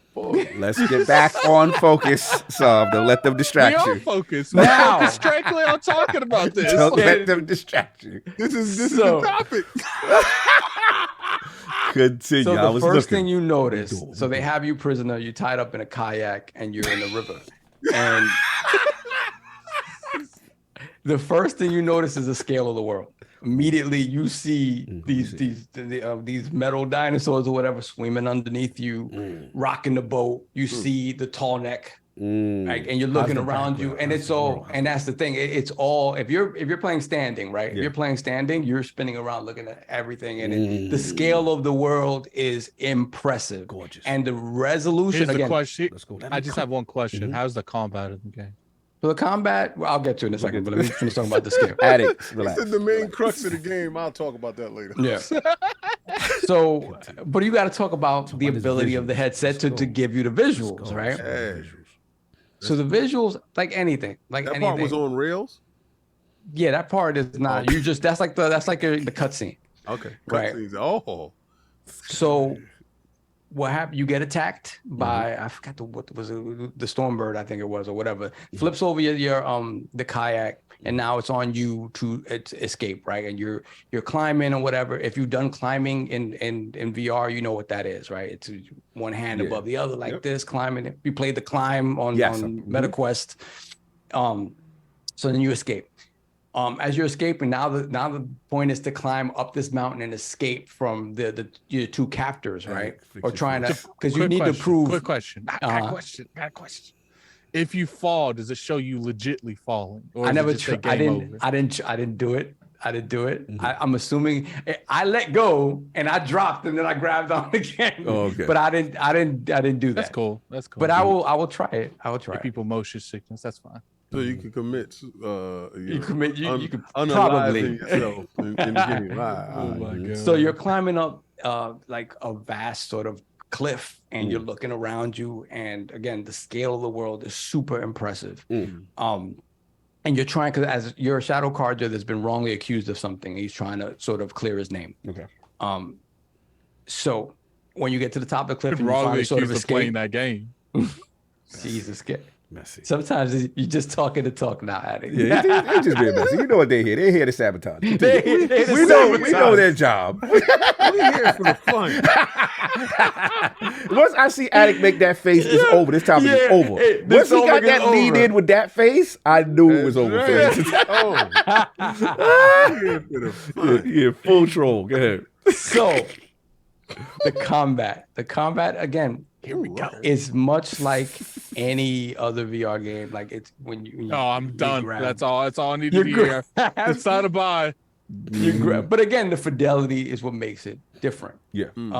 Basically, you have your bow, you have your arrow, you're reaching back to grab your arrow, you're setting it up, and you're taking shots. What I realized a little bit from the shooting is that it helps you a little bit too much. There's other games that I played in VR where you're aiming. So even the shooting's on rails. Jesus Christ! Oh my God, Jesus Christ! Wait, so you're saying there's other games that was out before that did it better? There's games that focus on that have done it. And again, it's fine. It's fine. You get a little bit of help. You get like a little bit of a ping, ping when you have it lined up right. Okay, that's what's up. Yeah. And that's essentially all that I've played of it. I haven't had a lot of. Again, when it comes to the scale, the scope of it, it's there. When you see the ability of the headset, it's there. My issue, and it's the same issue I had before when we talked about it, is. This is a great headset that is for this walled garden, and that's it. It's do you hope and do you pray that PlayStation invests in it in the way that you want to get the most out of the headset? Right. And that's where my worry lies, because tech-wise, you're not going to get a better headset for this price. Nice. You're not. Nice. Because the next step up is a Vive with mad cameras around you and a $1,500 PC in addition to the $1,000 Vive or whatever it is.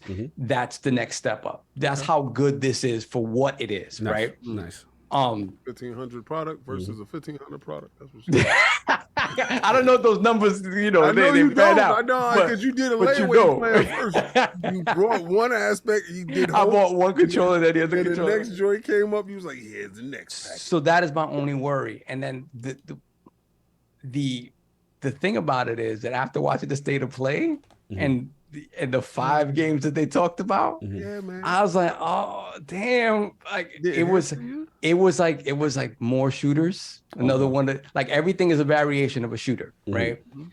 And that's a little worrying to me because none of the stuff that I saw at the state of play seemed exciting to me. Maybe one thing with the multiple sort of like. The people that you were, the little dog was sort of playing guard sim and you were just throwing people around. Exactly. Beyond that, everything else felt like a variation of a shooter, and that's kind of if you played VR before, it's a little tired. So it is that thing of like you just got it.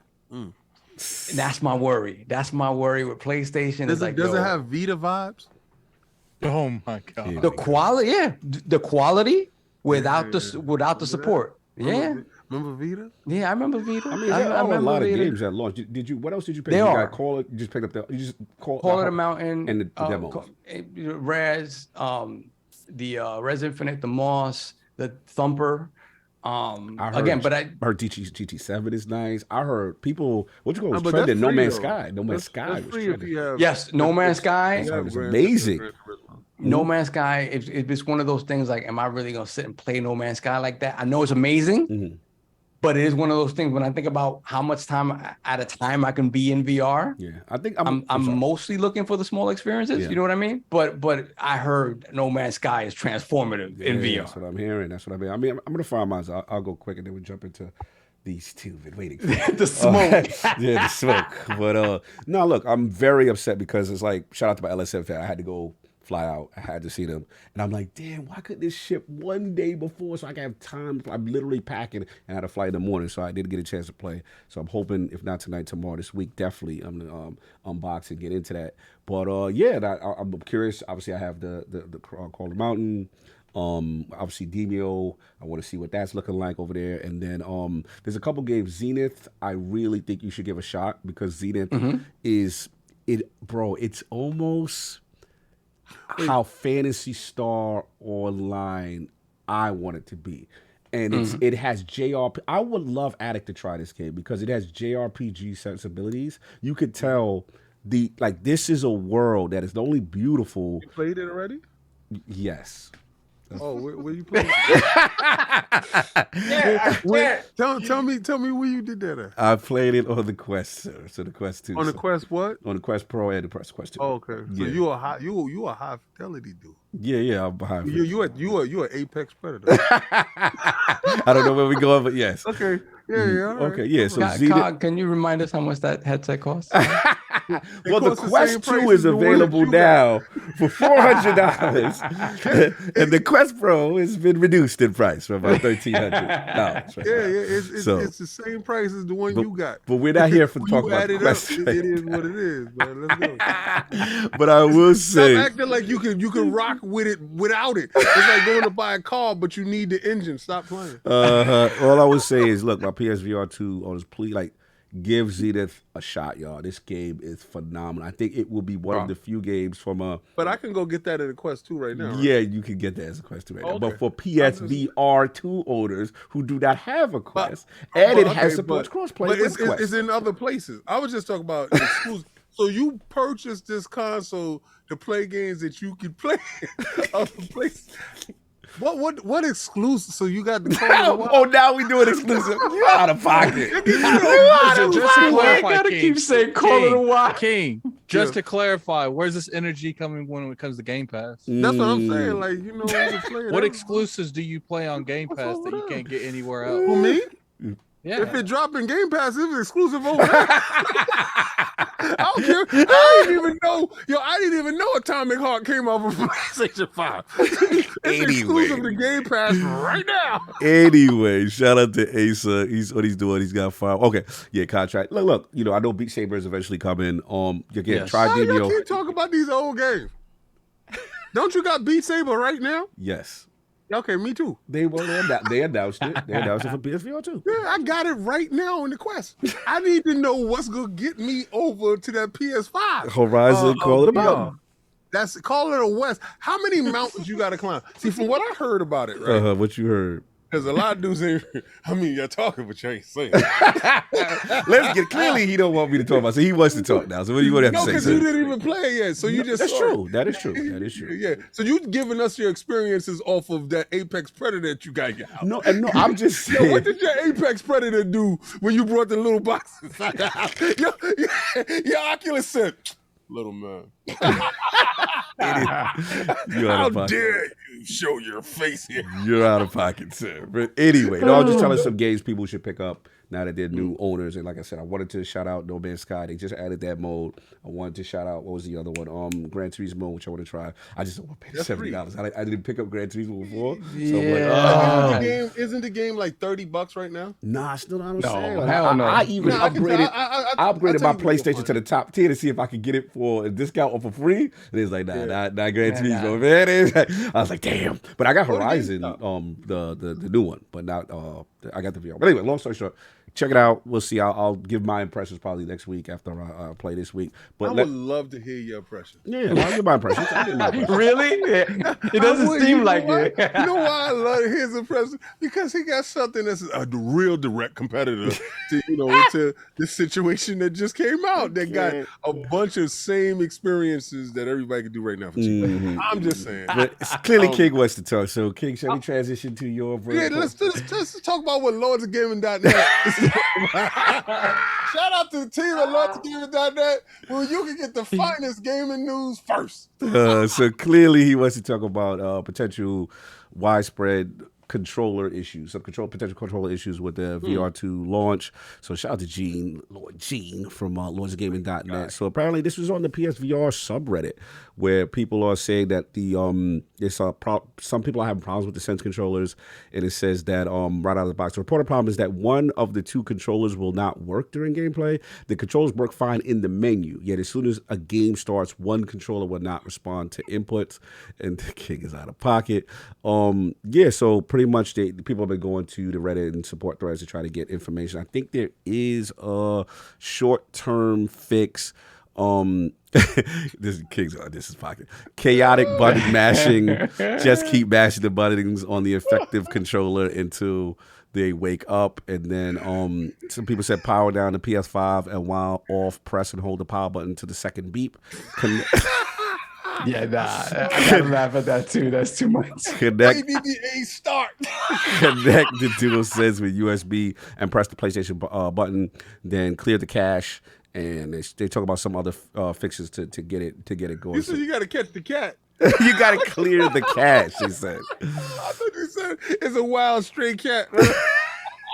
Out of control. So some people have shut down their PS5. They chose to rebuild the database once it goes to the restart thing. And then with Sense controls are off, they reset both of them. And then they started VR again, and now everything works. So King clearly wanted to talk about this potential issue that is on the Reddit, PlayStation VR Reddit, King. So this is the reason why I ain't hear about it. Because when they go to complain, they don't go to Twitter. Yeah, y'all go to Reddit, so I know where y'all at now. So, all right. The fact that I could go into my PlayStation right now and I could get a PlayStation VR with no issues. Oh, I could go to Best Buy right now and pick up one with no issues. They're available. They're in stores right now. For the small group of y'all who did purchase, I know this ain't funny though. I mean, if you get something right and you in the menu, everything is dope and you ready, and then you playing what's that game, Hot Shots, because they play a bunch of old games. Hot Shots. Right? And then you go to pull out your gun and your right gun ain't shooting.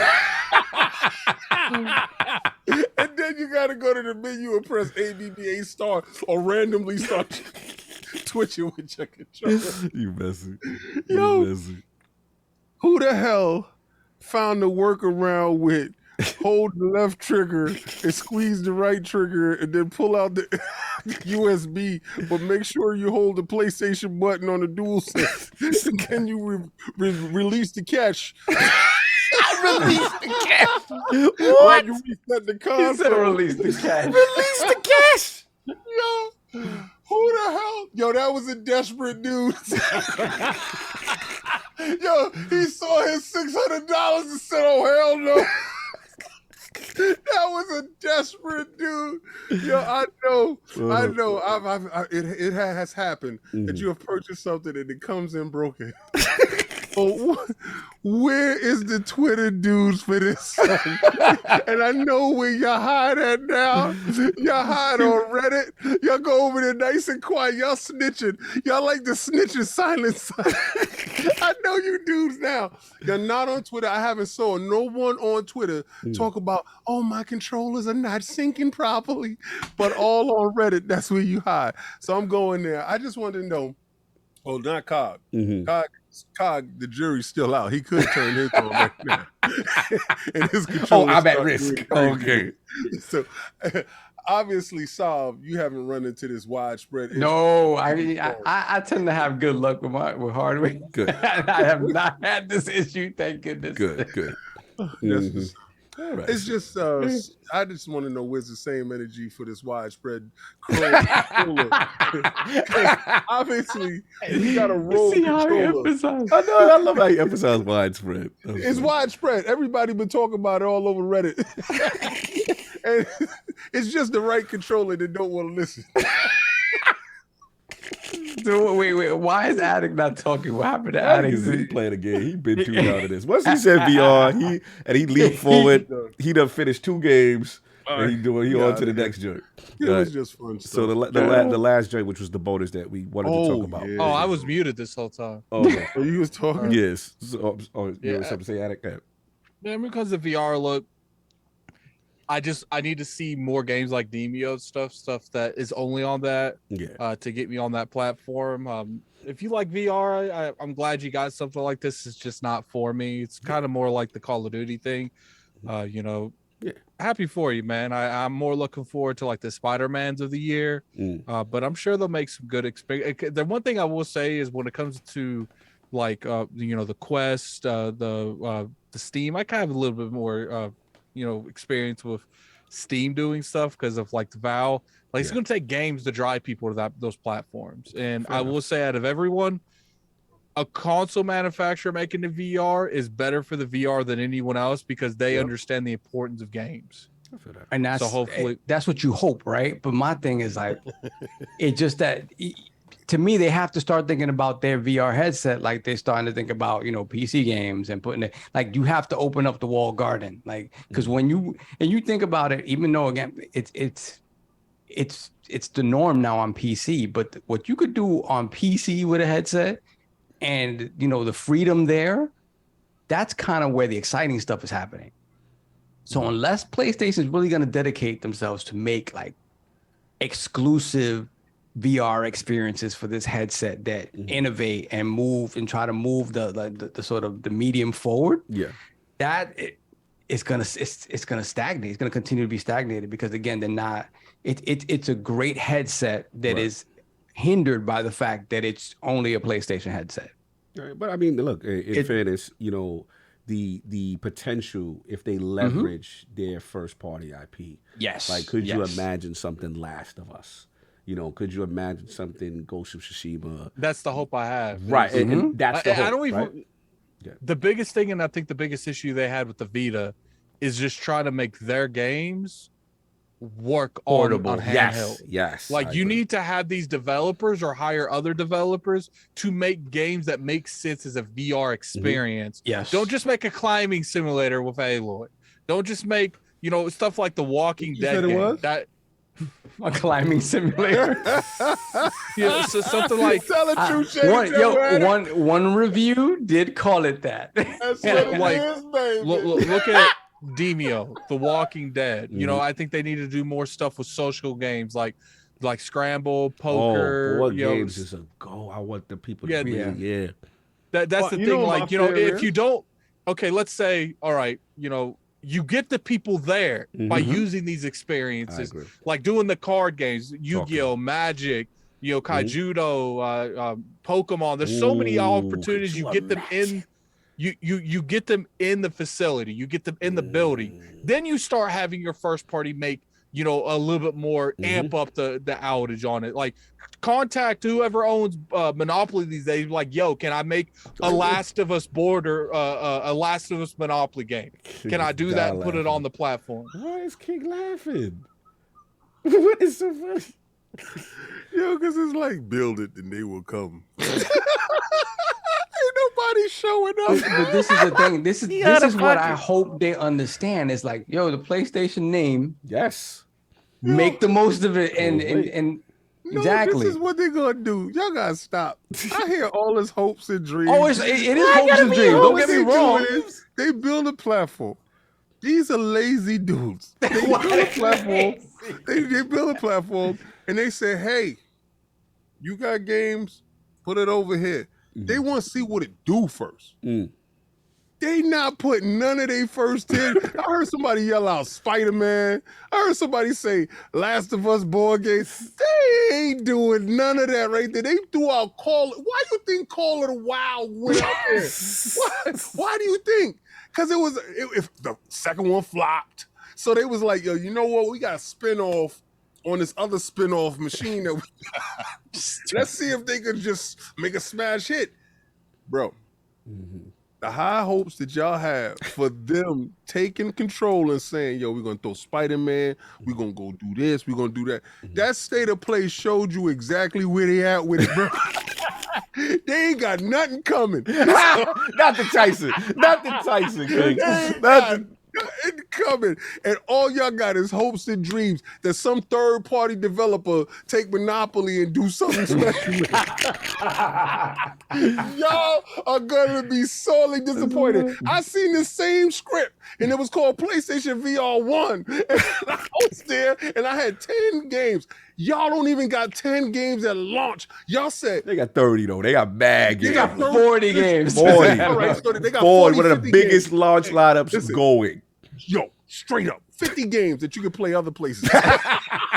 But that one game, though, that climbing simulator got you hot as hell. No, nope, not gonna do it. Not gonna fall for it. I fell for that banana in the tailpipe once. Ain't gonna fall for it again. I'll just stick around and wait until they actually decide to put some of the top flight franchises in there and say, you know what, we're going to support it for real. Don't give me no half-baked Call of the Wild and with Alloy peeking through the window. How you? You're doing great. Get the dinosaurs. We're out. Get out of here, man. I don't trust you. I can't. Well, there you have it. King's feelings on the PSVR2. So really quick, the legendary ShinjiMikami put out a statement. They left TangoGameworks. So studio founders had to depart in the coming months, and we got a statement. I'm writing today. This is from, I think, Bethesda. Yeah, Bethesda Soft Senior Vice President Todd Vaughn. I'm writing today to let you know the studio head ShinjiMikami has decided to leave TangoGameworks in the coming months. He said, Mikami-san has been a creative lead and a supportive mentor to young developers at Tango for 12 years through his work on the Evil Within franchise, Ghostwire Tokyo, and, of course, Hi-Fi Rush. Mikami is also known as the creator of the Resident Evil series during his 16 years at Capcom. Founded Tango in March 2010. Wow, 2010. And it was acquired by Bethesda Soft's parent company, ZeniMax, in October that year. And then there was an official statement from Bethesda. He says, we can confirm that he has decided to leave, and we wish Mikami-san well in the future. We're excited about what lies ahead for the talented developers at Tango. And even Phil Dominus had put out a nice tweet in reference to Mikami-san, thanking him for his services and everything like that. So, Lord Attic, man, let's start with you. Obviously, we recently had TangoGameworks in the building with John Johannes, director of Hi-Fi Rush. Shinji, the legend, you love Resident Evil. This is your OG. This is one of your OGs. So how do you feel about this? I think it was happening. He sold to Bethesda. I'm sure he made some kind of money off of the actual buyout in general. And it's just like, Microsoft was probably like, look, we're going to give you this much to stay for a certain amount of time.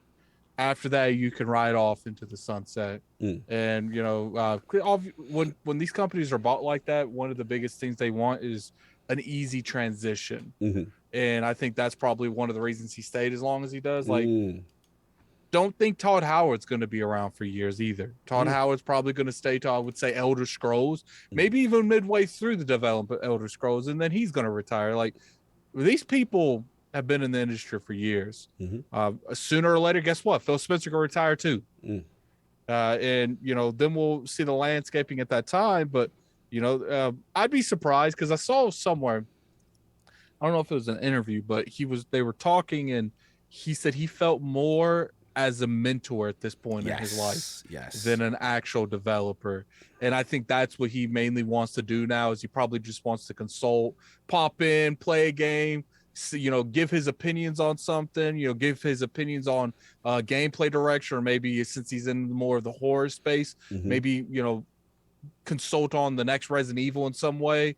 He just wants to be one of those names at the end of the credits. I don't think he wants to be responsible for an entire studio anymore. And I think that's it. At the end of the day, it could be a Microsoft thing. Maybe he doesn't want to work for a big corporation such as Microsoft, but I think this was going to happen regardless. These people have been in the industry for XX amount of time. They're eventually going to move on, do something different. The good thing, what I liked, he said, is I have raised the younger generation to easily take my place. And that's what I like.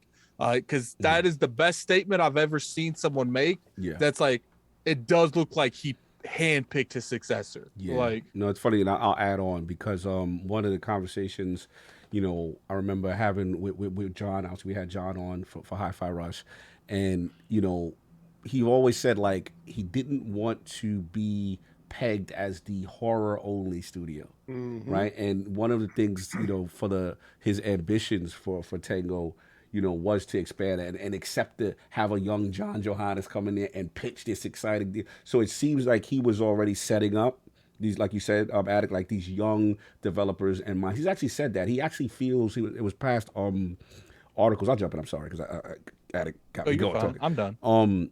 Is that he actually said he believes in having like a team of young gunners, like young developers, because he feels almost like the game industry is, it can't be controlled by the older guys, like the younger guys are in touch, like, you know what I'm saying, that kind of deal. So I thought that was quite interesting. So I just wanted to add on to your point because he has said that exactly what you alluded to, Addict, in the past. But man, Mikami-san, the legend, OG, Resident Evil. This is the what? Remember we used to play lights off with the dog come through the window. This is the OG Mikami-san, the legend. Man.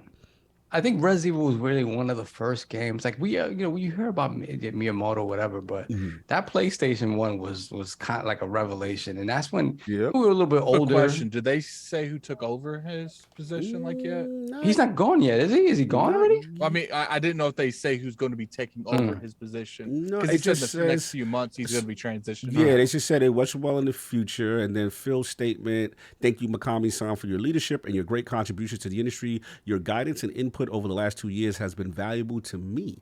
Looking forward to our continued friendship." And then he says, "I'm looking forward to what lies ahead for TangoGameworks Japan." So, no idea when. It's probably, I don't know if it's, I'm just assuming, that it's going to be a couple months or something. Then he, probably transitioning out. Anyway, continue, Sal. Yeah, so so for me, like Res Evil, like we were like, whatever, early 20s or whatever, and that's really the first time I started paying attention to who's making these games. When I saw Res Evil, I was like, oh, what the hell, man? Like, who comes up with this stuff? Like, we really started paying attention to everything around gaming, just not just the games. And Mikami was one of those names. I was like, oh shit, anything ShinjiMikami touches, that's it. Like whatever, Res Evil 2, Res Evil 3, 4, whatever, I'm in. So I'm glad.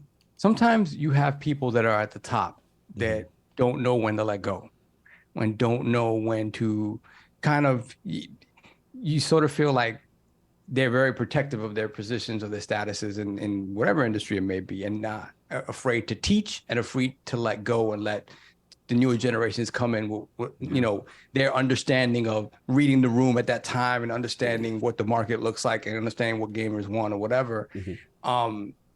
And I think just him acknowledging that he's at the point of his life where he'd rather just kind of step back, give guidance, and let the young kids play, as they say in baseball. Let the young kids play, And I think it's important because, and I think my hope is that he does stay in the gaming space. Like when you look at him, when you look at somebody like Miyamoto, when you look at Todd Howard, guys that have been around.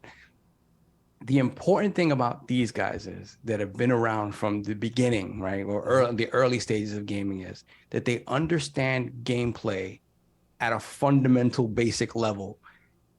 And that's super important because all of that, that's all building blocks for what we have today. None of it has really changed that much. They just built upon it in different ways, utilized the tech to sort of go into different directions. But at the end of the day, the building blocks of what makes games fun. So the concepts are basic, and those concepts were developed by these guys, the Mikamis, the Miyamotos. So the fact that these guys acknowledge that, hey, I've had my time, I want to impart what I know to a younger generation, let them run with it, is super important, I think. And, for him, he gets the sort of send off that I think he deserved. Now, you talk about like Igarashi, same thing, leaving Capcom, Konami, I'm sorry, dealing with the whole like Castlevania stuff. And these guys, Kojima, these guys that have left their companies and not necessarily the best places, just because, again, whether the auteurs or whatever, whether the business side conflicted too much with the art side about it, seeing these guys getting their second and third chances with other studios that they created, having some measure of success and being able to walk away on their terms. Yes. It's something that I think is important and they deserve, right? So again, I'm glad to see that he went in, like I mentioned, like he went in, got that bag from that sale, right? Got the bag from the sale to Bethesda. Again, got another bag from the Bethesda sale to Microsoft. Definitely cash out potential.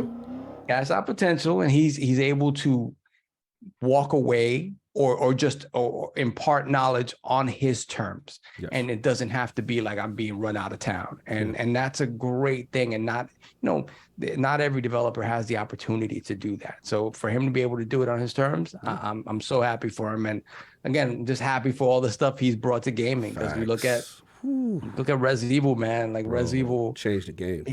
It really changed the game. You know, King and I had this debate about it, but it's like, you know, he took all the stuff that was in a little early, you know, games that didn't play very well. Like Alone in the Dark didn't play super well. And he took those concepts and turned it into a playable product that was, think about it.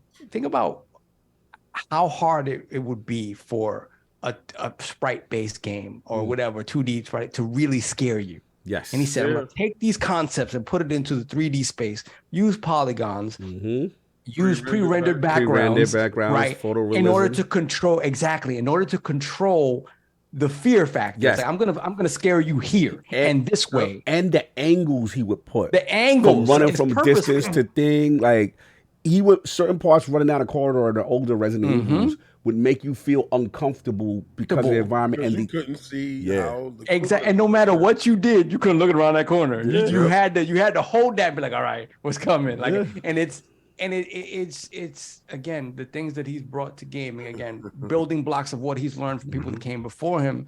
I just love the fact that he's able to do things on his terms and is humble in that, I'm going to impart what I know to these people coming up. That's rare, for sure.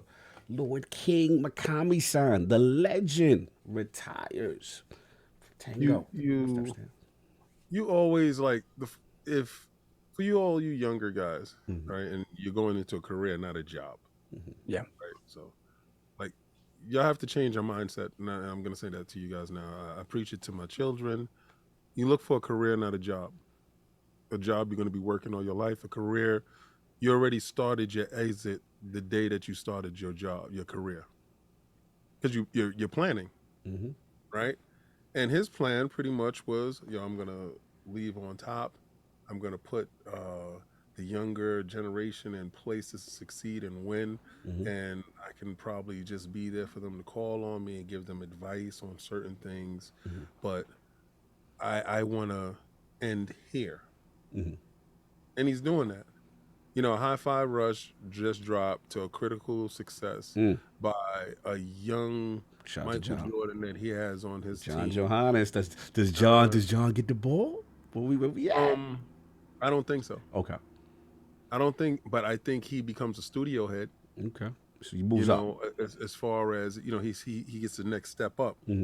His ranking in order of this is other people that was in line. Got you. That was before, John, and I believe in that culture. You don't want to supplant that, right? Okay, you don't want to come in and just start infighting for no reason. It's not necessary. Everybody know the hierarchy. Right. He's just made it to that point where he wants to enjoy the fruits of his labor. Now, Xbox dudes, you're gonna probably hear doom and gloom. He can't get along with Microsoft. He don't like Microsoft came here. I gotta go. Listen, same way with PlayStation at Bungie. $1 million retainer on a lot of dudes that's there. That's middle and high management. $1 million retainer on these individuals to keep them in place for that period of time. I think it's like a 2-year period of time, 3-year period of time, or whatever. And then after that, you're able to leave. I'm pretty sure Microsoft does the same thing. All right. So we need all management, because from what we hear, Bethesda still operates separately from Microsoft as business as usual. And they're not trying to come in and just bog the situation. They want to see how the internals work. They want to get the numbers, how things work, and see how they can enhance and keep the same status quo going forward. That's a good point. Right? So I guess he feels that the studio is self-sufficient. We don't know how much impact or help he gave in Hi-Fi Rush. We don't know if it was just on a that looks good type of thing, and everything was done by John and his team.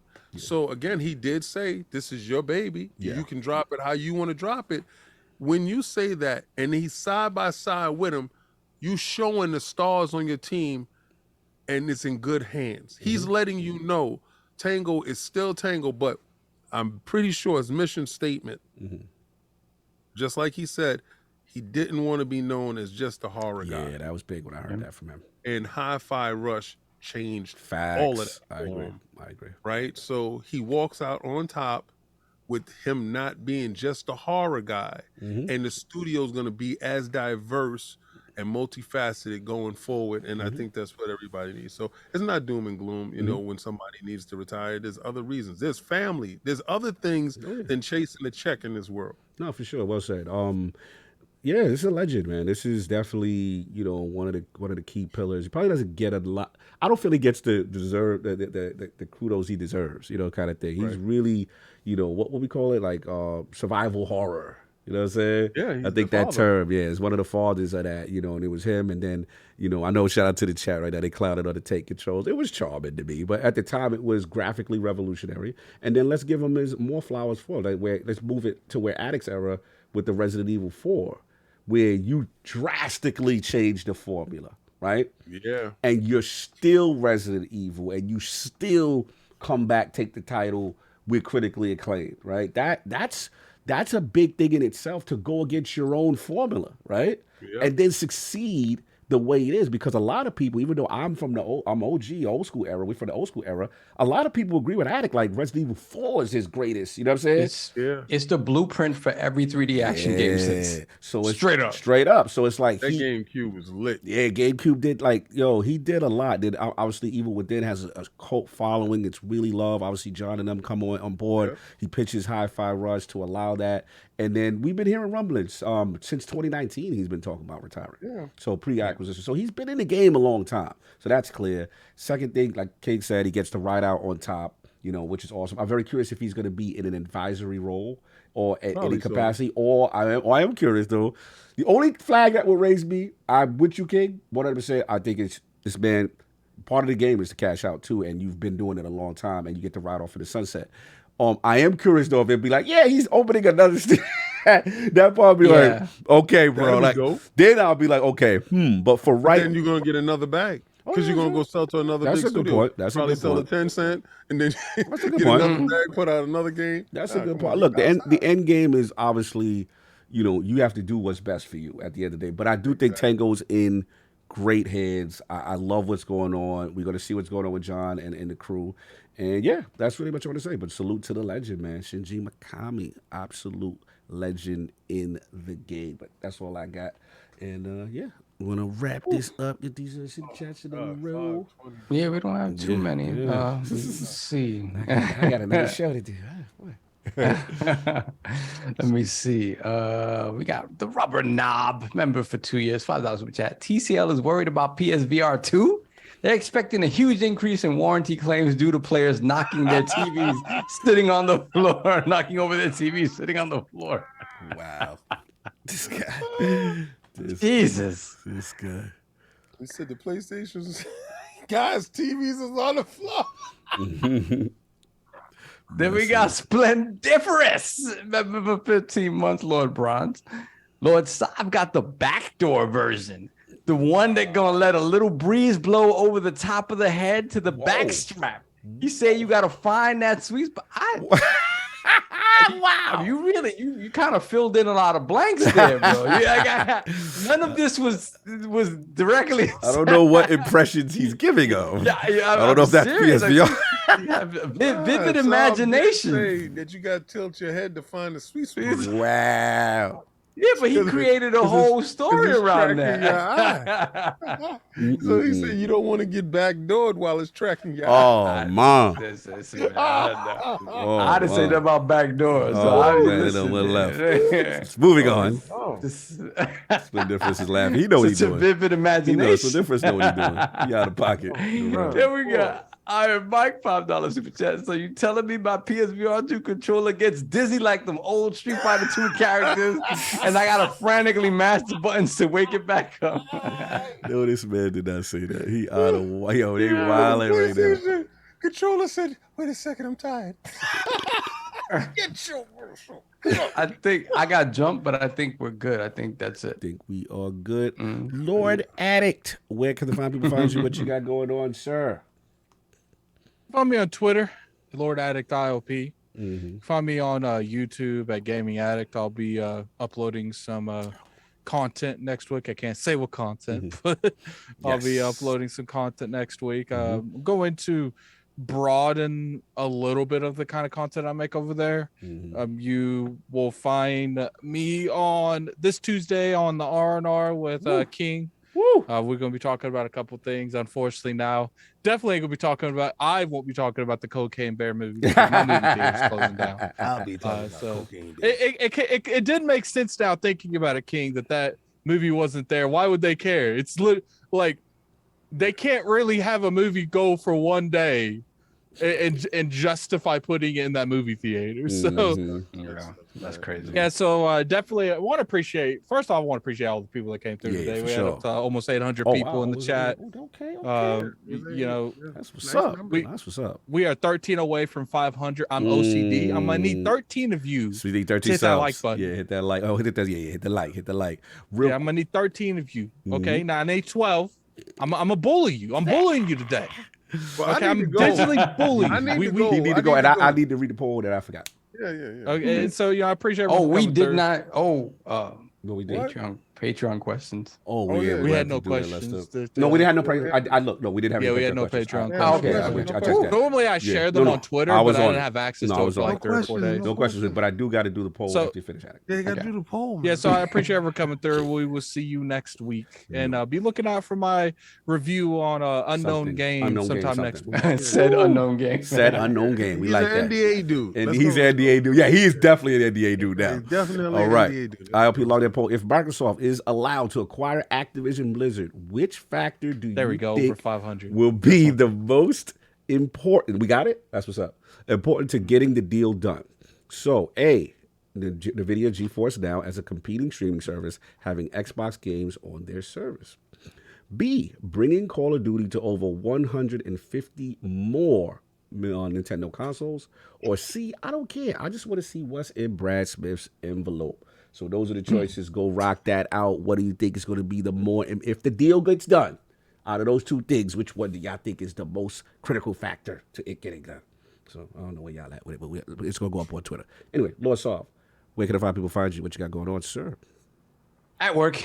That's my life. I'm gonna be at work, so I can't go play some VR. I can't play with my my new laptop.